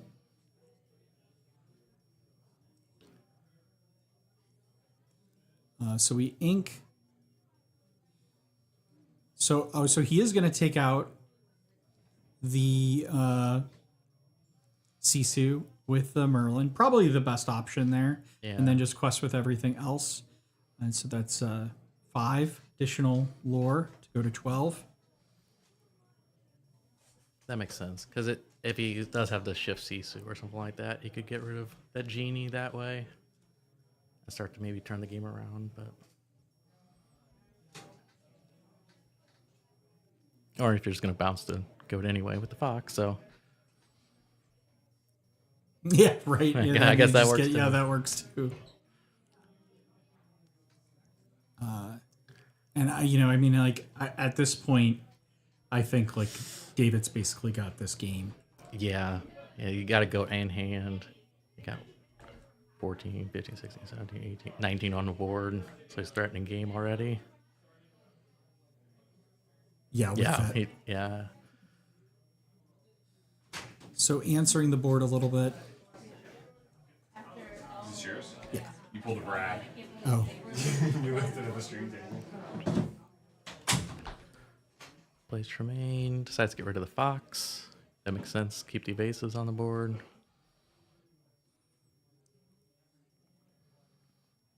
Yeah, so you can get to 16.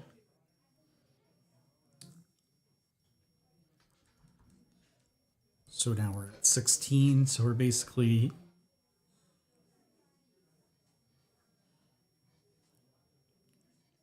maybe does he have go-go in hand?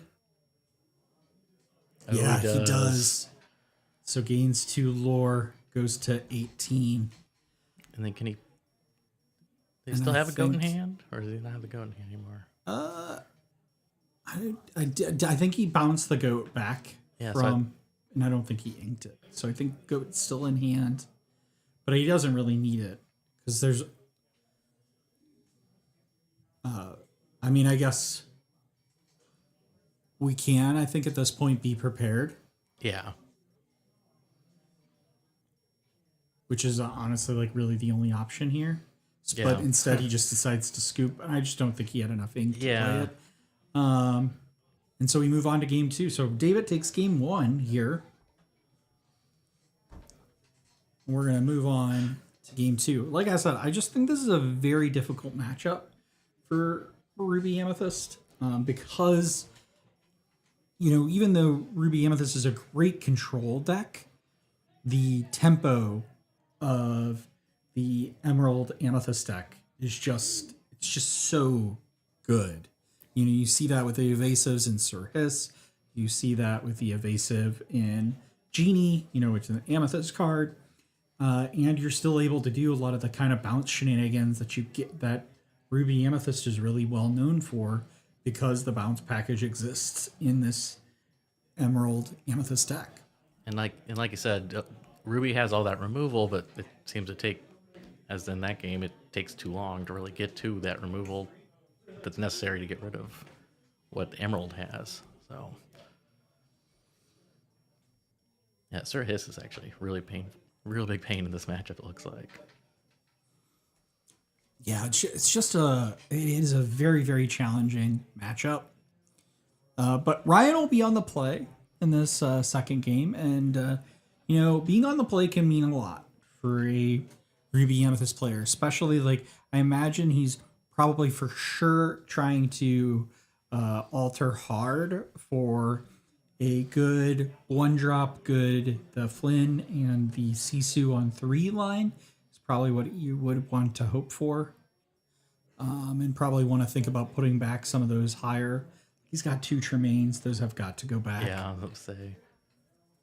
I saw he kept a fox. I mean, those are uninkable, and they come way too late in the game to be of use until you've been able to control the board. They're tools that make the Ruby part really strong to be able to control the game in the mid to late game. And also with Tremaine, when David gets a choice, he's usually has a character on board that's like a much easier decision to okay, I guess I'll banish this one versus Right. not really a whole lot of big heavy hitters. Yeah, we saw that when, he chose his non-evasive character. Mm-hmm. And that's always a great option to have. Oh no, that's a lot of Moana. I have a feeling. So I think I know what we're going to see on turn 1. I got a gut feeling. Yeah, be surprised. Does he not have a turn 2? Maybe he's going to play double Moana. Might be a big Moana board. But that's actually a decent card because I think it's a 3/2 body on a 1-drop character that gives you the ability to play the Flynn Rider on turn 2. So we see Chernobog's Fallers go down, Now, the thing is, though, is Moana doesn't allow you to challenge unless there is a captain on the board. Yeah. Or is a captain, right? Yeah, it's got to be a captain. Yep. And so, but it can quest.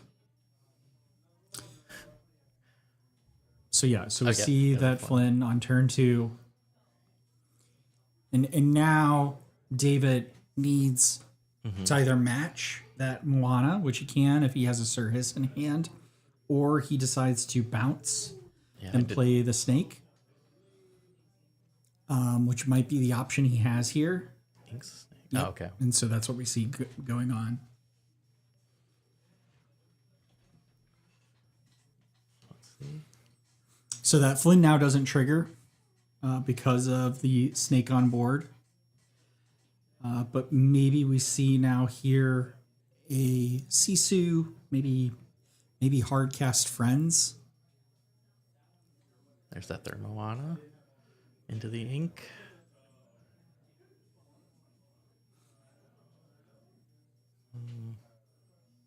They're gonna So, bounce a fox. so we're gonna quest with Moana for 1.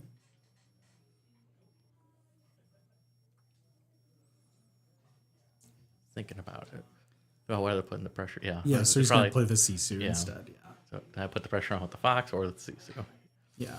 And then now basically saying, hey, you want to take out my Moana, feel free. It's Yeah. no longer useful.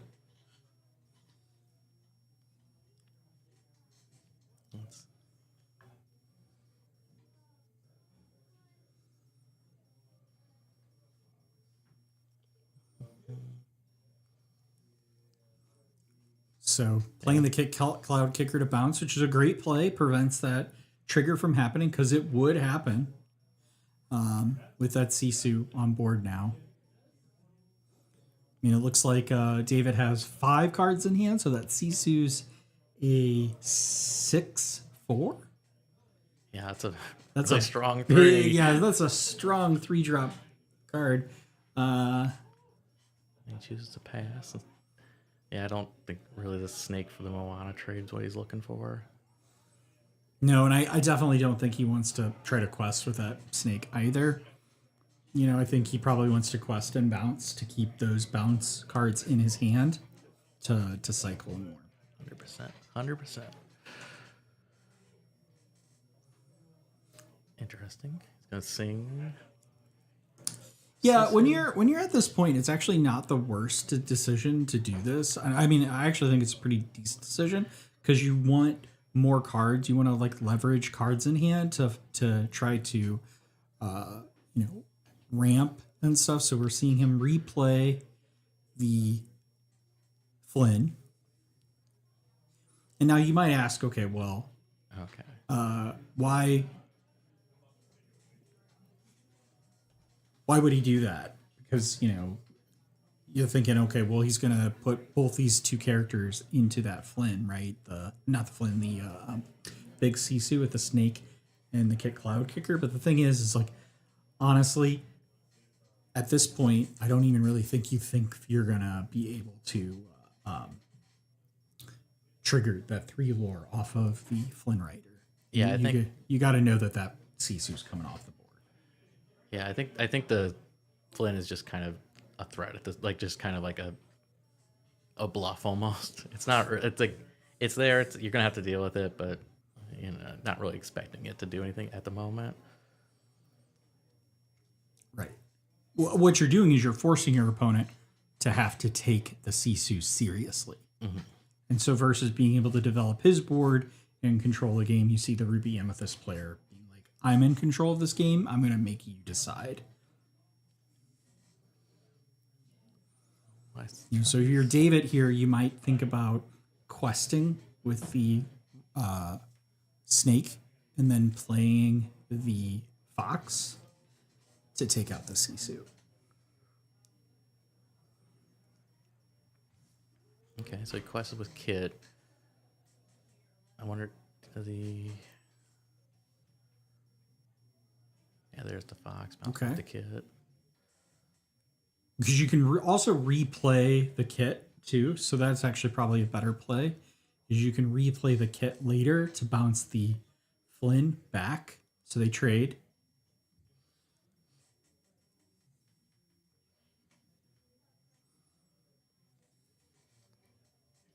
And then now he's just stuck with that same decision again with the snake and the Moana. Yeah, I mean, it's just... Yeah, it just keeps coming up. The Moana might be sneaky, though, if it just can keep getting one more every single turn. But those eventually do add up. So we got a white rabbit. The thing is like, David isn't allowing Ryan to do anything on his board. But my guess is he quests with both these brooms, and then we drop another character and recycle these to draw more. That's... Yep. And I would be surprised if these cards, they go into the discard. They got their usage. And he hasn't inked for turn yet.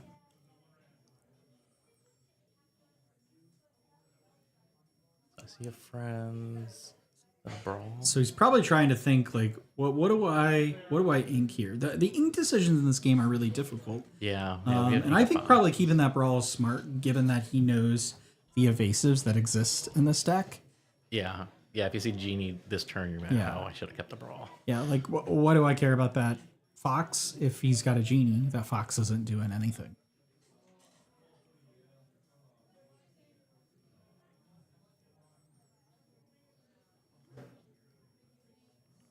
So let's see.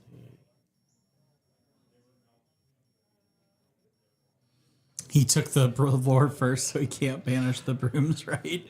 Yes, that's absolutely right. That is correct. We're going to go correct it.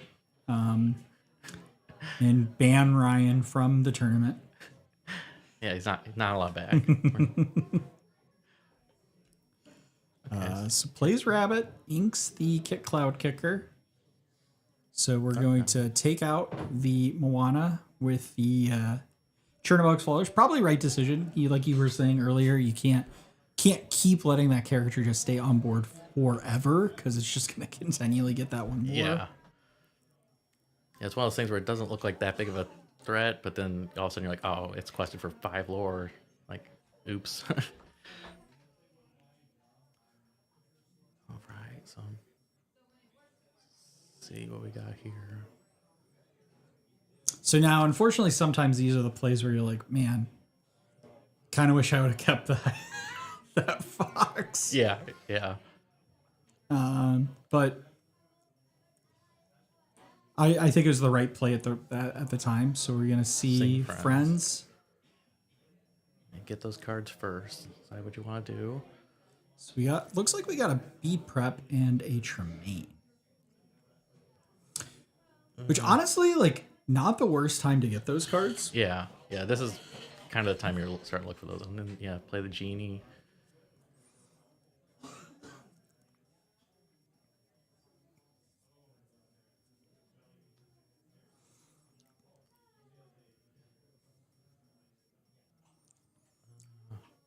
Yeah.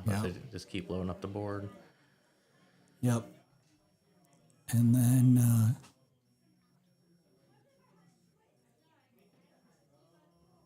maybe thinking about decides to pass. There's probably like a thought where you're like, do I just go ahead and quest with the Flynn, or do I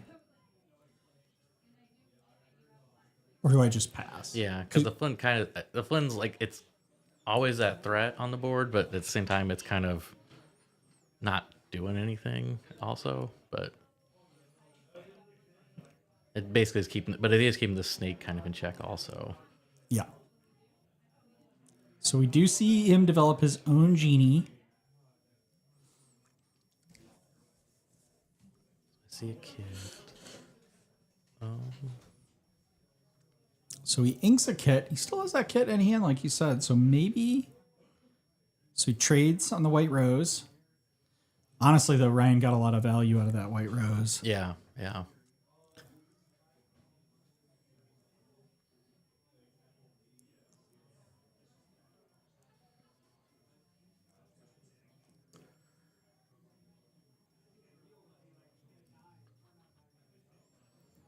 And like I said here, he could do. Well, he's tapping 3. Okay. Oh yeah, Brawl and Genie. Brawl's the genie. Yeah. So 100% why you have that. you keep that card. Quests, plays the White Rose, gains another lore, will banish, almost certainly banish that broom, draw a card.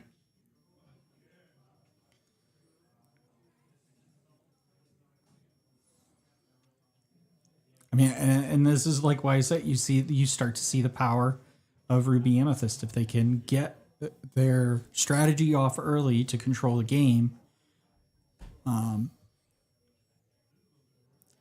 You've got to be happy if you're Ryan. Oh yeah. In this game right now. Well, like I said, he's got Tremaine, he's got Be Prepared, so he's got anything he really needs to like. Okay, he's got the emergency switch, like in case it just. But yeah, it seems like he should be able to control this board and not let David get to 20 real fast or anything. All right, pays 4 for another. Yeah, it seems like I think David's just searching for answers. Exactly right. And bounces back the Flynn. Probably going to quest for 1 here. The rabbit does so. And passes turn. Yeah, the real problem for David is now he doesn't have an answer for the evasive character, right? Oh, you got another Flynn.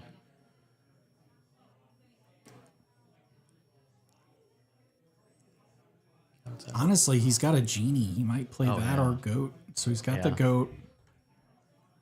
Goes to 11, plays the Flynn. And actually, that goat now is super threatening because it allows the Flynn to trigger. Yeah. Because it's a 4/3, greater than anything else on the board for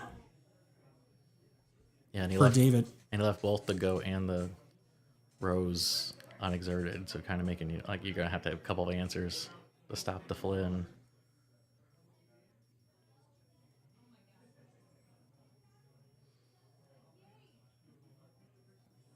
Or that might be what he's trying to say now. Okay. Yeah, so he is going to just. That makes sense. Oh, it looks like he's going to take out the. Oh, interesting. Okay. Those rabbits can be a pain if they just keep bouncing back and forth. So. Yeah.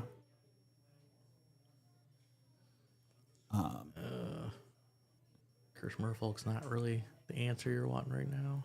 Yeah, I mean, it's just too late in the game for a card like that. Because basically Ryan can ignore it. But he's also got B prep in hand, too.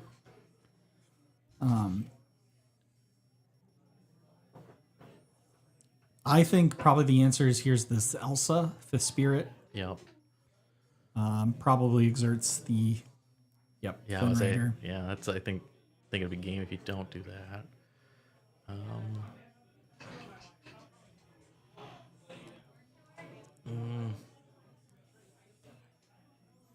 So takes out the Flynn. Yep. The kid will take out the rose. I mean, David's fighting for his life here. Mm-hmm. So we see the crab come down. That's a sneaky way to get rid of the genie. Get rid of the genie. Little does David know, though, Ryan has a Be Prepared in hand. Yeah, that's one of those like, oh, okay, I cleared the board. Oh, okay, well.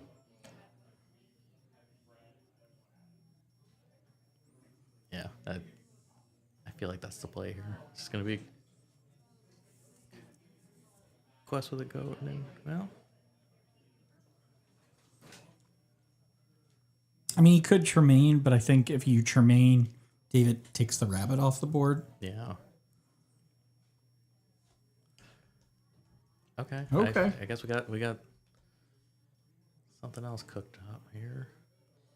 He could also develop. Okay, so he almost certainly probably going to go for the crab, I think.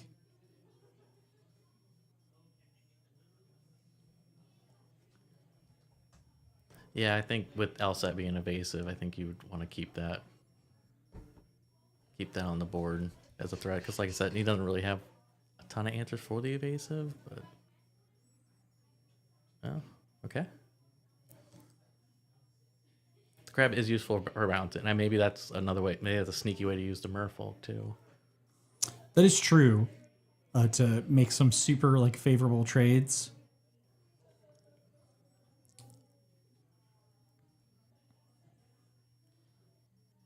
Oh, okay. Okay. Well, that will get rid of the be prepared. Yep. So be prepared comes out. That's actually like a great play to have at this point in time. Yeah.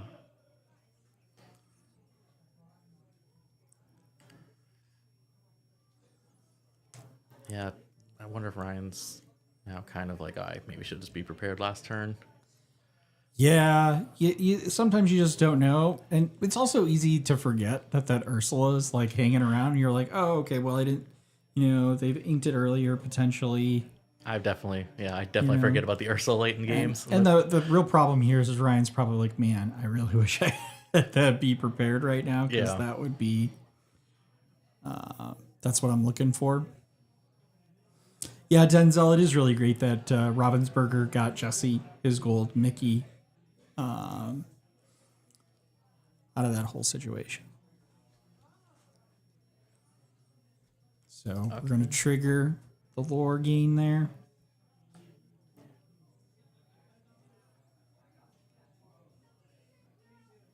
Let's see, what do you get? Okay, we got a Medusa. So that at least slows him down a little bit when you're at the 16. Yeah, I think you just try to. He's just gonna try to race it out now. Well, again, at this point, you're really saying, okay, you have to answer everything on my board. In order to take out that Tremaine, you've got to throw everything you have into here, or have like, Yeah, but I think he just pulled a crab. Yeah, wow. So gets to take it out, draws a card off of it. Man, crab is such a powerful tool. Yeah, when it works, man, it really works.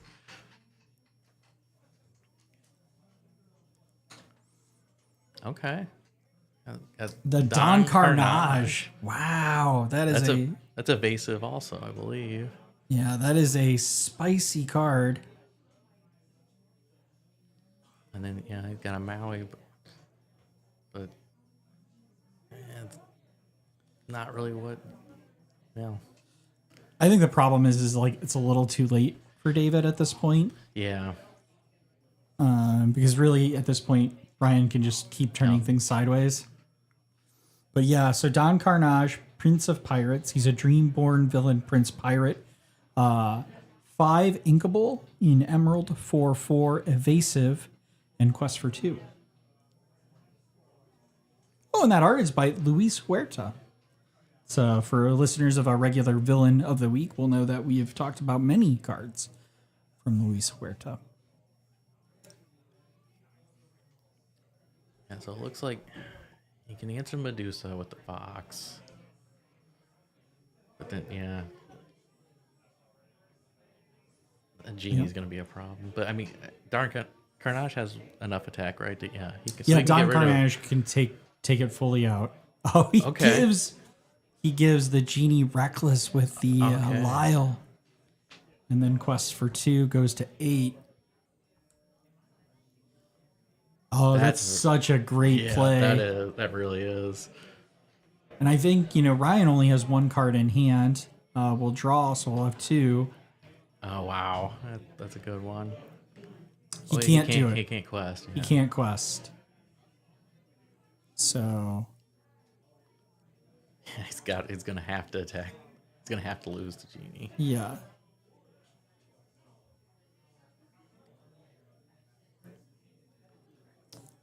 Oh, man. That goat's going to be interesting, though. Because you have to get rid of it this turn because it's quest and the whole issue. Quest bounce. Quest with the Carnage.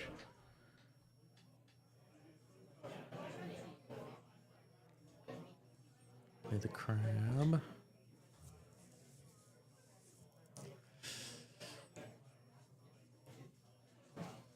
Okay, yeah, I think we're just kind of loading the board and just Yeah. playing all let's play cards. Doesn't have the bounce, but does have friends. Did he get a bounce card?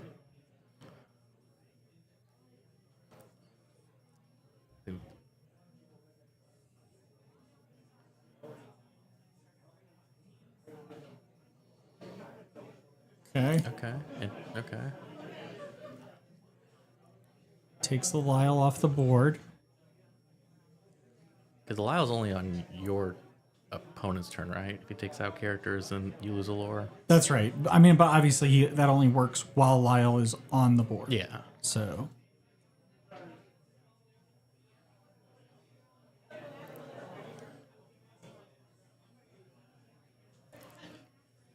All right. So Ryan takes game 2.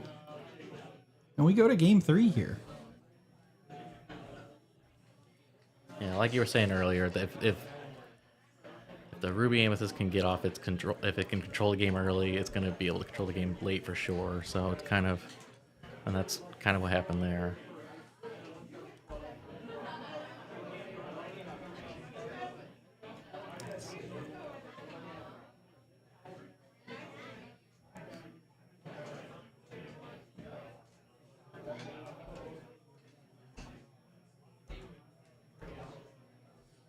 So we'll go back into the shuffle and alter phase. It's been a good matchup though. It's really nice being able to see how each one of these decks doing exactly what they're wanting to do. That's right. On the play. Yeah, and it looks like there's about 18 minutes in round here in round 5. Crazy that we're already in round 5. It really has. It seems like it's been going by really quick. Yeah, one more round for top cut. And then we'll have our top 8 players.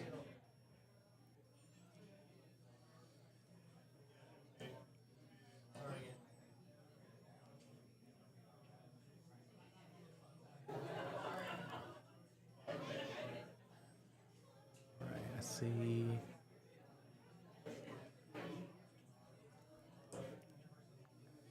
Trying to see what's going in. We got 36 folks in the stream right now. Thank you all. 38.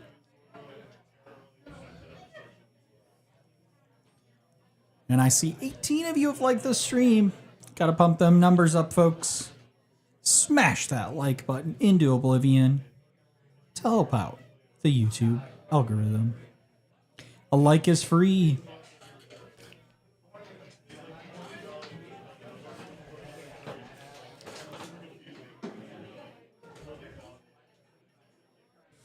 So David will be on the play here.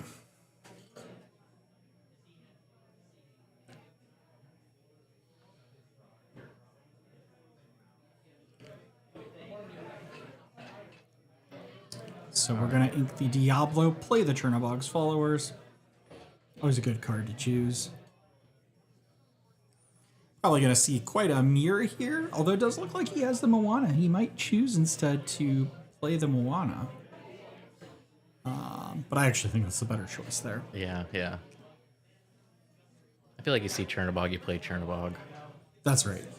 Like unless you're going up against the Cindy. That's the one card always messing me up. I also just think on the play, on the draw, that's an unoptimal play line because you're never going to be able to get the Flynn trigger the way that you want to get off on it. I about to say this looks exactly like game 1. The exact same start. Yep, being able to get that Sir Hiss out on turn 2. And again, like, it's going to be a while before Ryan can answer that card. And that certainly isn't going to do it. So he's going to quest. Oh, no, he just challenged. Yeah, he did choose a trade this time. I guess 'cause he had the second one, so I guess he's thinking, well, I'll just get the card draw on the second one then. Probably also thinks, like, I don't want you to get a card. Yeah. It's like, it was your mistake. You shouldn't have left that off on the board. Okay. Yep, keep him from drawing too. So Answers right back. Has he got double be prepared in hand? Oh yeah, he's got 2 be prepared. You never. Yeah. That's nice at the end, but. I mean, that sucks. Yeah, When you got that was- nothing to play, man. It's like, I was trying to think of a nice way to put it, but no, I couldn't think of anything. Like, that's just rough. yeah, that is just not what you want to see. Oh yeah, and then So plays the great, more genie. evasive. I mean, this is almost identical Yeah. to game 1, except for I think it's even worse for Ryan on his draws. I feel like David has played. I think this is the exact same line. I think it was Chernobog, Mr. Hiss, Kit, and then Genie. Yeah, so sings friends because he can't do anything about Yeah. the Sir Hiss. To get a brawl. So he can't answer the Genie this time. You've got to, right? Yeah. Like, you can't leave that on board. And the Chernobog coming back out. Alright. I think he inked the Chernobog's followers. Oh, gotcha. You can see the frustration Yeah. with Ryan. Oh no. No. Oh. Yeah, that's not what you want to see at all. And honestly, the Sir Hiss is acting kind of a lot like the Moana did for Ryan in game 2 here, and that she's just able to continually quest, and Ryan's not able to do anything about it. The difference is David chose not to do anything about Moana. Ryan would love to get that character off the board, Yeah, he's just but kind of can't. forced into just. Okay. Well. So now you can finally answer the Sir Hiss. So Ryan is at least having some answers this time, unlike game 1. Yeah. And we know he's got the 2B prepared, so if he can get to turn 7, yeah, we definitely could be a way different game. Or Ink 7 anyway. Yeah, it's definitely not the like lopsided game we were looking at in game 1 for sure.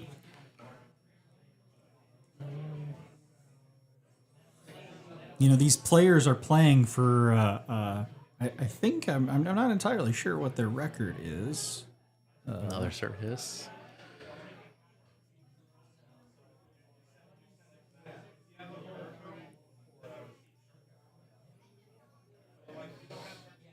So yeah, so this is.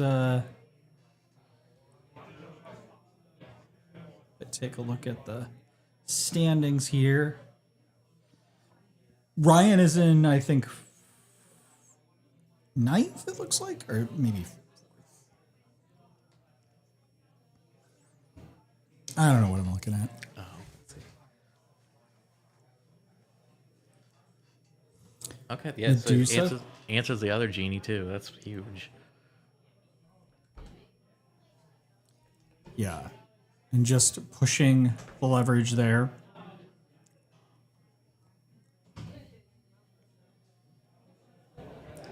So I will say, here's the thing: it's like David did just draw a Ursula, but he's kind of got a dilemma here. But he can't play. He can play both. He's also got a go-go. Okay. Yep. Okay. So he's gonna hate this. Yeah, he's gonna be like, oh, okay, well.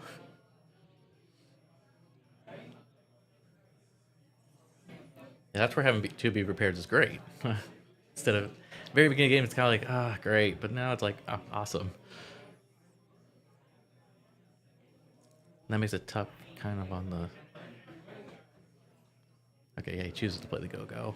Yeah. Might as well get the 3. Yeah, he's like, I might as well do this and then just turn everything sideways that I can.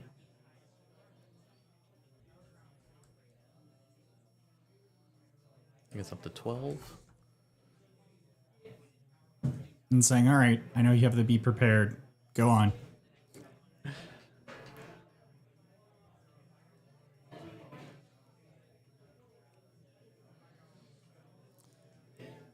This is a turn where you'd want something instead of a be prepared, something like a big Sisu. Yeah, it looks like, I think he drew a Maui. So I wonder. might be able to do this a little differently. No.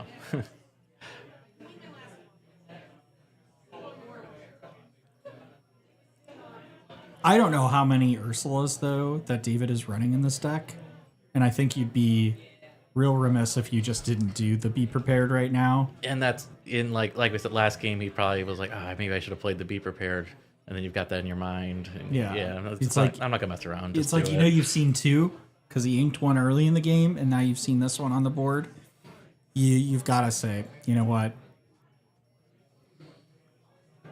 I don't want that coming up. I don't want to not have an answer. That's a solid top deck, though. Getting the Genie. And see, Yeah, that's... you got to be like, Ryan made the right call, especially after seeing that, because now there's been 3. And for sure, if Ryan hadn't played that Be Prepared, would have almost certainly played.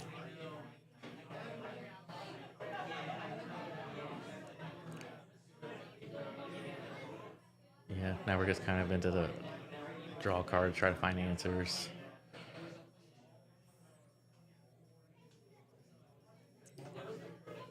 Yeah.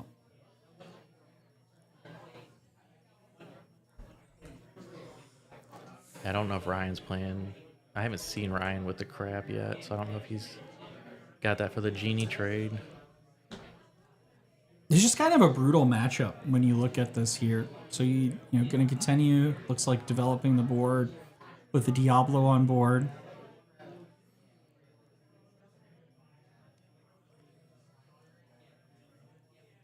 Yeah, the Diablo's nice because it's kind of like a be So prepared. looks like he drew a Medusa. Okay. So that can take care of the Genie.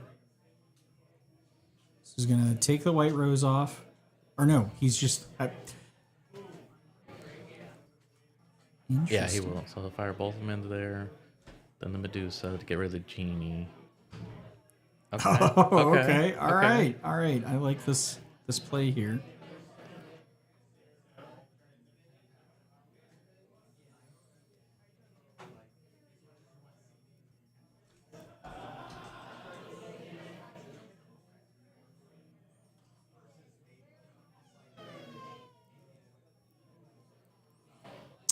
Nah.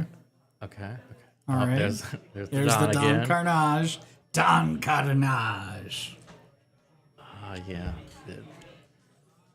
Yeah, That's and Ryan's definitely threatening. I mean, David is threatening game here. Yeah, that's tough. And does not look like Ryan has the answers. Yeah, I was like, Yeah. I didn't see another be prepared, so. And that is that's game there. So David will take game 2. And so that game will go 2-1. With David taking the victory here in round 5. Yeah, that seems like it's just a really tough matchup for Ruby Amethyst on the draw.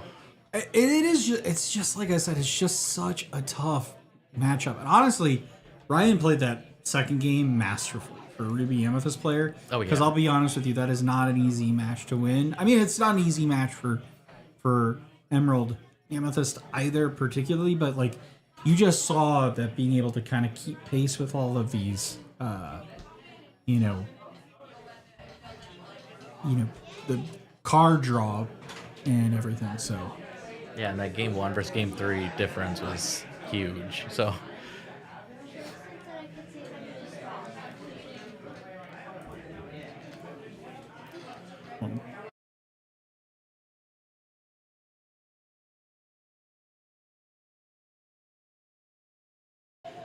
All right.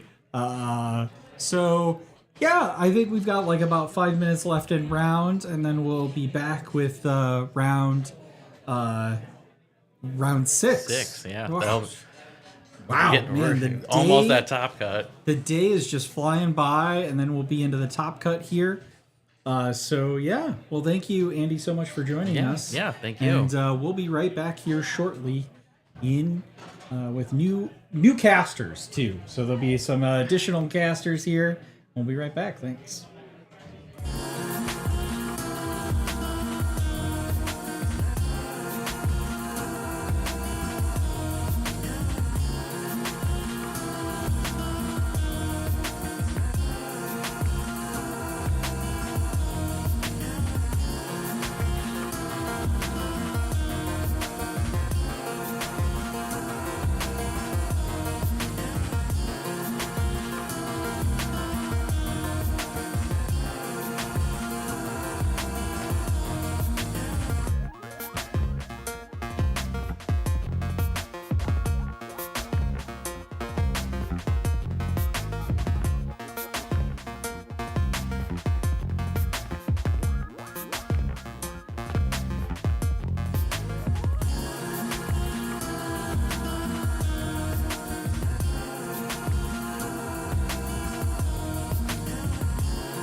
speaker? I don't know how to operate this stuff. You don't need to operate anything. You should be good. You just talk into that, and then This is Vince's mic. yeah, and then you use headphones if you want to hear yourself. Although it's not like you're not gonna hear anything other than ourselves. I hear music. Oh yeah, for now. Ready? Yeah, we're good. They can start. Get them back to 0 here, and we need to adjust their colors. Are you planning on it actually? Like, is this all your stuff? This is Vince's. It's like a mixture. The computer's mine. This is mine. That's Vince's. He's got his mic. If they ever release like a online client, I'll definitely get into streaming, like playing it and everything. Okay, nice. Yeah, that's what Ron's been saying too. He's like, I need an online client so I can just grind on. That's what you used to do, I guess, for Yu-Gi-Oh, right? They have an online. They have client? Master Duel, yeah. Okay. Ruby Amethyst, and then yeah, it gets a little toasty. It's just because of the computers. Like I imagine you have 2 computers. Just the one.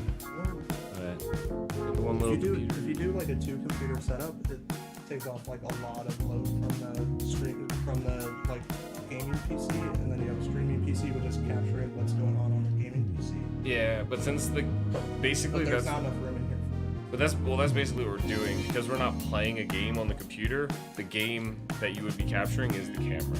So we're capturing the camera with a capture card, and then we're just sending it out. Like what you're talking about, if you're playing an online client, your computer would be running the game and running the stream. So instead, you send the game as just a video out to another computer, which then streams it.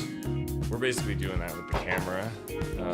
We just need like a computer with a graphics card is really what we're going for here. But your computer doesn't have graphics. Right? Well, the one we're doing here is just this little. It's like a business. Is that your computer or Vince's? It's mine. I mean, I bought it for streaming. It was like $200. But all right, they're getting started. So let's transition over here. Sure. All right, guys, we are back. I am joined here with friend of the podcast, Justin. Top NA Continentals qualifier, right? Main event. Yes. And probably one of the best, if not the best, player we've got around here in the St. Louis area. So he is your what now? 4-0-1. 402. 402. So I he's started 4-0 and just double drew. yeah. So he's got himself guaranteed in the top cut, and so he's going to join us here. We're going to commentate this game between a different Andy, not Grape's Andy, and not Rules of Villainy Andy, as well as Link, who is, I believe, a fan favorite here on the Blurple. We saw him at the Set Champs do really well. Actually, we saw him play you in that crazy last round match that almost went to time there. That was quite the match for sure. Yeah, that was kind of like me bullying him in that last game. Yeah, it got a little out of control. Every time he played a character, I was just like, banish it, banish it, banish it. Yeah, absolutely. But it looks like we have Blurple here versus the old faithful red purple. Yeah. So I generally like Blurple's position in this, especially when they're on the play. Like just being able to skip your turn 3 and go straight to 4 with like a early goat or genie can be really good. A lot of the red purple decks have also been cutting genies. I know that there's still I saw some still today, but at most it's generally like 2 that I see people play. So being able to like land an early genie and then force them to play off curve by needing to answer it and stuff can be pretty good. Absolutely. I don't know if we see the genie in hand for Link, unless it's that back card there. Oh, it is. He does have that genie. Yeah, so I don't generally like inking the goat in that scenario right there. Goat's pretty important in the purple mirrors.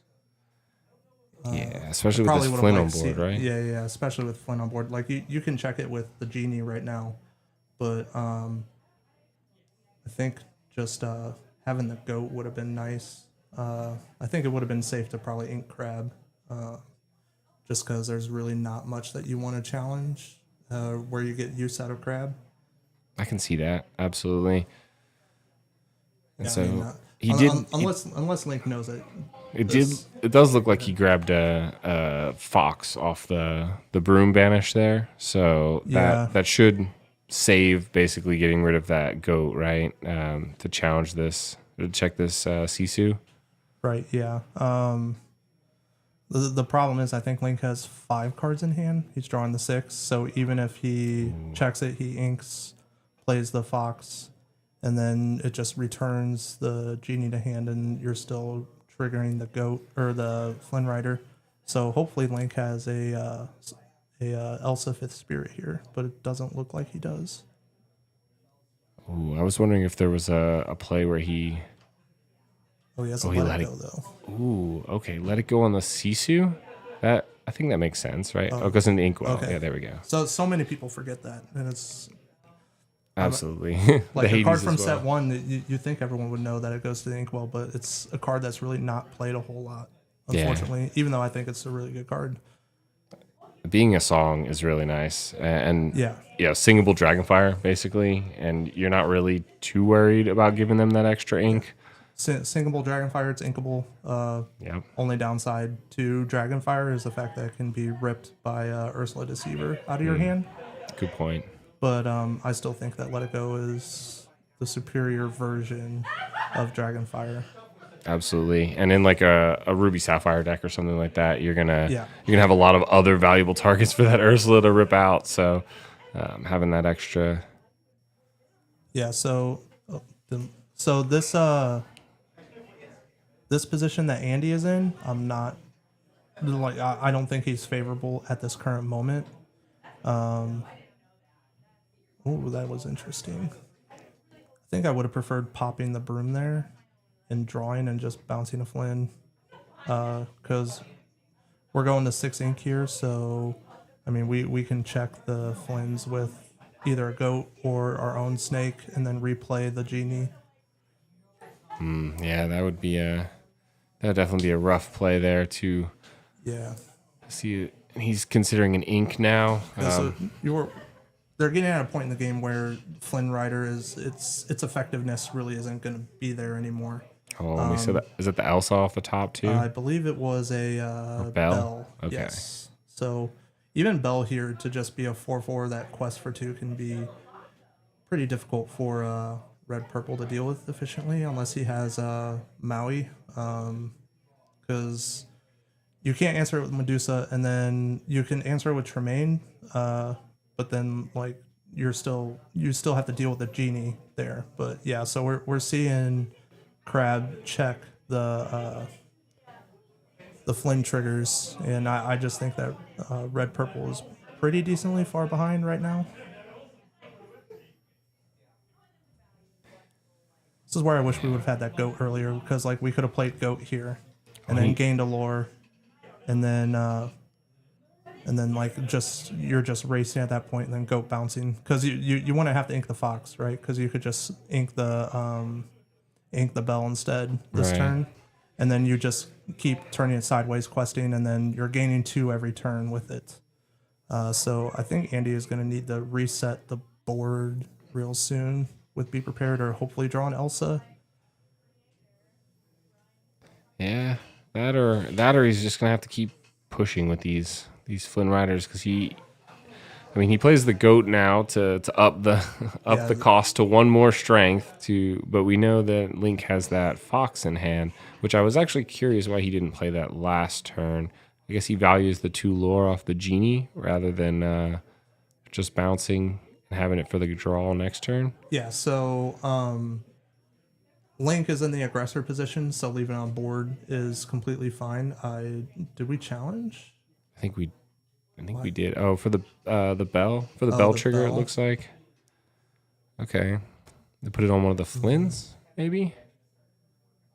I would prefer to move it onto the goat here. Yeah, I was gonna say the goat probably seems.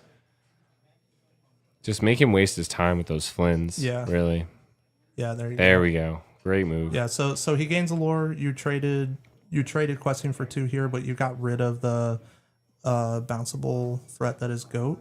And I probably would prefer just questing with the crab here. Yeah. Yeah, and Link should be making Andy answer his board and not the other way around. Yeah, and I mean it's counterintuitive for Andy to answer his board here, like to trade that snake into that, crab, because Right. he's trying to win this Flynn battle here. And then next turn, where Link is moving into a potential be prepared after he passes turn after a full new turn cycle. So I kind of like just playing Rabbit and Fox next turn. Yeah, this is pretty good. I think Link is in the driver's seat for this game.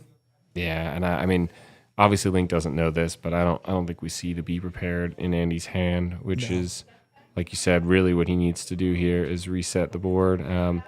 And look, he's got the snake and the fox in hand, which would have been really nice with that goat, like you said.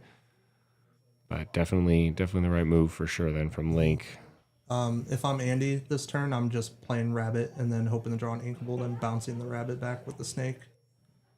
That is probably a good play. So he's gonna opt to bring one of the Flynns back.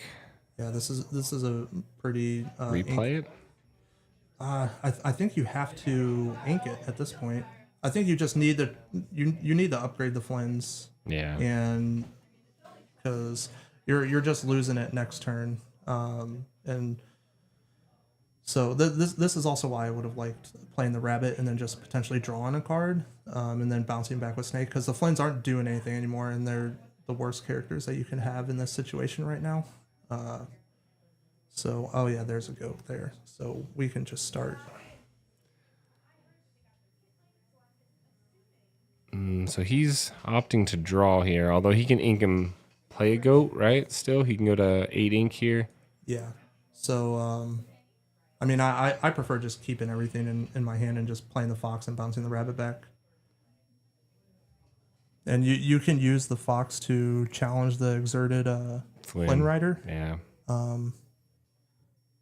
Yeah, but you're going into a be prepared turn. I think you want to play protect the rabbit and just bounce that back to your hand. He says go ahead. Although, do we see Andy ink? Did Andy miss his ink there? It looks like he might have. He did. Yeah. Oh well, now we finally drew an answer to the genie, but I think it might be a little too late. Yeah, it looked like Andy got kind of strung out on uninkables in his hand, which made it awkward turns to ink.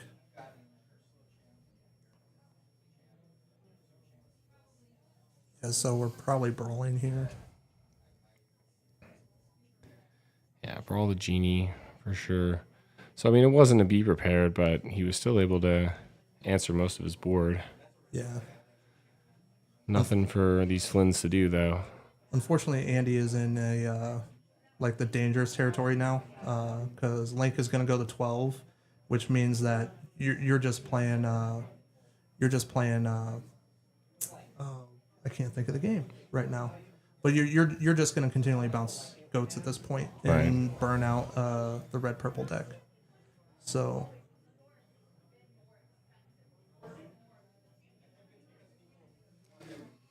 He's considering the challenge here on the Flynn, perhaps.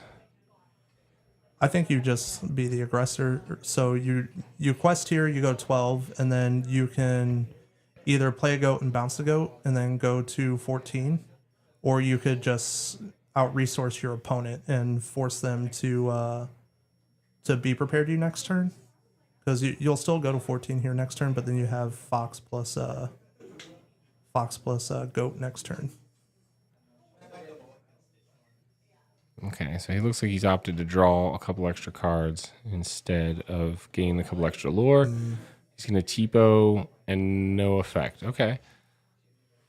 I understand why Link is doing it, because he's going wider in order to quest for more, but I think I value the broom there more because you're going into a potential be prepared.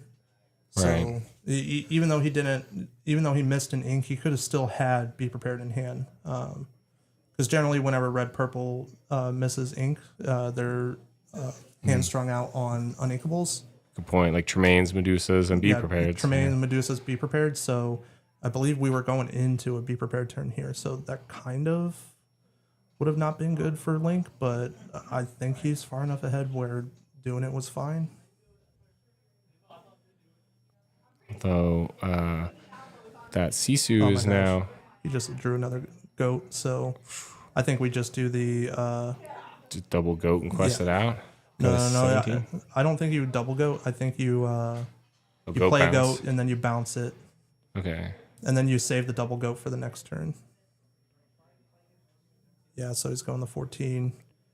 Quested out there. Quest for 3 up to 17. And then I don't even think you address the... You can't, or else the Sisu gets the Flynn trigger.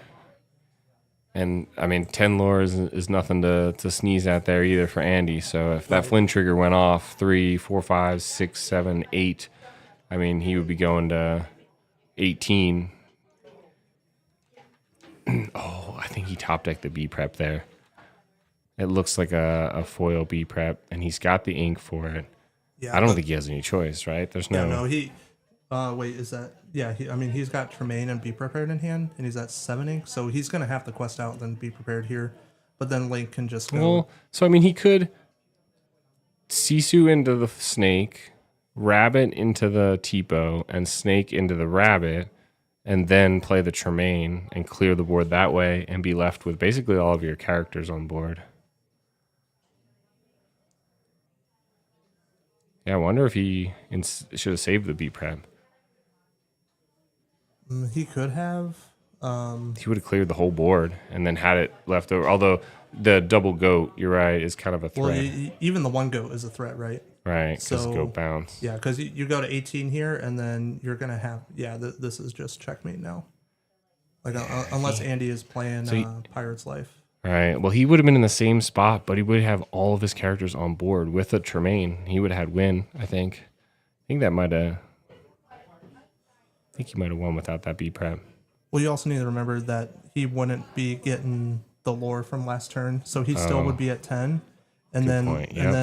and then Link goes up to 19 still. So even if you B prep, you still lose.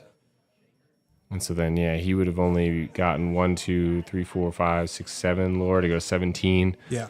And then he would have B prepped and still lost. Okay. So it was over no matter what because of those double goats in Link's hand.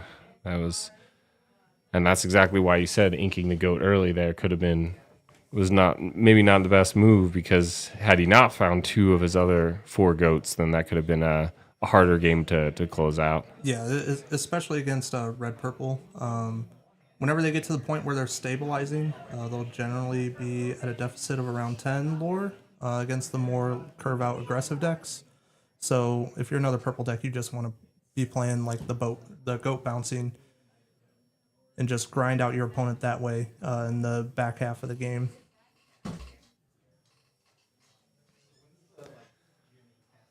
All right. So Link took that one. Game 2 now.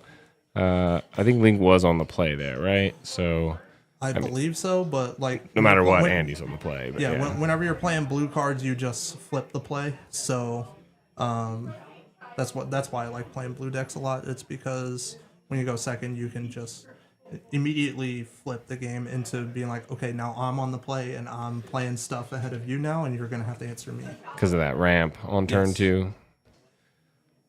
Are you hoping they come out with a ramp on turn 1 card in the next couple sets? I think that would be too broken. I don't think they'll do it. If anything, like I think that they would make an item that requires you to banish it and pay 2 ink in order to ramp, which is essentially another turn 2 ramp spell. 4, and then you have 4 options for turn 2 ramp. Well, I mean, there's more than 4, but like 4 pretty good options. Yeah, I mean, you'll have Sail, Tipo, 1 jump, and then that item, but I don't think they would ever make that item. Okay. And you don't think they should or would ever necessarily make a turn 1 ramp? No, I think if you make turn 1 ramp, it just completely makes Sapphire the dominant color, despite how Amethyst is pretty close to being the first monocolor deck that you can play in this game. Okay.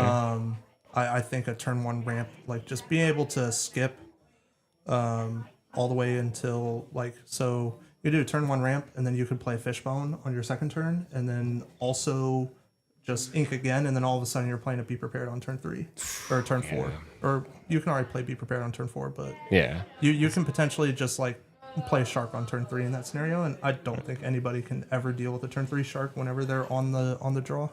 That makes sense. That definitely makes sense. All right, so we see the Broom opted for. I do think the Broom is arguably the best of those three: Chernobog's, Broom, and Diablo. Yeah. Obviously, it depends on the matchup, but Broom is pretty versatile. I didn't see Andy's mulligan, so I don't know if he had multiple different one drops or not. But if he had a choice between two different one drops in the mulligan, I think it would have been better to keep like a Broom or a Chernobog over the Diablo. Yeah, well, Link inked the Chernobogs and played the Broom, so we know he had the choice, and so he opted for the Broom, Yeah. which I think is not bad. We do need to see something here answer this Flynn, which I don't think he has really, right? I think you're fine with giving up 3 lore for the Flynn this turn. I do like just taking out the Diablo with the Broom and then going Tipo and then banish the Broom before you decide what you want to ink with the Tipo. Because then you can still have a turn a Fox the following turn and then just ink the Tipo.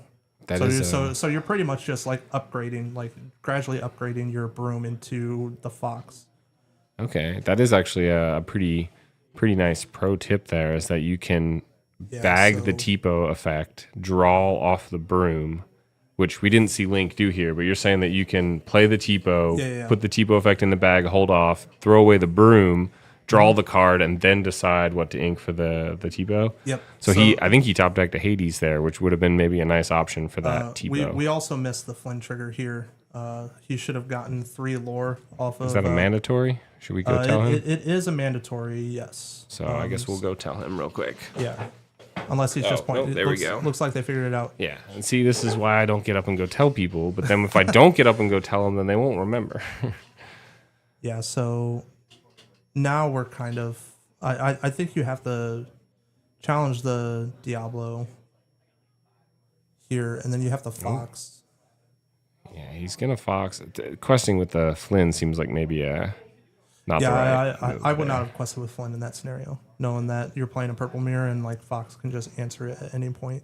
And I definitely dislike trying like the trap that Andy got into last game with the Flynns. I hate that part of Flynn Rider, but you definitely at that point when you're posing the sort of that first thread of lore with Flynn, you got to really say, okay, I'm not going to quest with him. I'll leave him. Yeah, especially if you have the hand Sisu, as he does right here. I think leaving it unexerted would have been way more valuable for him. Now, what I don't like about what Link did was he left the Diablo on board. I don't know if he just doesn't think it's important enough, but it's a spellbook that's just turning sideways every turn, and the Purple Mirror, when you're not playing a Pirate's Life, can be pretty detrimental. Also, it allows for him to just play a crab here, pump it up, and trade it into the Fox, and then draw a card in the process, and then just freely quest for 2. So, I would have preferred Link answering the Diablo 2 turns ago. Yeah, or any of the either 2 turns, really. I definitely think that it's one of those ones where you just kind of have to rip the Band-Aid off, like Curse Merfolk or Diablo. You just get it over with. Even a goat, you just say, give them the 1 lore. They're going to get it no matter what, but let's not let this get out of hand. Ooh, that was interesting. Okay, so we see those traded. Yeah, there I probably would have just returned the Diablo and replayed it. Yeah, because then you do have the... Because like now Link can just challenge the Diablo, and then it's off the board, and then you don't have to worry about any like bounce shenanigans.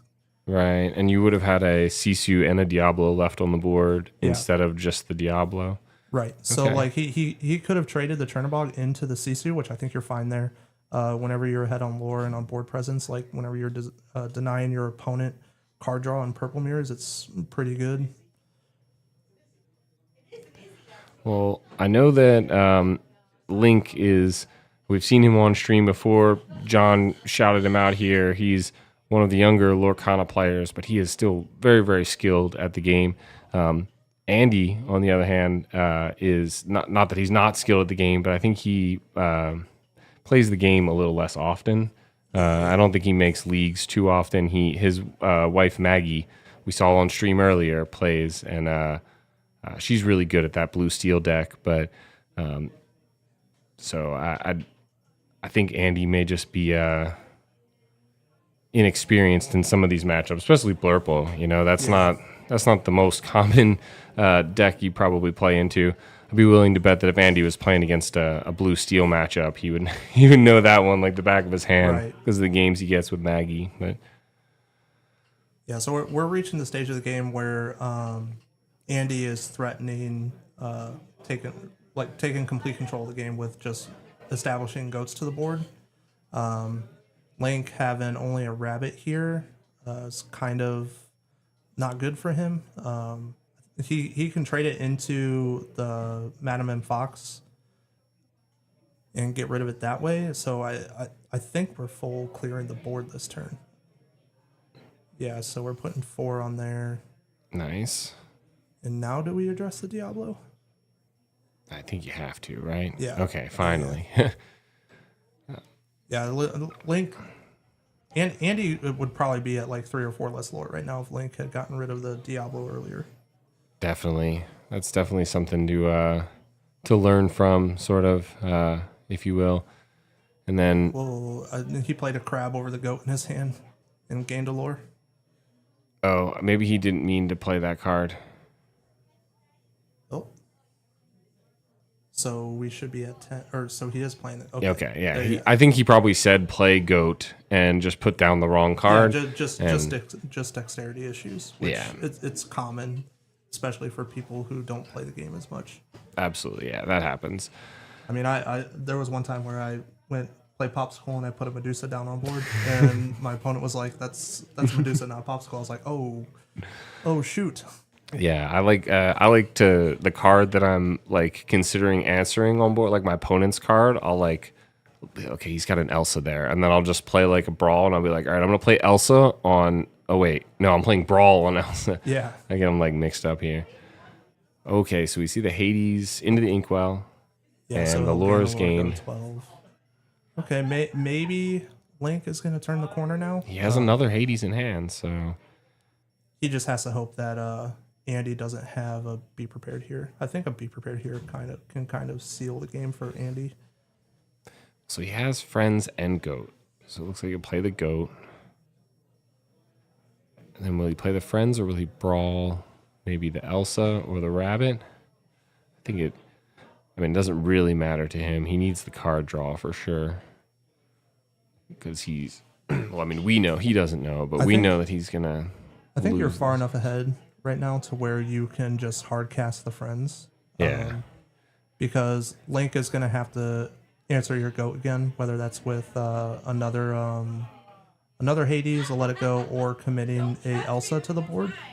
And in that scenario, if you would have drawn a Be Prepared off that friends, then you could. The best way to beat Blurple is whenever you trap their big characters to the board and make them susceptible to removal.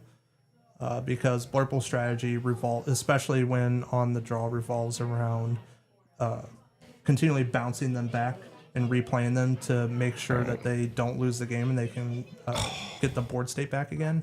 Look at the top card. He Oh gets my the gosh. B prep off the top. You're absolutely right. That friends would have been super clutch there. Yeah, and then in that scenario too, you play the friends and then you still have the brawl in hand to follow up after you Be Prepared. Yep. So it's just all sequencing things. Personally, I like drawing cards first before making any kind of play on my turn. Definitely. The only time I don't is whenever the play is pretty obvious of what you need to do, especially whenever you have to answer the board. Right. Absolutely. So I think Link has 3 cards in hand. Did we just see him ink the Let It Go?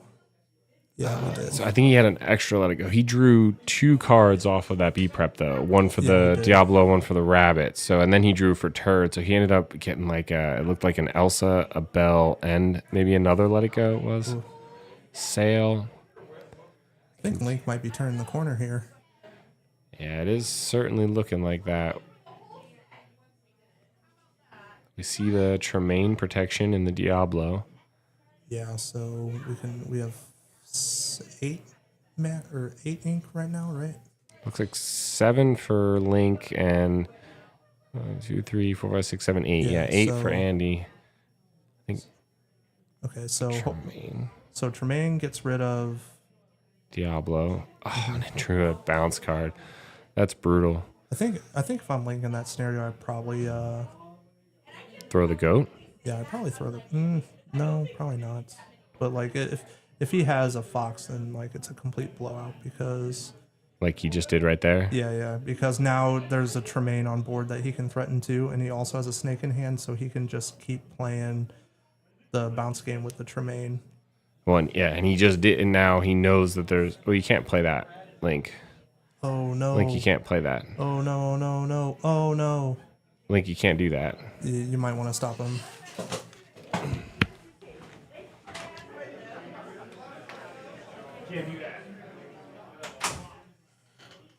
Yeah, the fox would get banished in that scenario, so I wonder how they're going to rule it, because generally since he played it to the board, it would have to get banished, especially if we were in a DLC, but Andy might let him take it back.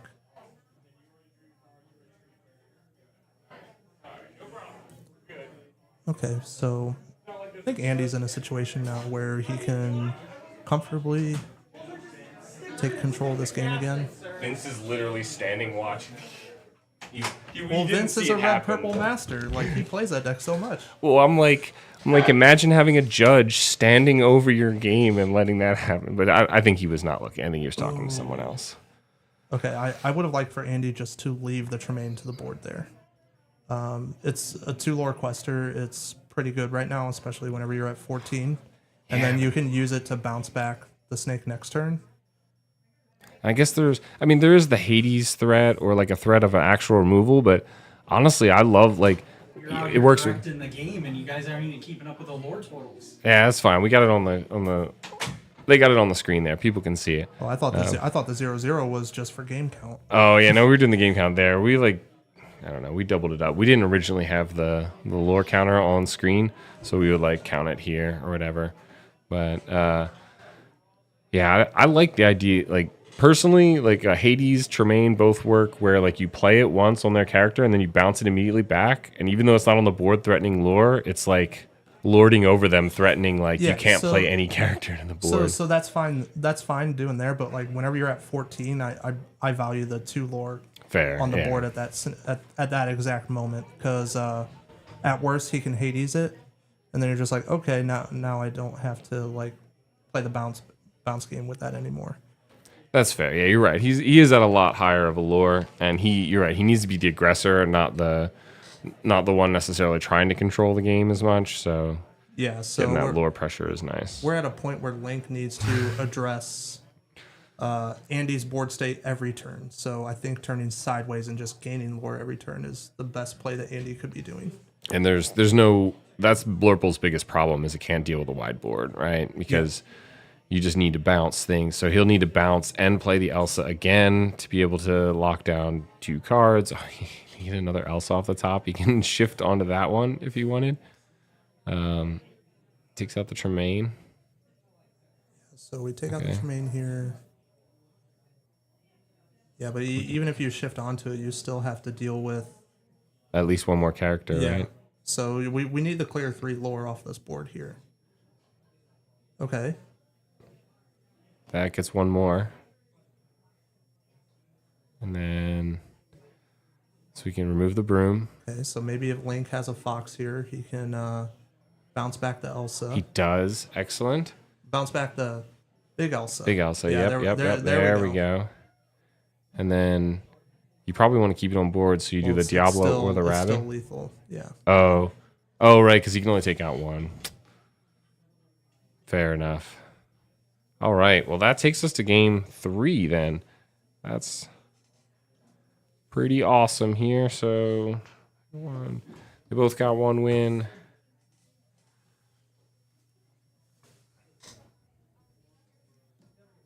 But Blurple's going to be on the play here, so I expect a blowout for Link. A blowout, huh? You're calling it here. They're going to blow him out. All right. If Link gets that turn 2 ramp and has his standard curve with Genie on the play against Red Purple, then I don't think Red Purple really has a chance. The only time Red Purple has any kind of chance into Blurple is if Link stumbles either on turn 2 ramp or he doesn't have a Genie on turn 3. Okay, and the brawl for on turn 3 to answer for Ruby Amethyst is just a negative tempo play. It doesn't do enough. Ruby Amethyst wants to be establishing characters to the board every turn. Right. And whenever you're having to take a turn off in order to answer something that came out a turn sooner than what you were expecting it to be, it can be pretty bad for you because Link can also. It means that Link doesn't really have to answer anything on the board afterward. So he can just establish more threats to the board, like a goat, another genie. Okay, yeah, that makes a lot of sense here. So we actually see the Flynn in Andy's hand here. Are you keeping the Flynn on the draw? Yes. So I think the only way that Andy can win on the draw in this game is having the 1-2-3 curve with the Flynn Rider. Well, he has Flynn Sisu, so I don't know if I saw one drop, but he definitely had the Flynn and the Sisu. So we'll see if I can help him out here. And so to answer that, Link needs to see that Elsa, right? Sorry, what'd you say? I was reading chat. Oh, Link needs to answer that. He needs an Elsa to basically answer that Flynn Sisu combo, right? He needs to continue his same route with the genie, but then on turn 5, he needs, or his 4, he'll need to follow that up basically with the Elsa. Yeah. So if I was Link in his shoes, I think I saw him have turn 2 ramp, a couple 1-drops and genie. I probably would have kept the turn 2 ramp, both 1-drops because you can establish both have both on the board whenever you play the sale. Right. And then the genie, and I probably would have tried shipping everything else to try and get that Elsa so you can answer the Flynn. Okay. So we saw a goat inked, which again I know you're not a fan of there, but I believe it was a Sisu that he inked. Link inked a goat. Sorry, yeah. Link inked a goat to play that, and then you're right, a Sisu for a Chernobogs. We see the fox go down. Sail. Yeah, inking a goat and one of your bounce characters is I really don't like doing that early unless you absolutely have to. But I think this is smart for Link here. You're forcing Andy to address the broom, and then you get rid of the Chernobog that way, or he gets a card out of this. And then this is also why I don't like inking the fox too, because if he decides to just leave the Chernobog there frozen on board, like he's doing, yeah. So a fox here could have just mega punished Andy. Yeah, and it turns off the Flynn as well, and potentially even for the next turn with the another goat into the inkwell. I do not like. I think he should have inked something else and played goat this turn. Yeah, you can. Those are inking goats early is one of those things that you don't regret until later, unfortunately. But we see the genie come down, and we see the hand essentially get refilled there with 2 cards, one from the genie, one from throwing away that broom. This is where having the 5-cost Elsa would be really good, because Andy is going to follow this up with a hand Sisu, which is immediately going to make Flynn Rider just trigger 3 lore every turn from this point onward, because Link is going to be drawing cards every turn.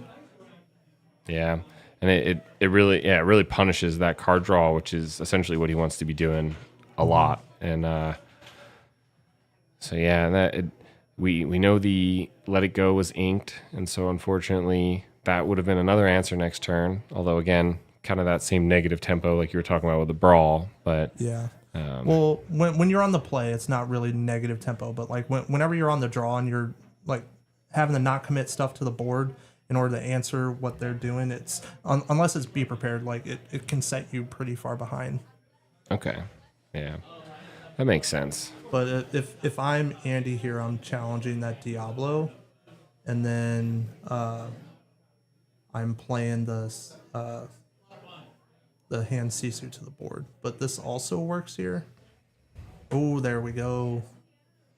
Yeah. Link just drew the 5-cost Elsa, so I think Link is in a pretty commanding position this game. Right, because once he plays this Elsa, not only is it going to take out the Flynn Rider, but now he's going to have Genie and Elsa questing 4/3 every turn. And there's not, I don't even know if Andy runs. Do we have 2? Okay, we have two. All right. I got a little scared there. I was like, "There's no way."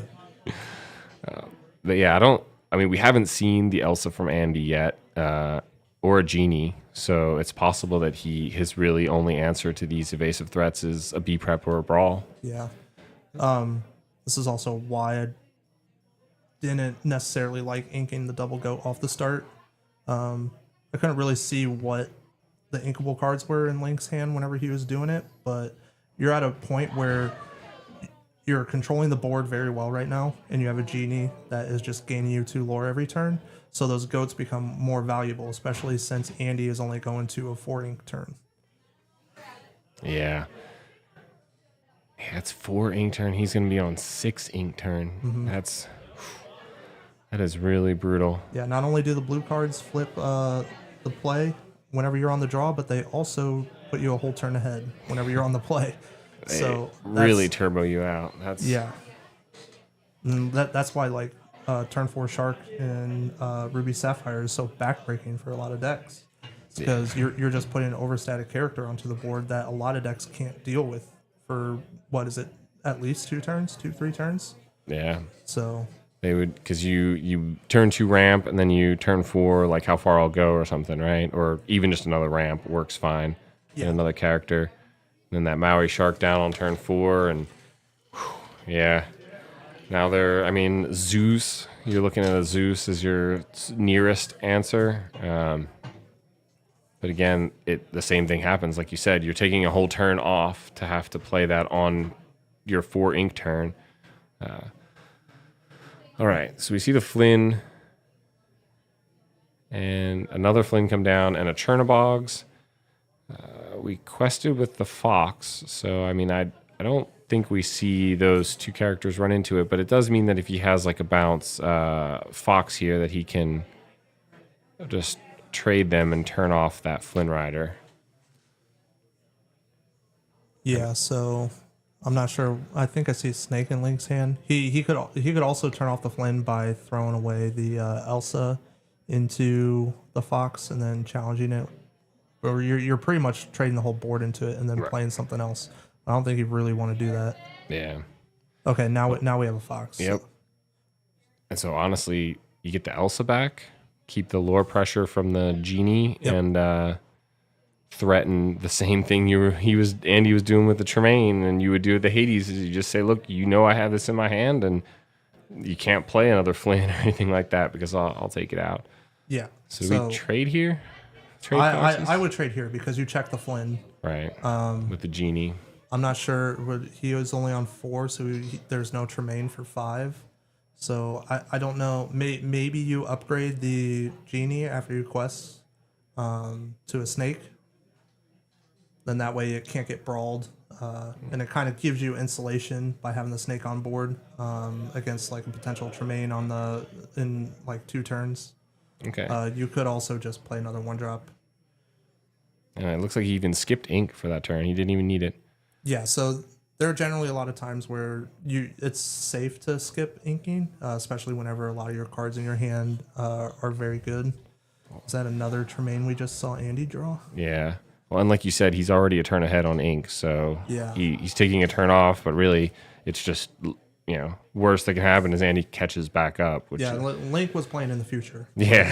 That's what was happening. Exactly. He didn't ink this turn. I already did it twice last turn.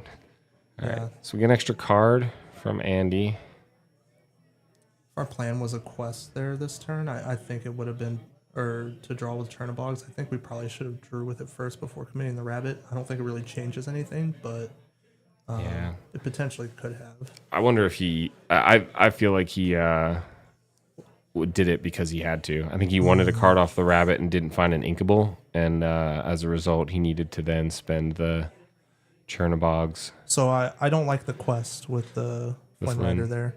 You want to force Link to play the Elsa this turn? Yeah, but he's not even threatening anything because he only had the rabbit come down, right? So Link could even just take the turn off on the Elsa. He's going to play the Elsa anyway. Yeah, like that. That's because Link could have just established a rabbit to the board. But now he's able to tap down the Diablo and clear both the Flynn and the Diablo this turn. Right. So Andy just lost a lot of tempo. And we're right back to the situation where Link has 3 lore per turn that is Yeah. very difficult for Andy to deal with. And at best, we're still 2 turns away from a B prep. We do see the brawl in Andy's hand, Yeah, it looks so like. he drew that off the Diablo. I think you're kind of forced into brawling the genie this turn. It's just getting way too much value the longer it sits on board. So it's kind of like feels bad because you want to be playing the Tremaine, but the Tremaine most likely eats the Chernabog. But if you want to play Tremaine this turn, I think you challenge the Chernabog with Rabbit before you play the Tremaine.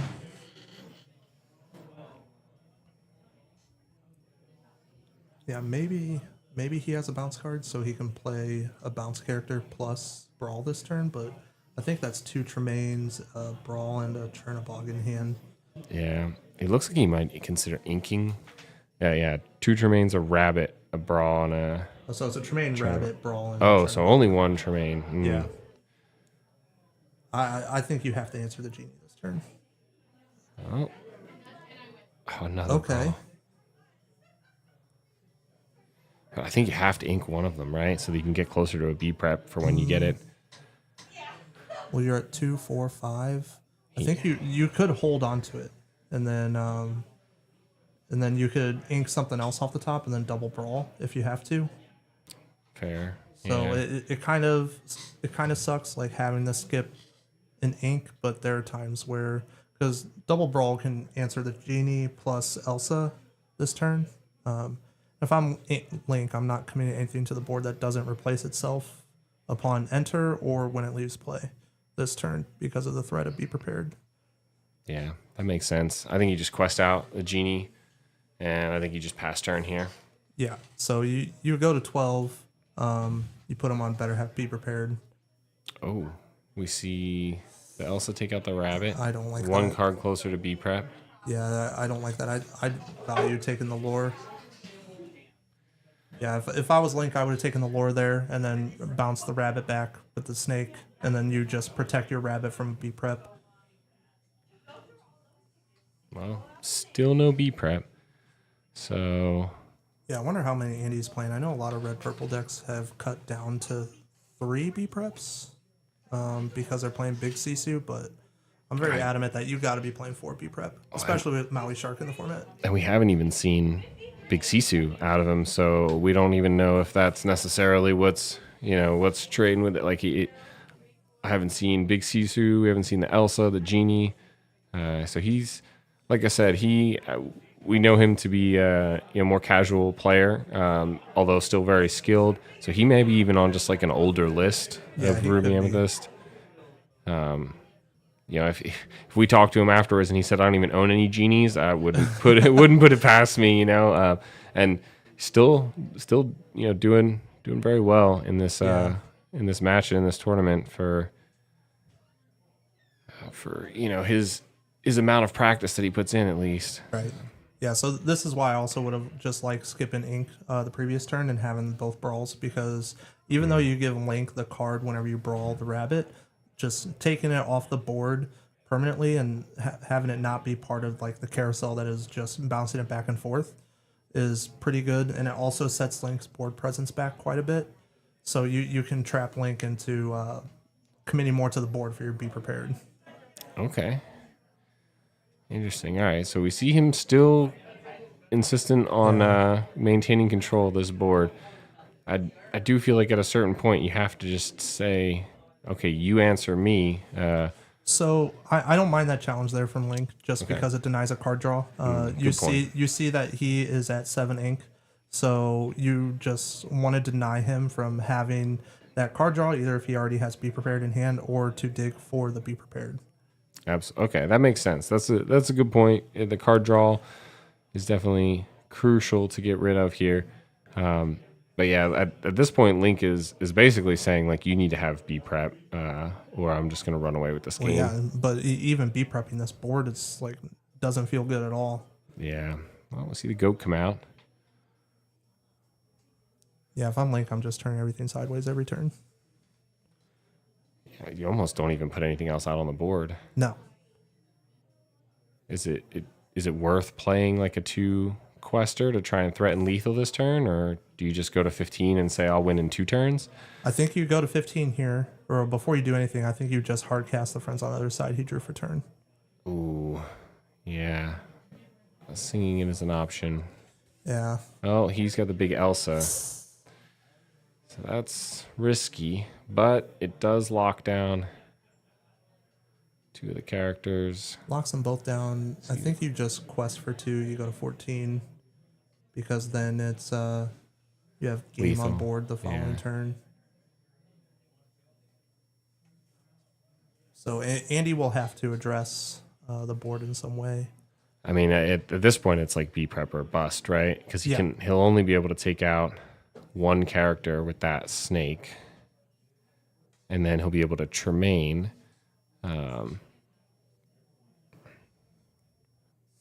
Unfortunately, we do not have that be prepared. Yeah, the brawl off the top. I mean, we can go to 9. Ink and brawl, so we can ink and then Tremaine and brawl. Yeah, but the Tremaine just eats the Madam M snake, because you'll challenge, or it's brawl- either gonna eat the snake or it's gonna eat the Tipo. Right. That's the best you're gonna get. You take out, you Yeah. brawl the rabbit, and then you take out one of the other 2 with your snake, and then so you leave them with just the Elsa on board, which might be the best you can get, and then. Yeah, I mean this is gonna be bold of me to say, or I don't know if it's really bold, but I think Link has checkmate already in this game. It is certainly looking like that. It is. Yeah, it is a strong check at this point for sure. And I think we do see 2 Tremaines in hand. Andy was hiding one before. Yeah, so he could ink crab, brawl the rabbit, trade the snake into either the snake or the Tipo. Yeah. I'd probably just get rid of the snake off the board. Yeah. And then you can play Tremaine, and then it eats the Tipo, and then Link just quests for 3, goes to 17, and then establishes probably 2 more characters on board. And then is just like, have be prepared or I win next turn. And then he still has a healthy hand, especially because he's going to get a card off the rabbit here. That even if he does have be prepared the next turn, like Andy's on the back foot for quite a while. Right. Yeah, so I think we're going to see Andy do that play that I was talking about here. Yeah, so brawl the rabbit, he gets another card. Oh, another card that just replaces itself whenever it gets banished. And then we see the Tremaine come down. Be wild if he threw away the Elsa. Power move. Just He'd be like, I don't need Elsa no more. Oh, we have the Hades in hand. So the Hades is going to come down. Hades, the Tremaine. And then we see the Diablo for extra insulation. I wonder if he questions whether or not he should go that wide. Yeah, I think that's the right move, right? What's in his hand? Go Elsa. What? No. No, just quest for 3, Link. Okay, there we go. Oh my god. Whew. Yeah, that's Yeah, I mean, it's the goat in especially hand having is goat crazy. In hand, it's. I don't know if I saw a bounce, Is that but be yeah. prepared off top? It is. Oh, it is. Wow. Well, so those 2 untap. Yeah, this yeah, turn, they do. or Yep. So he goes at the to start of this turn. 11, gets a card, B preps the board, Yeah, so he'll go to 11, get a card. and he still has 3 ink to play something. I don't know how he has 3 ink. And he drew a 1-drop. He's at 9. Yeah, he should have only been at 2, but Maybe he had an extra ink that we didn't see earlier. yeah, maybe. I don't know. I think Ink or Link doesn't really need to be inking anymore, but he's got checkmate in hand, so Especially if he bounces right here. yeah, he's got a fox. Oh, yeah, that's game. Yeah. And that's going to be it. Here's where Andy pulls out a Pirate's Life out of his hand. Oh, you got another B prep off the top. I mean, you could quest and be prep it or play the Tremaine. Yeah, you play the Tremaine, but it doesn't matter. He's got Yeah. the goat in hand. You're right. The Pirate's Life is the only card in his ink colors that I think that can handle this, right? Or Thievery. Thievery, right. Okay.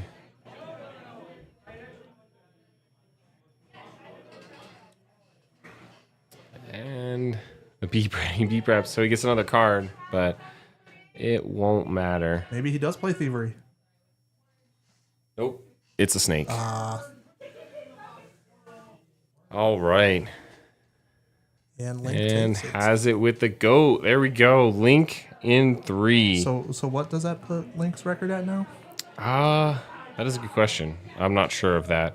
Maybe 3 and 2. I think he's going into this last round. Or was this the last round? This was round 6. Yes, this was last round. I don't know what Link's. It is probably just Link, I think. That might just be Link. Yeah, I'm not sure. All right. Well, that is it. Everyone is going to be putting their tickets in the bin.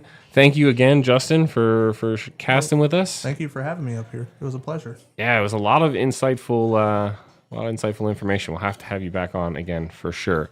So we're going to send it to Be Right Back. People are going to be putting their tickets in, and then we're going to hopefully get a live stream here of everyone getting their prizes, the raffles. So see you in a little bit.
I guess muted. All right. I think you guys can hear me.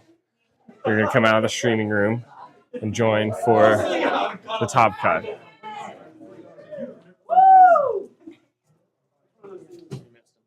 I missed it. I'm late. It's okay.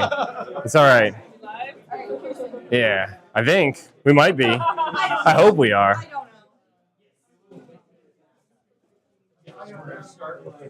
I walked away before I found out. We found out what one. If they're splitting literally all of top and eliminating our content. Oh, and not playing? Oh, that's a bummer. Hey! All right, everybody, we're going to do the raffle.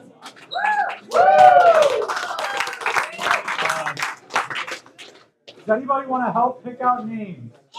I think anyway. Come on up.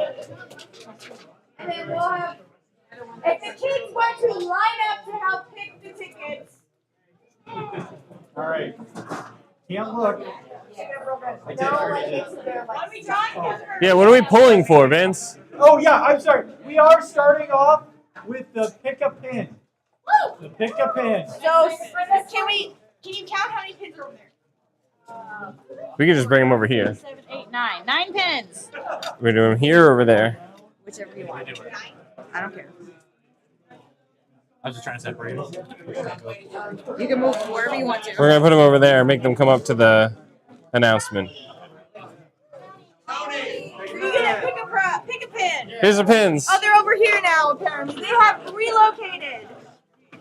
All right. Which one do I? Whichever you'd like. All right. Maggie! That is the excitement. Got a pin.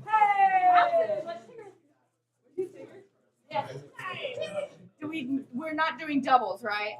A pick a pin, like doubles, right? We decided on I think that. for pick a pin, it's fine. Pick a pin. Okay, Tony. Yeah, there you go. I think for the other ones, we'll say no. But I think I suppose. what? Are there any other names in there? I mean, if they were the only two that put tickets in there, we could just shortcut this and let them go back and forth.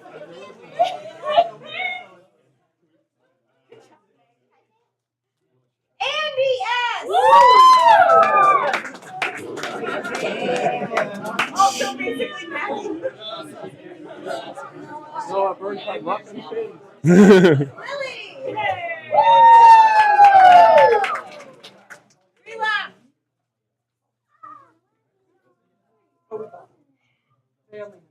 Jenna. I think I put my name in there twice. Oh, you got it in there twice and you still Yeah. We don't want that pressure.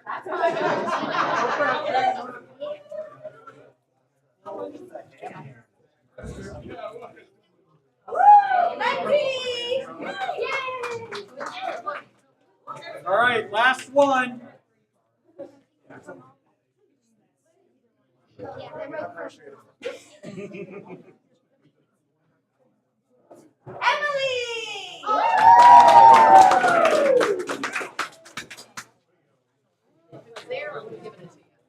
What's the draw my name? I won't make you walk all the way through. Cool. I think it's not me, but. We're going to do first chapter blister packs. First chapter blister pack.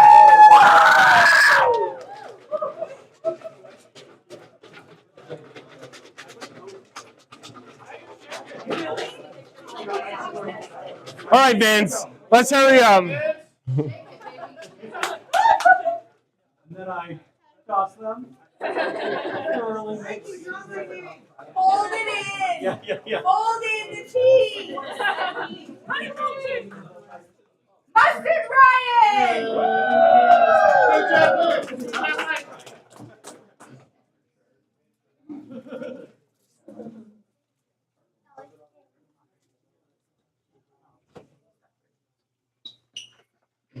Pick the one with the Elsa.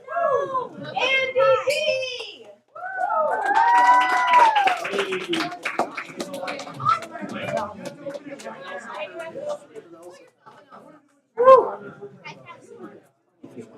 Really loud. Really loud. Yeah.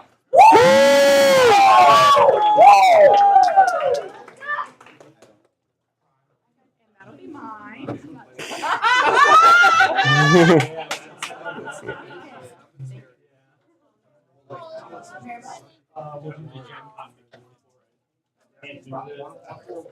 Gen Con Mickey pin.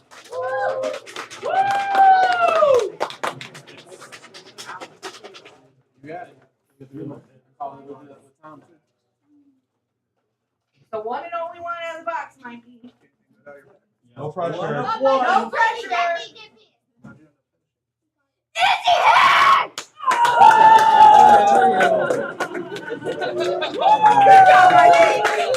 Oh my, you like breakfast.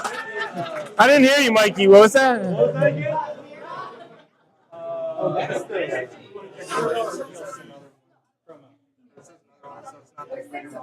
There are 6 of them. Let me double check. 1, 2, 3, 4, 5, 6. Yeah. You can only get one though. I guess in theory, if less than 6 people put tickets in there, then you could get 2. But That's not true. No. well, I mean, all of the tickets could be from one person, for all we know. You know. Definitely not on me. Really wanted it. They can just go to the Then next we'll have to event. draw all the tickets to find out. Fair. Okay. All right. Michael Mitchell. He's not here. We'll take it. That's that for him. Step aside for him. I don't think he should get one since he's not here. She said you don't have to be present to win. I can just leave now. Woo, let's go!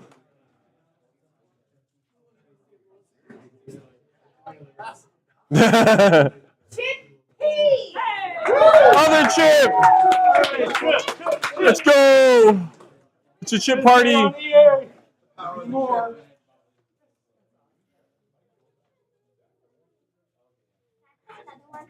That's a different one. Tip C. Oh, you got that. Oh, you got. Okay, that's why I see now. I see now. How many chips are there? Come on. Woo, let's go!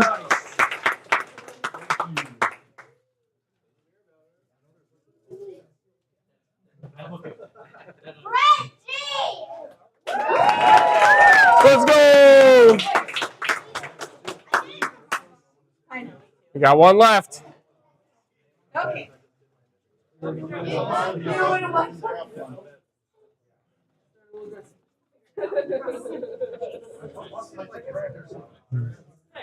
got one, right? All right. He's right. How many chips are there? Yeah. Lincoln!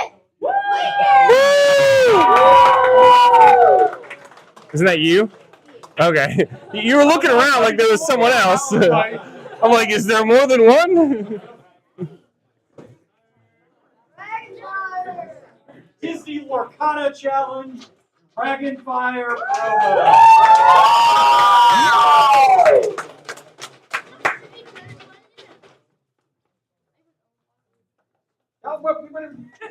He's got to fold them. There, right?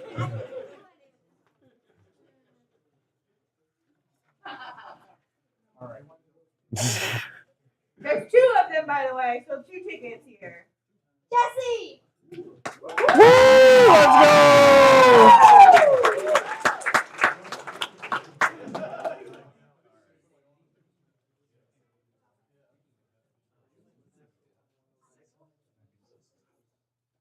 Blake! Woo! Let's go!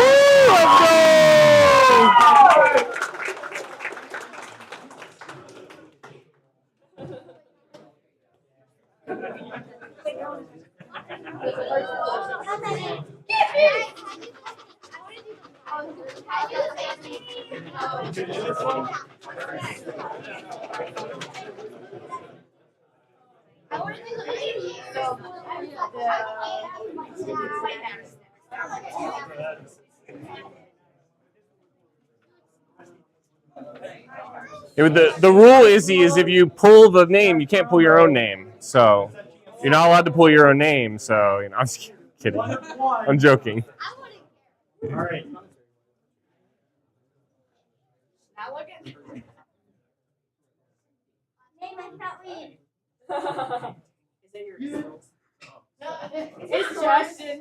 I think. Is that yours? Okay. Let's go! Name must be legible in order to win.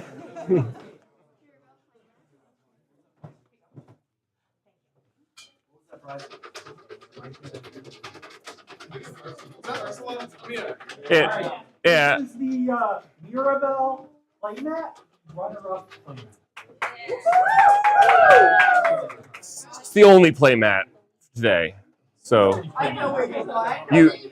you're not the runner-up in this. You're the winner if you get that playmat. Just so you know. Thank you for the compliment. Okay. All right. Just.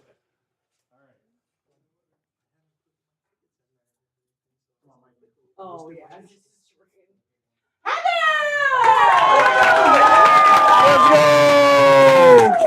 Let's go! You're going to be competing with me on the playmat. All right. Well, thank you, everybody. That was all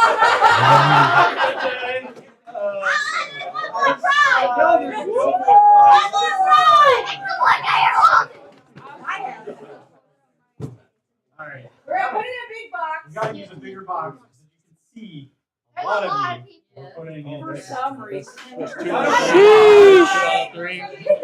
There's like over 1,000 tickets, I think, out there in circulation. So. I don't I don't think you left it with me. It's fine.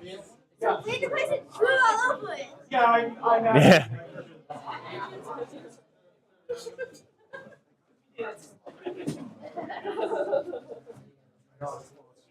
Yeah, you gotta like shake it out across the room.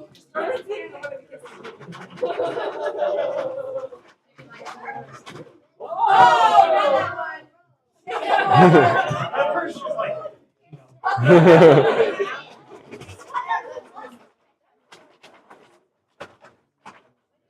all right. Thoroughly searched. I'm digging the tickets out of the class.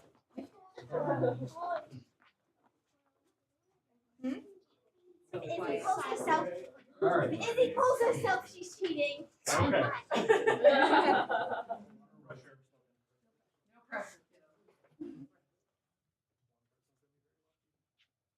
The winner of the beautiful side D23 Mickey is Chippy! Let's go! Let's go! Chip, you can't walk away, sir. We gotta get photos. Yeah, we gotta get pictures. We'll get you over there by Thank the you so much for coming. I hope you had a lot of fun. All right, guys. I don't know what's going to happen here. We may or may not do a top cut. They may be talking about splitting, so we're going to figure that out, and then we'll come back to you with either a goodbye or maybe some more matches, or we'll find out. Talk to you soon.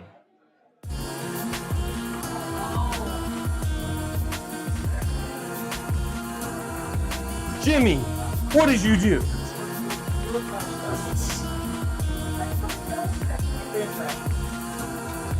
Jimmy's like, I'm trash. You're the trash man.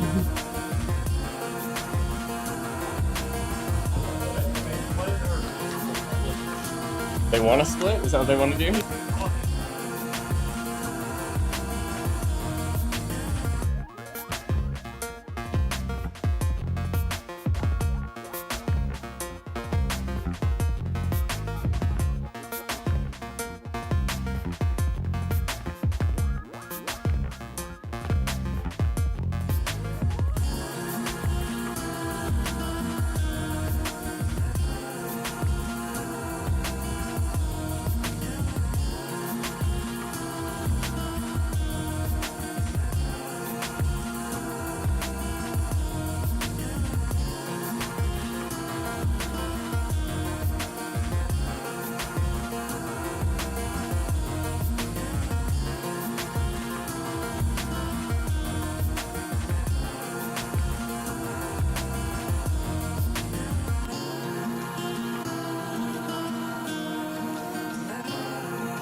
muted, Vince. Hey, I did not have us muted. Oh they my could. goodness, It's Vince. your thing with the I button. didn't mute him though. You were the last one in here. Sorry. So we've been chatting this entire This whole and you're- time. I'm This so whole sorry. time.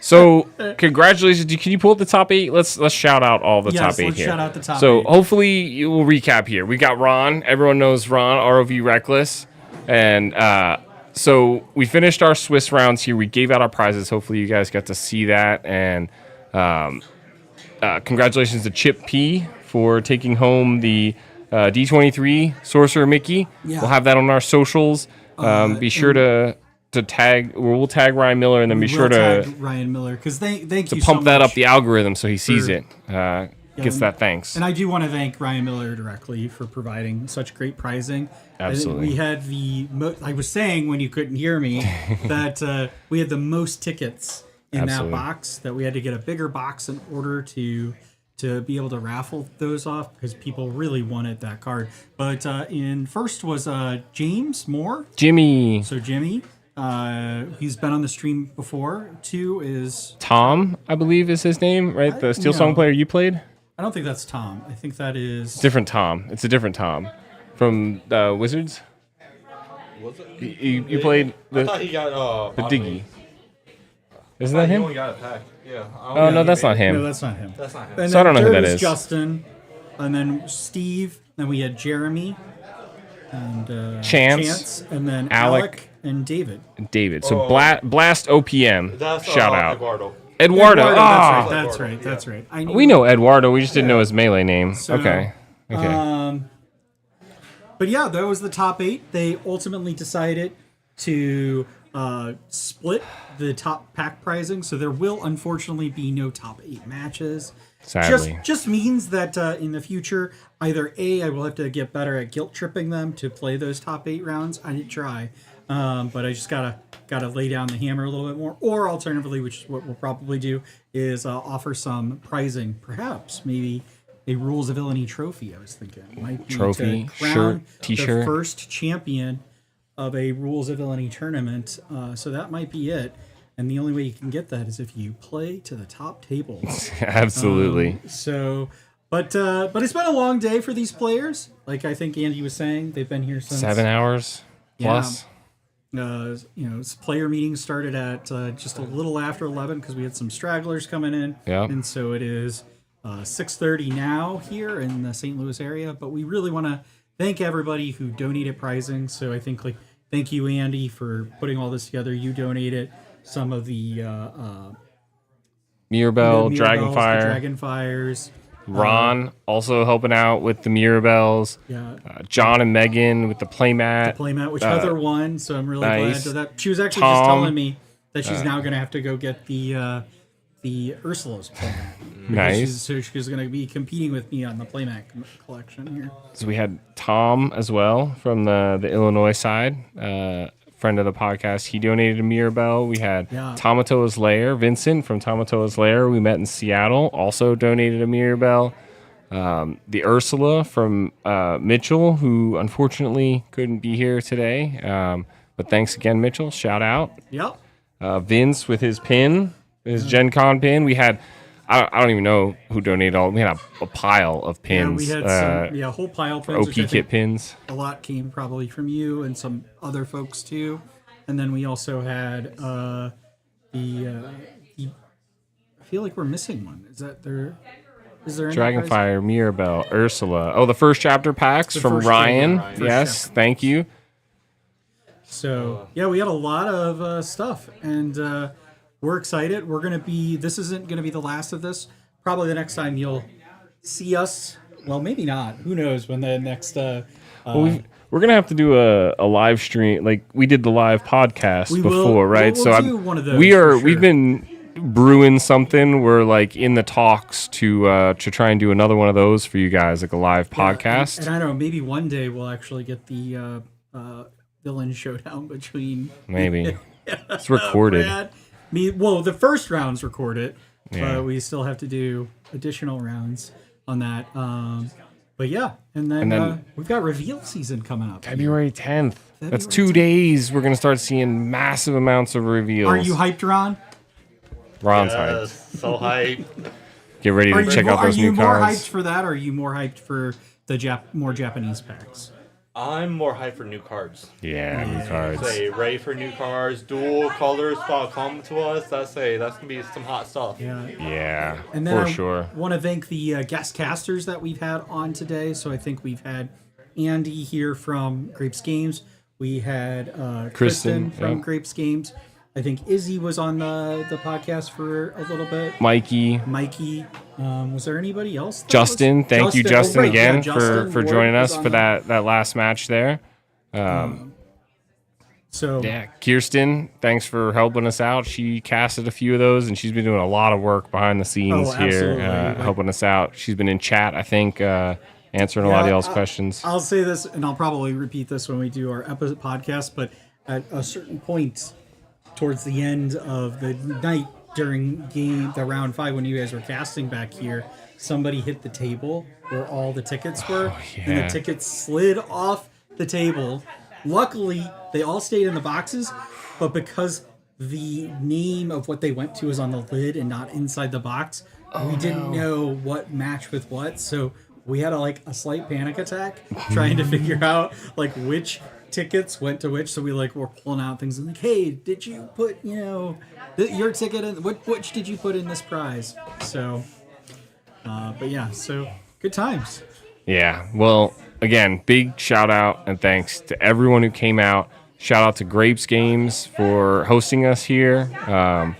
We'll definitely be back. I think we've teased it before, and we talked to a couple people at the event today, but Reckless here was able to help secure Rules of Villainy, a copy of the Continentals, Baymax, and Cusco, right? And he got them signed by the artist for each, as well as Ryan Miller and Steve Warner. So we've got that pair of cards, along with all the scars from these events, and anything we can gather before our next tournament. And so we're looking to set the record again. Yeah, 54 plus. Yeah. Well, I want to hit that 7 rounds. Yes. We can definitely hit the 7 round. 7 rounds of Swiss.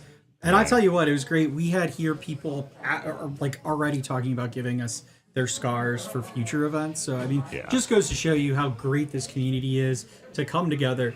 It's this is my first TCG, but from what I understand, there really is no other community like the Lorcana community. So thank you so much for supporting us and Absolutely. Staying with us. And we hope to have more content like this in the future. I know Andy and I talk constantly about how can we do another casting event. Yep.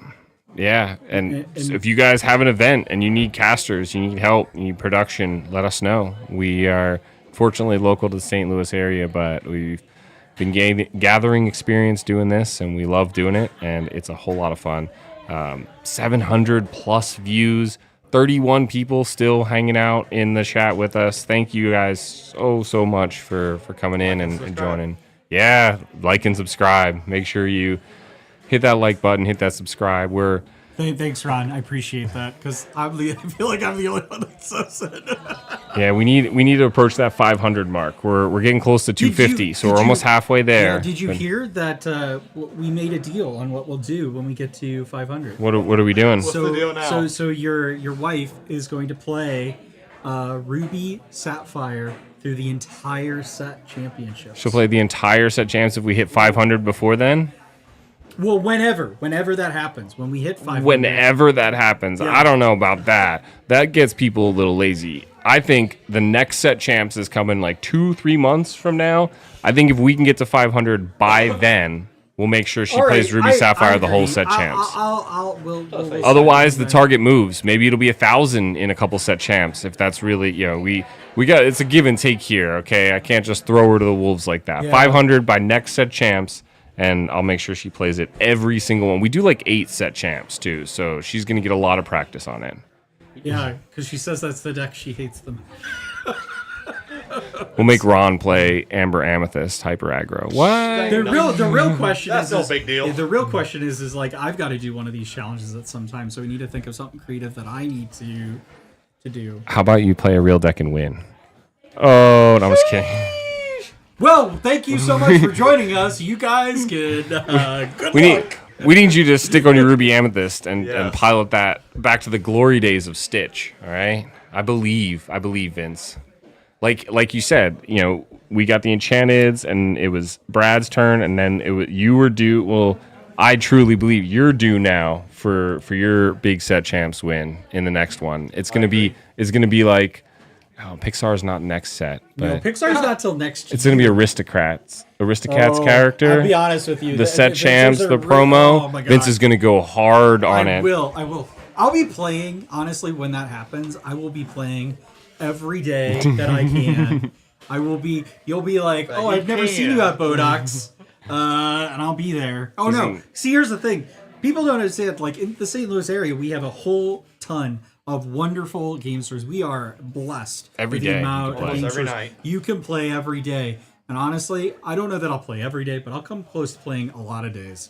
Because there are at least like 4 or 5 game stores. Yeah, I'm with Ron. I'll believe it when I see it. Yeah, so you gotta play every day. You gotta put in that grind with us like we did back in the day. Although the scar did something to Brad too. It awoke in him, and third eye. So that's what the Aristocats will do for Vince. It will awaken that beast in him, and he'll come out for the card strong. We'll see. But anything else before we Make Ron play a Denver deck. I like that. We'll have Denver build Ron's deck, and he won't even get to look at it until he sits down to play round 1. We'll do your deck list for you. Just to be clear, we already know that's going to be hyper aggro. Sorry, Denver. Yeah, but Denver I'll be honest, Denver's got some spicy hyper aggros. I agree. His Amber Sapphire yesterday with the cottage to foil Daisy. That was nice. Hyper aggro. Yeah. So. Very true. But I love it. I'm down for it. Anything else, gentlemen? Any last thoughts? No. All right. Well, thanks again, everyone, for coming out. And we'll see you soon, right? Yep. Oops, all uninkables. All right, Brad. All right. Hopefully you'll join us next time. He has to. All right. Bye.